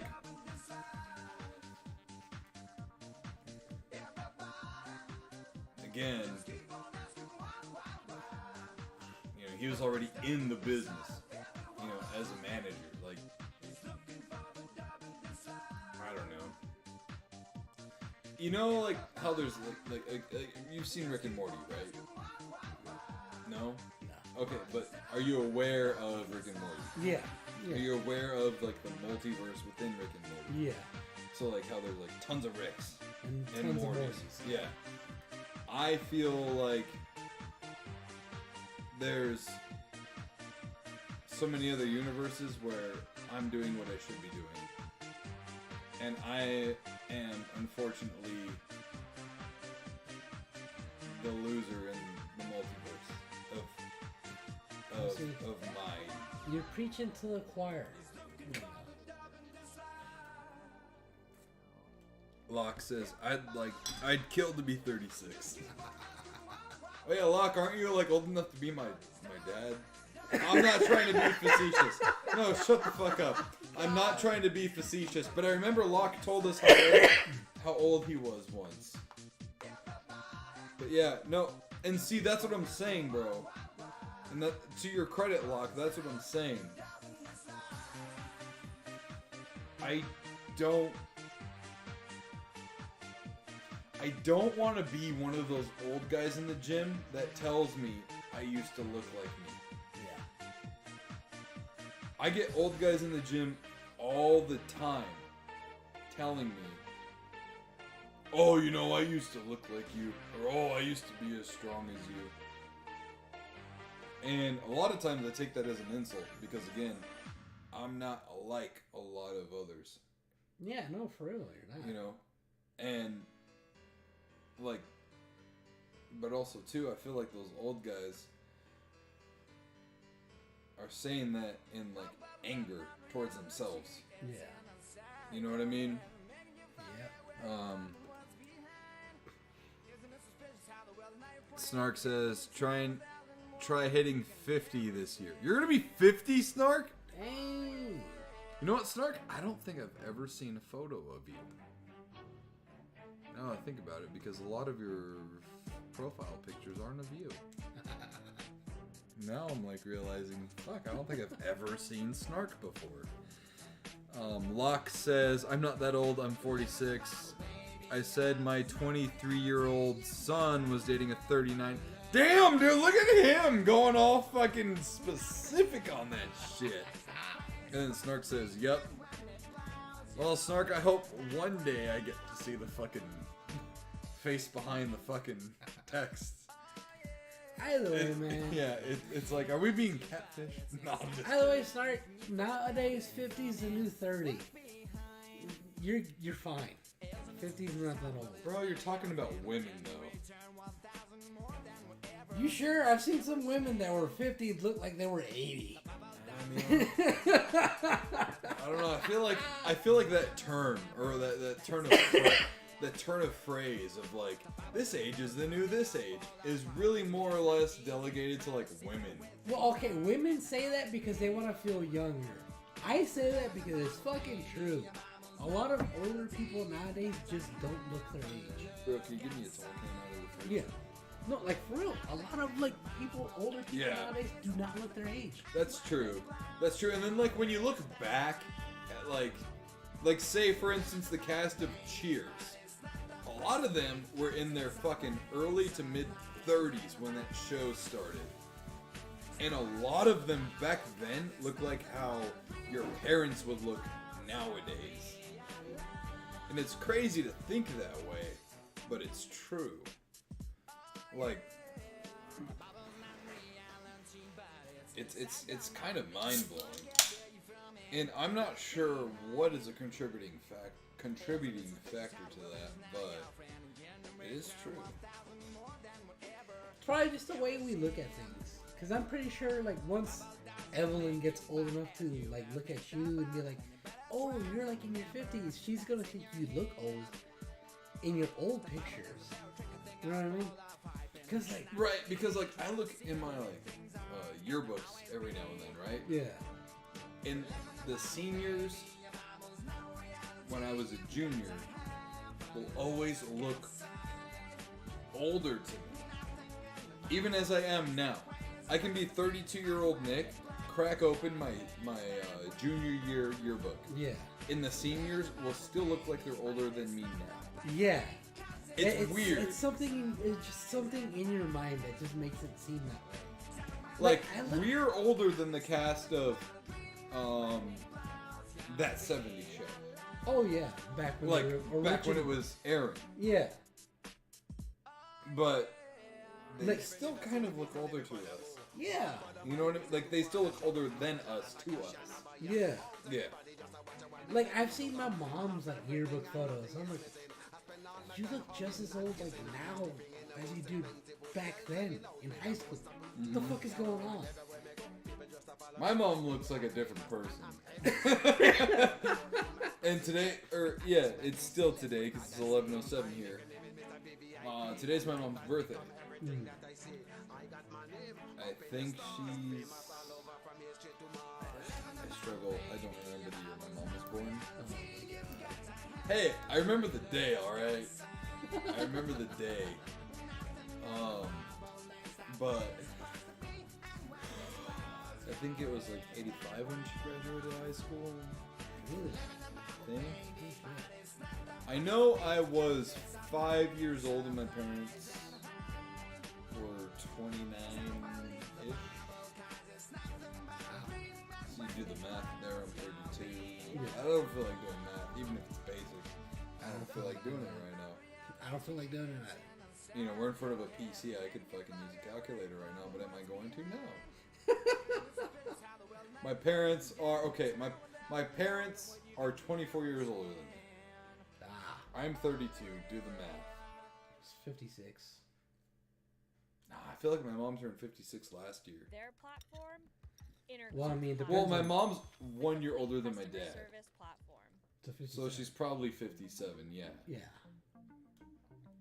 I remember going to my grandma's 60th birthday party. Wow. And now, my mom is nearing that age. And before I know it, I'm gonna be fucking 60, bro. It sounds like a long time away, right? Like it's almost double my lifetime. But then the years from 15 to now, like that. You know what bothers me about aging? I don't remember a lot. That's normal. I know, but I don't like that.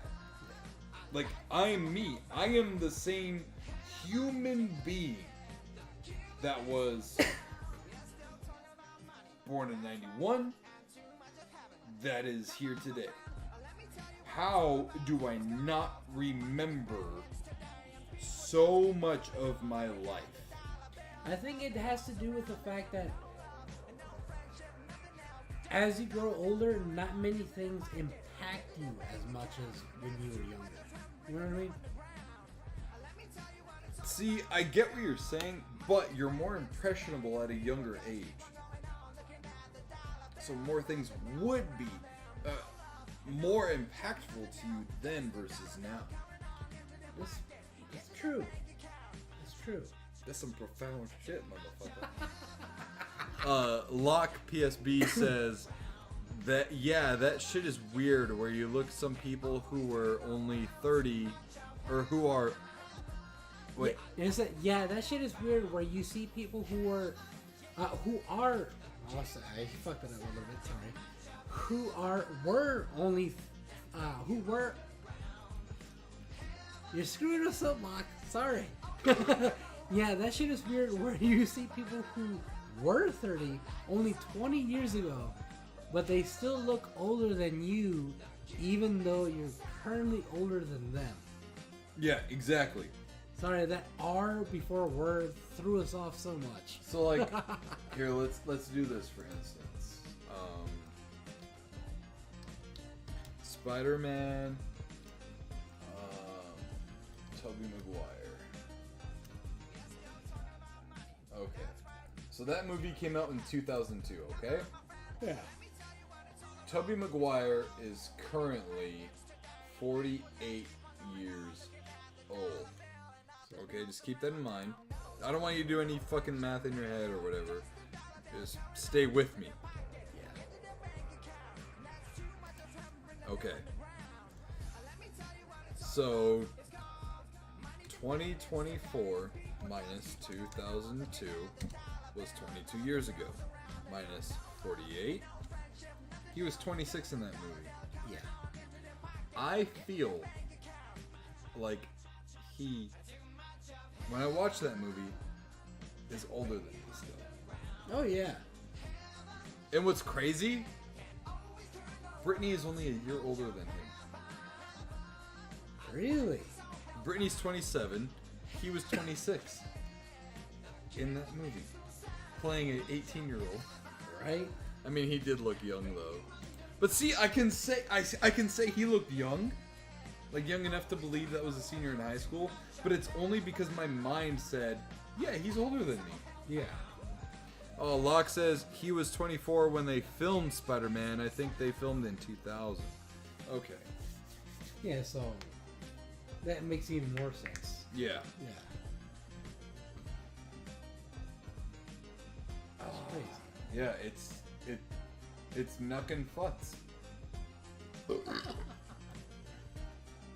Willem Dafoe is 68 years old. Damn. You know what? I wonder how old Jackie Chan is. He's got to be in like his 60s. Why isn't it letting me type?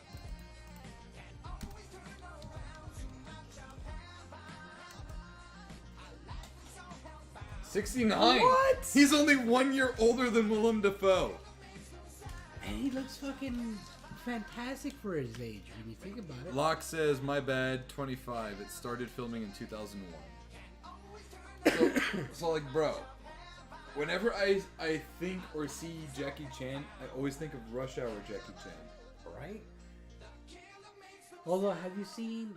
what was that last movie he was in that I remember? Great fucking movie. The Foreigner? Yeah. That was where, like, his daughter was kidnapped or captured? Or killed? Killed. Yeah. In that explosion or something like that.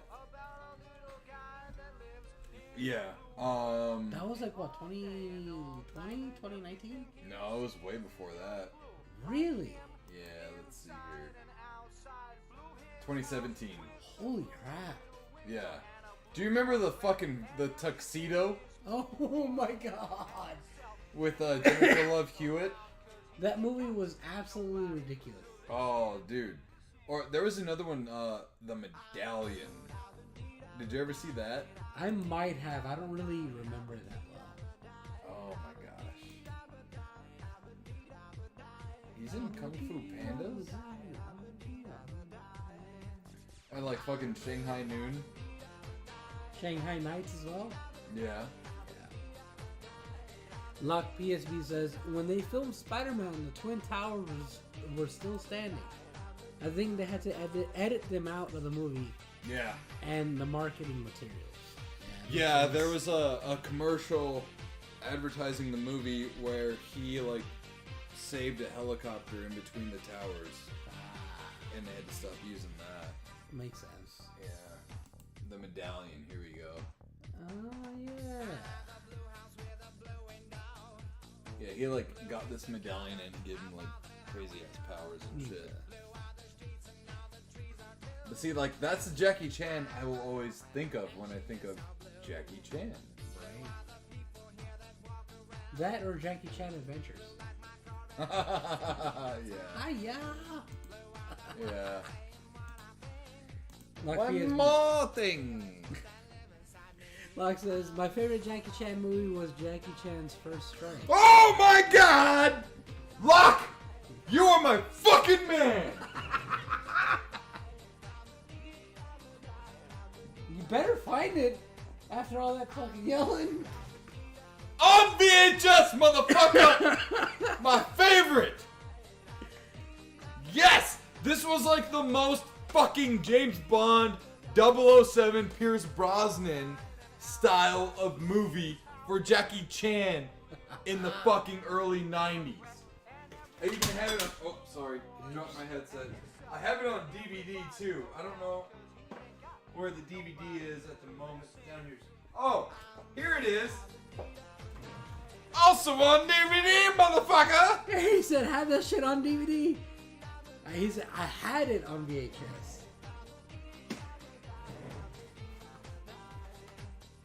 He's got both. Come at me, bro! You know what's funny? He's more tan on the VHS than he is on the DVD.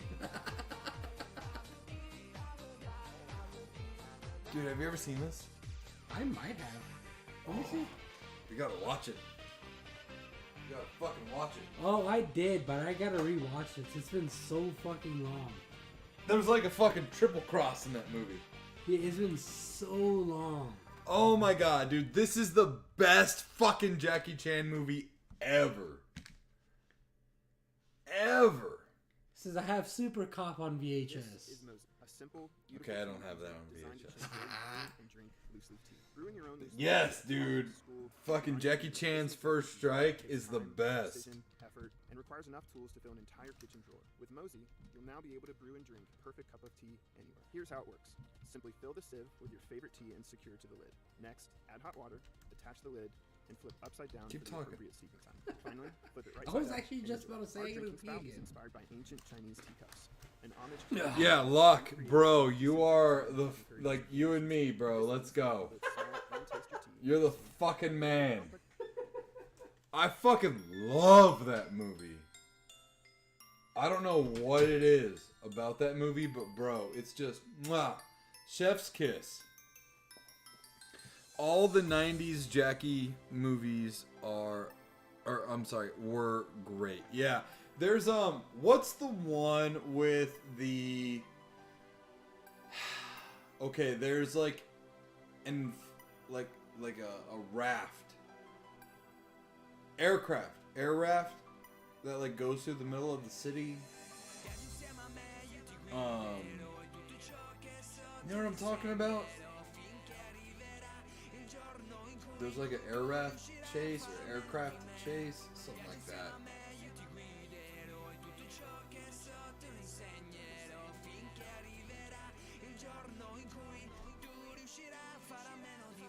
Rumble in the Bronx, Super Cup, Mr. Nice Guy.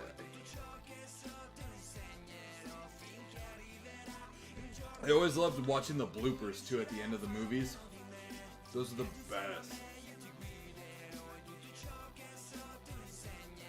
Where you see all of his like stunts gone wrong.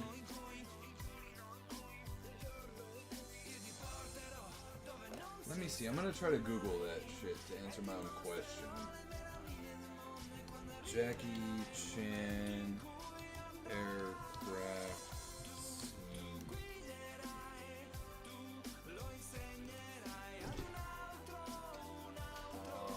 Maybe let me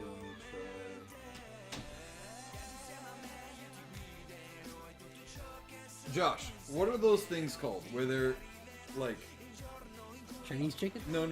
Used on the bayou. They got like a big fan in the back. They're like inflatable boats or whatever. Fucking the hovercrafts? Hovercraft, thank you. There you go. Oh, dude, I gotta get going soon. I know. Rumble in the Bronx? Rumble in the Bronx? Yeah! Okay, yep. I remember now. Okay, there we go. Yep, in the city. There it is. Man, what a fucking throwback. Holy shit.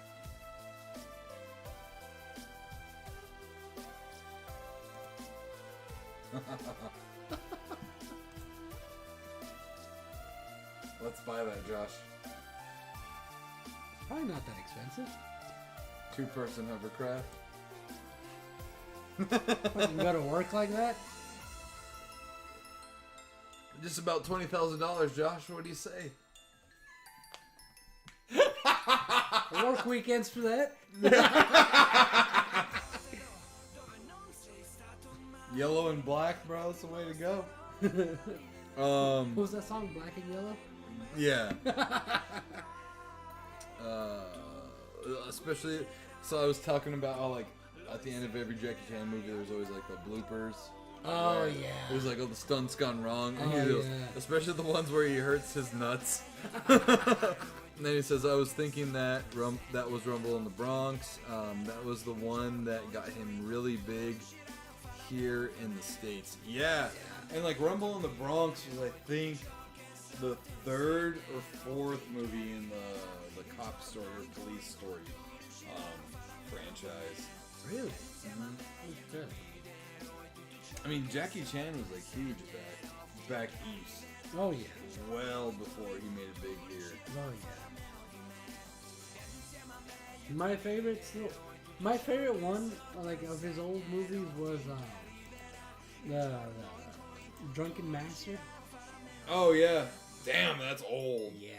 He was young in that one. Dude, I fucking love that movie. I gotta rewatch that one. Dude, I don't know how many times I've seen it because of my dad, but I've seen it a lot. I want to watch it again. I like what you said because I was right about to say I've got this picture of Evelyn when she's a little baby, like little baby. Yeah. I was watching a Bruce Lee movie, and she's in this little. It's called a boppy. Think of a huge neck rest pillow when you travel. Yeah. So babies can like use that to like sit in or like lay in, whatever. Yeah. I had her propped up in that, and we were watching this fucking Bruce Lee movie, and she was just like, "Oh wow, oh," you know, like all fucking dumb baby looking. Yeah. You know. Oh, Snark, you have a good night, man. Oh yeah, yeah. Have a good night. I know it's pretty late over there. Yeah. But I like that you said, you know, because of your dad, and I'm like, I'm sure Evelyn doesn't remember shit from that, but until something, like she sees a clip of it, and it's gonna trigger her fucking memory. yeah, I don't remember exactly what Bruce Lee movie it was, but he was like defending a fucking like Chinese restaurant. It's like, so good. I'm gonna Google that shit now. I'm gonna pull that shit up, Jamie. Bruce Lee Chinese rest. Watch it pull up New York. Right, restaurant movie. The Way of the Dragon. Oh, there we go. The Way of the Dragon. Yep. Yeah, 1972. Wow. Fuck, I didn't know they were that old. I showed her first rated R movie when she was like fucking not even one. Oh man.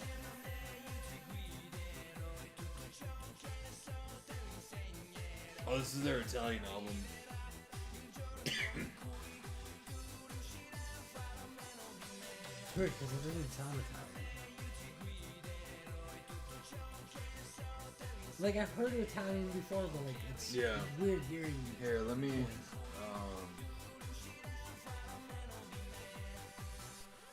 Non è per sempre.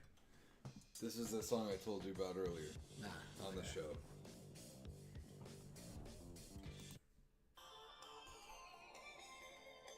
I love the way it fucking opens up.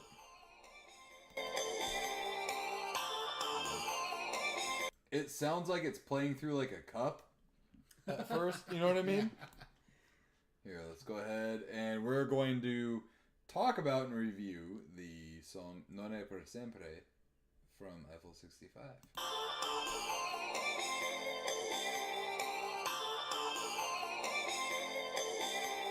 So 90s pop. I love it.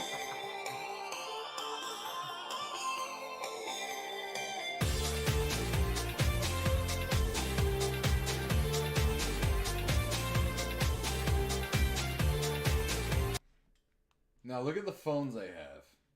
He's got like some fucking Nintendo DS fucking phone over here. He's on his phone looking like he's got some awful news, and he's like, what is in my hands? Now hold on, I'm gonna pull up the lyrics to this song.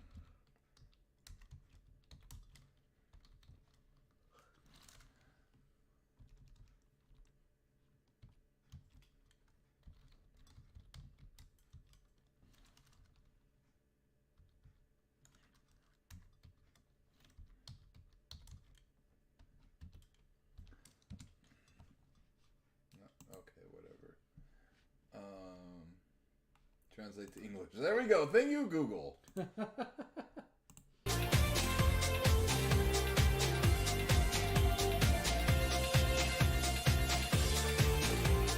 got a good beat. Or a good, like, it's just catchy. It's that guilty pleasure fucking music that everyone is like, I love this, but I hate to say I love it. Yeah. So it's not forever.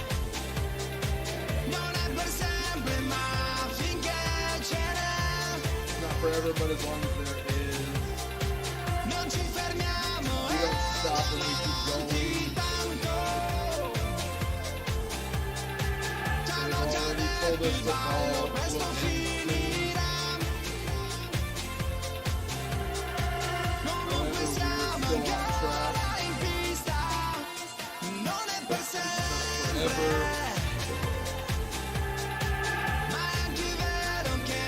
It's also true that if we never give up,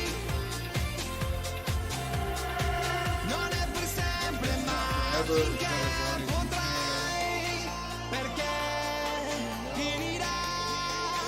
lo sai, cogli l'attimo, vivi quello che hai, rimorsi forse ma rimpianti mai, perché non è per sempre ma finché ce n'è. It's not forever.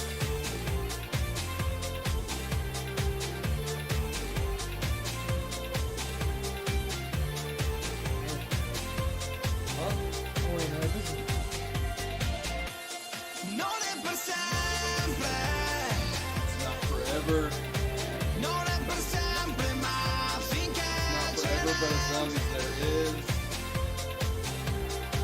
non ci fermiamo. We don't stop and we move forward. Much. They've already told us the wind will change soon. But we're still riding the wave. It's not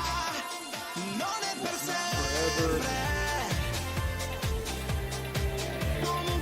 However, it was nice. At least I'm still here.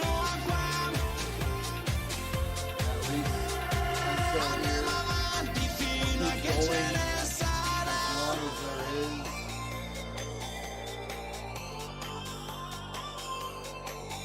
It's not forever.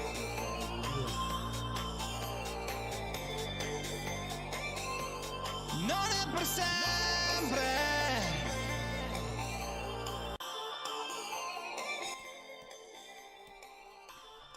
Like, that song has kind of like a double meaning. So, this was their third album. So the first album was like Blue and all that shit. Next album was called Contact. And then this was their third album. Their third album, I feel like, okay, right? So like, you had these big hits and you made it all across the world. Yeah. And then your second album was like, okay, you're alright. And then this one's like, Italian album. Yeah. And this album, or this song, I feel like is double meaning because it's like, you're telling all the people that like, they told you, oh, you're kind of like, you're gonna fade out, you know, you're a one-hit wonder or whatever. And they're like, yeah, we know. Like, well, we're gonna enjoy it while we can, and this and that. But it's also about life. Big time about life. That's what I get out of this song. And that's one thing I appreciate about music and being a musician and being able to understand music is, like, this song, it's fast and exciting in the music. Yeah. You know, and that's life. Life is fast. And it's exciting. And if you notice, this song slows down once. Yeah. And I think that, I might be making the song more deep than it is, but like, I feel like life slows down only so many times for you. You know what I'm saying? And it only lasts for just this little portion. and then and then the song starts over. Yeah. You know, and it's so fast again. And You sound like a lit teacher. huh? You sound like my lit teacher. Yeah. Your fucking English teacher. Yeah. But no, you got a good point. You got a good point. You know, like every now and then, life will slow down for you a little bit. It'll let you smell the roses around you, Yeah. or whatever. But more often than not, you're moving faster than the wind is,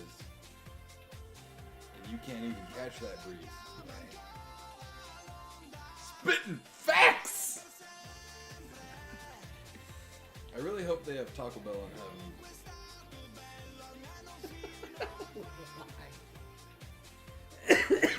Well, I'm thinking about like the way I'm talking. I'm gonna die sooner than Oh my god. I'm gonna want. Don't say that, John. I know. But bro, like, you know that the movie Grown Ups? Yeah. Right? It's got Adam Sandler and all his friends and stuff. I'm like, that is like all I want in life. Or like King of the Hill. You know, they were all friends in high school and stuff. Yeah. I didn't stay friends with my friends in high school. Yeah. You know, they went all off to do fucking. It's hard finding a system that can keep up with to everything fucking I need. smoke so weed I every upgraded to the day Intel and Core i7 fucking- at 14700K and to help me you know, effortlessly do stream fucking and record my shrooms and games. this and that. Granted, now they aren't those people anymore, and they're super successful. So I'm like, should I have gotten high too? I broke off from them because they were doing that shit, Yeah. and then now I'm like, You decided to take me up on my offer? It's a great deal. I'll take it. it's fucking 11:34 on a Tuesday night, and I'm still covered in drywall dust. God damn it! You know what I mean? Yeah. But Mind if I hit that? I'm not sick, so you're good. No, I know. I Do mean, you want regular or rocket mode? what's the difference? Oh, you'll feel it. Hit it regularly.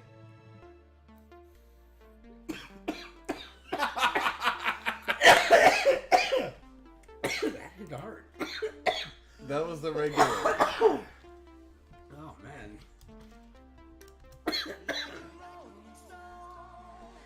All right. Here, try rocket mode. You might like that one Oh, better. my God.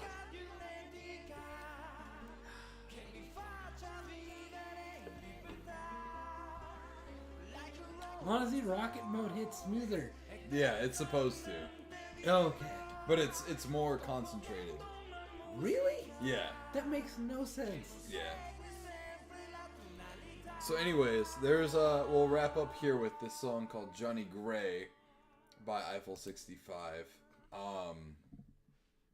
We'll break down this song. We'll analyze this song because of fair use. I mean, it's not even like we're monetized, but whatever. One day we might be. Yeah. Bro, I've been doing YouTube for 8 fucking years. Yeah. And I still haven't surpassed 1,000 subscribers. It happens. I don't know how people get more than that.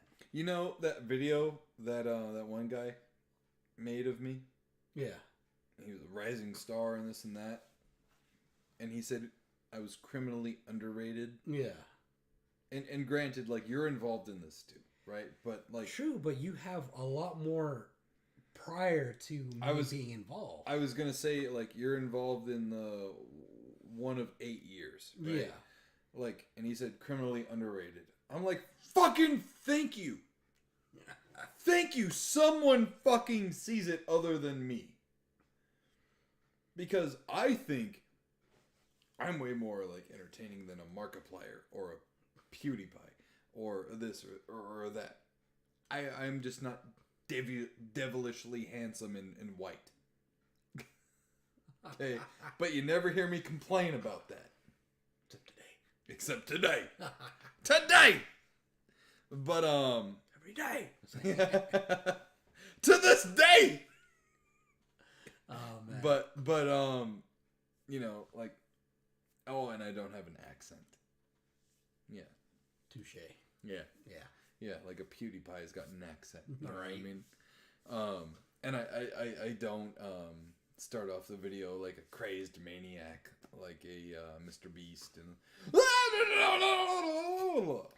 I know that's what gets views nowadays. It's ridiculous. yeah, you know, God forbid you be genuine like we are on the after show, Right?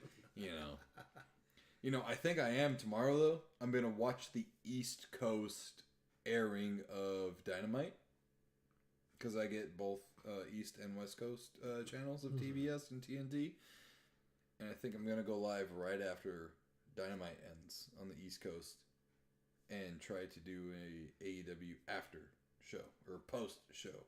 Kind of like how JD from NY does. Yeah. But maybe not so fucking cringe. Yeah. Yeah. There you go, Sean. There you go, Sean.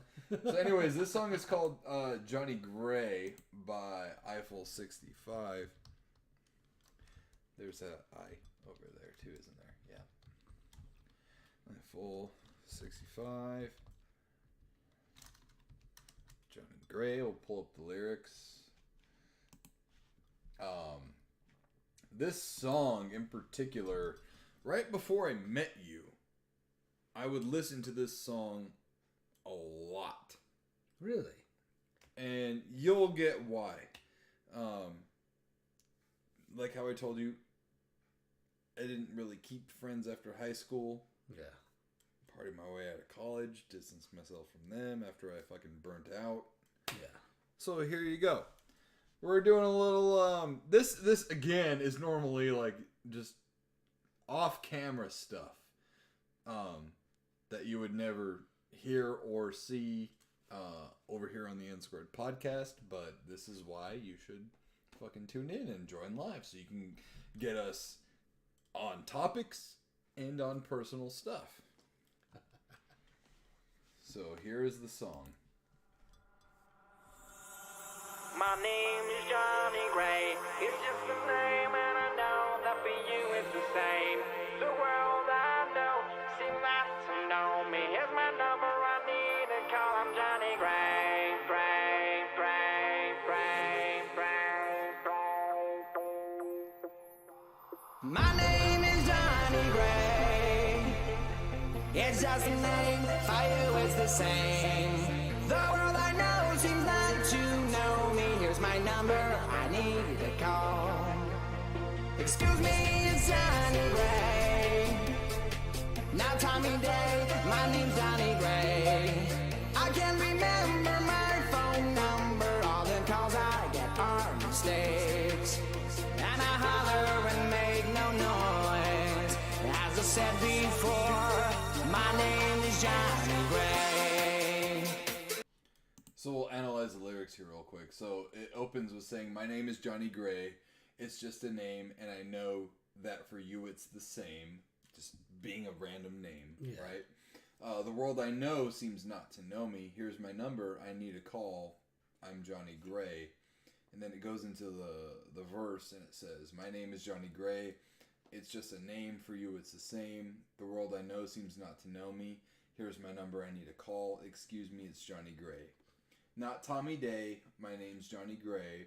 I can't remember my phone number. I'm assuming he can't remember his phone number because no one ever seems to ask for it. Yeah.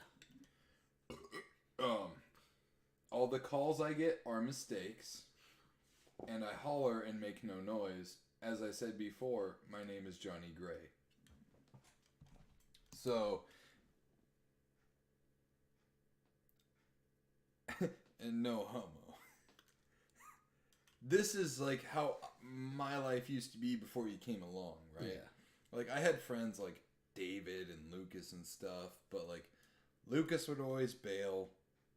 David would always bail. I had another friend, Josh. You know, Yeah. he was what he was. I don't really have like fucking friends. You know, like I I distanced myself. I was a jock. I wasn't a jock. I was 100 shades of fucking purple. You know what I mean? I didn't fit in with just like one group, etc., etc. And thankfully, you and I became friends. But yeah, let's continue the analysis. My name is Johnny Gray. Want to play with me? Hold on. Locke says, dude, this is so exciting. I made a command for Twitch that shows a backdrop of the Jurassic Park gate, and a green screen Hammond comes up and says, welcome to Jurassic Park. What the hell? That's fucking great. I'm not gonna lie, I like read that, but didn't totally see it all. And I thought it said, dude, this is so exciting.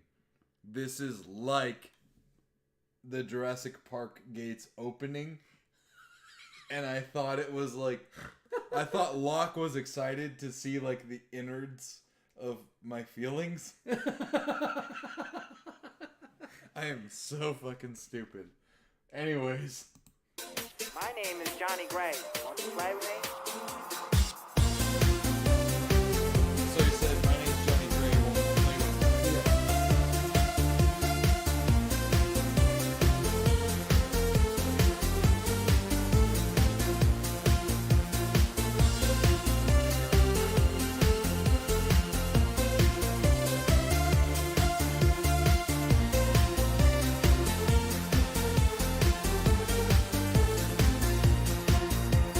My name is Johnny Gray.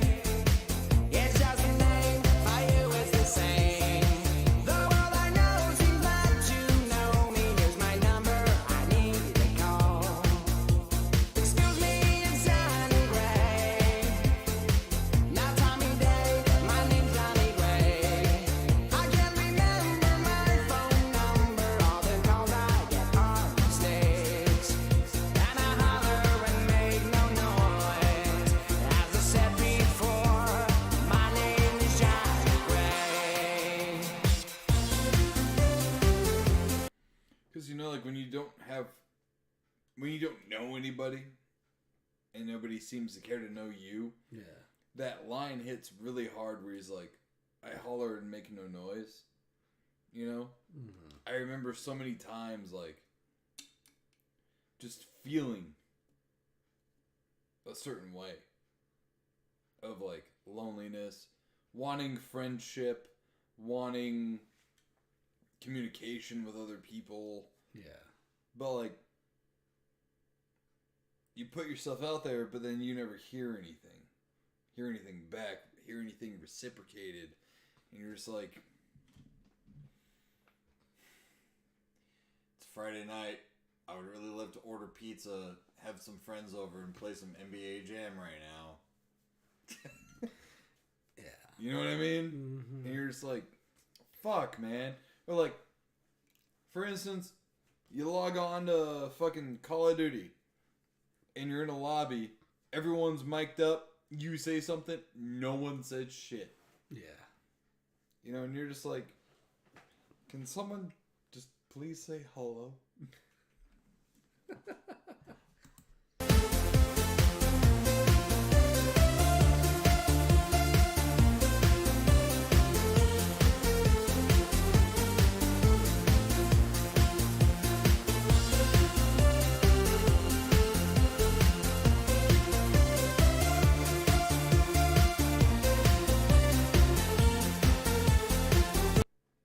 What I do like about the music of it is it sounds innocent.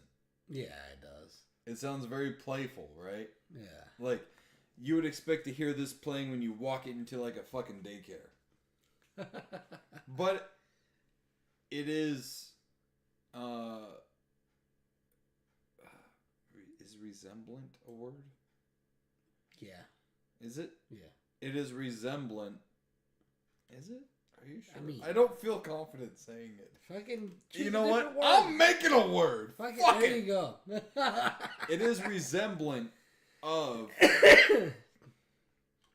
the message out there. You know, and it is resemblant of innocence, of playfulness, of like togetherness, of innocence. You know?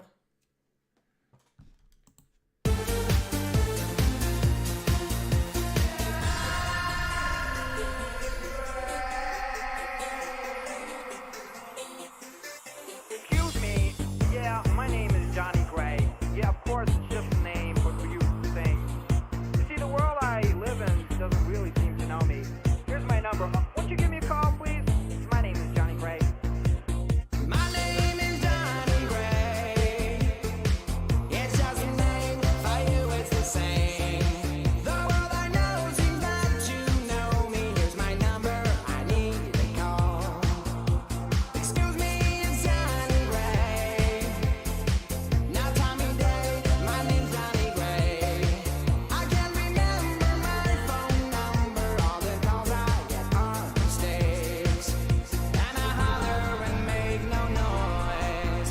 As I said before, my name is Johnny Gray.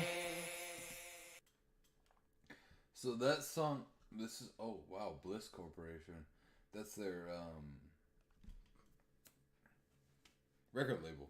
Really? Yeah, Blisco.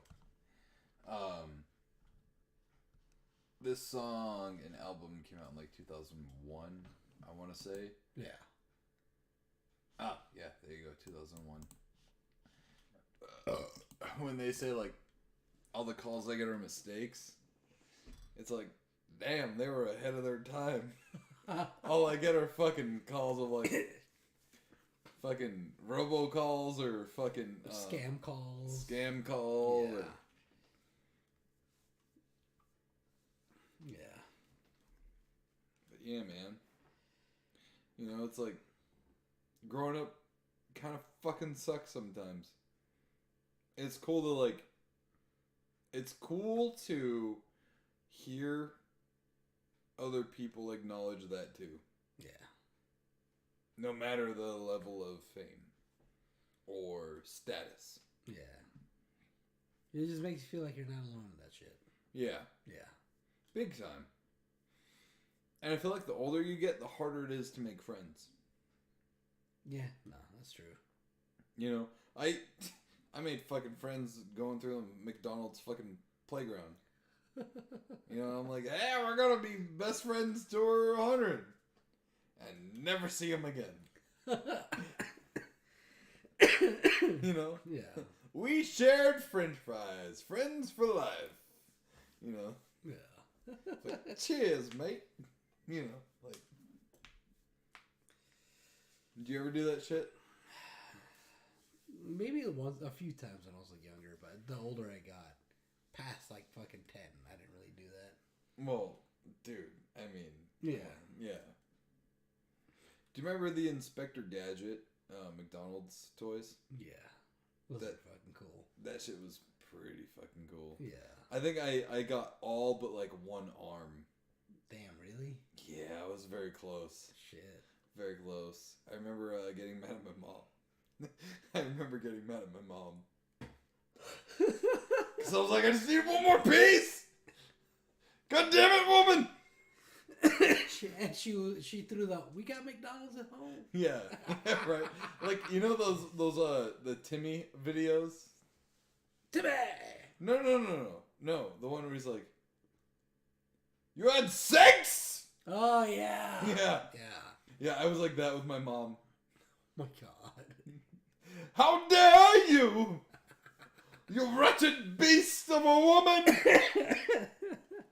Oh, man. I need but one more! To complete this architecture! I'm pretty sure if you were trying to look for that like on eBay, it'd be super expensive. Do you think? Well, I've got the fucking computer right in front of me. Can you pull it up as fast as I can, though?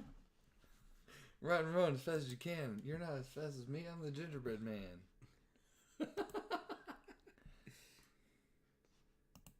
God damn it! It made me log in as me. Hold on. What is it called? I already got it.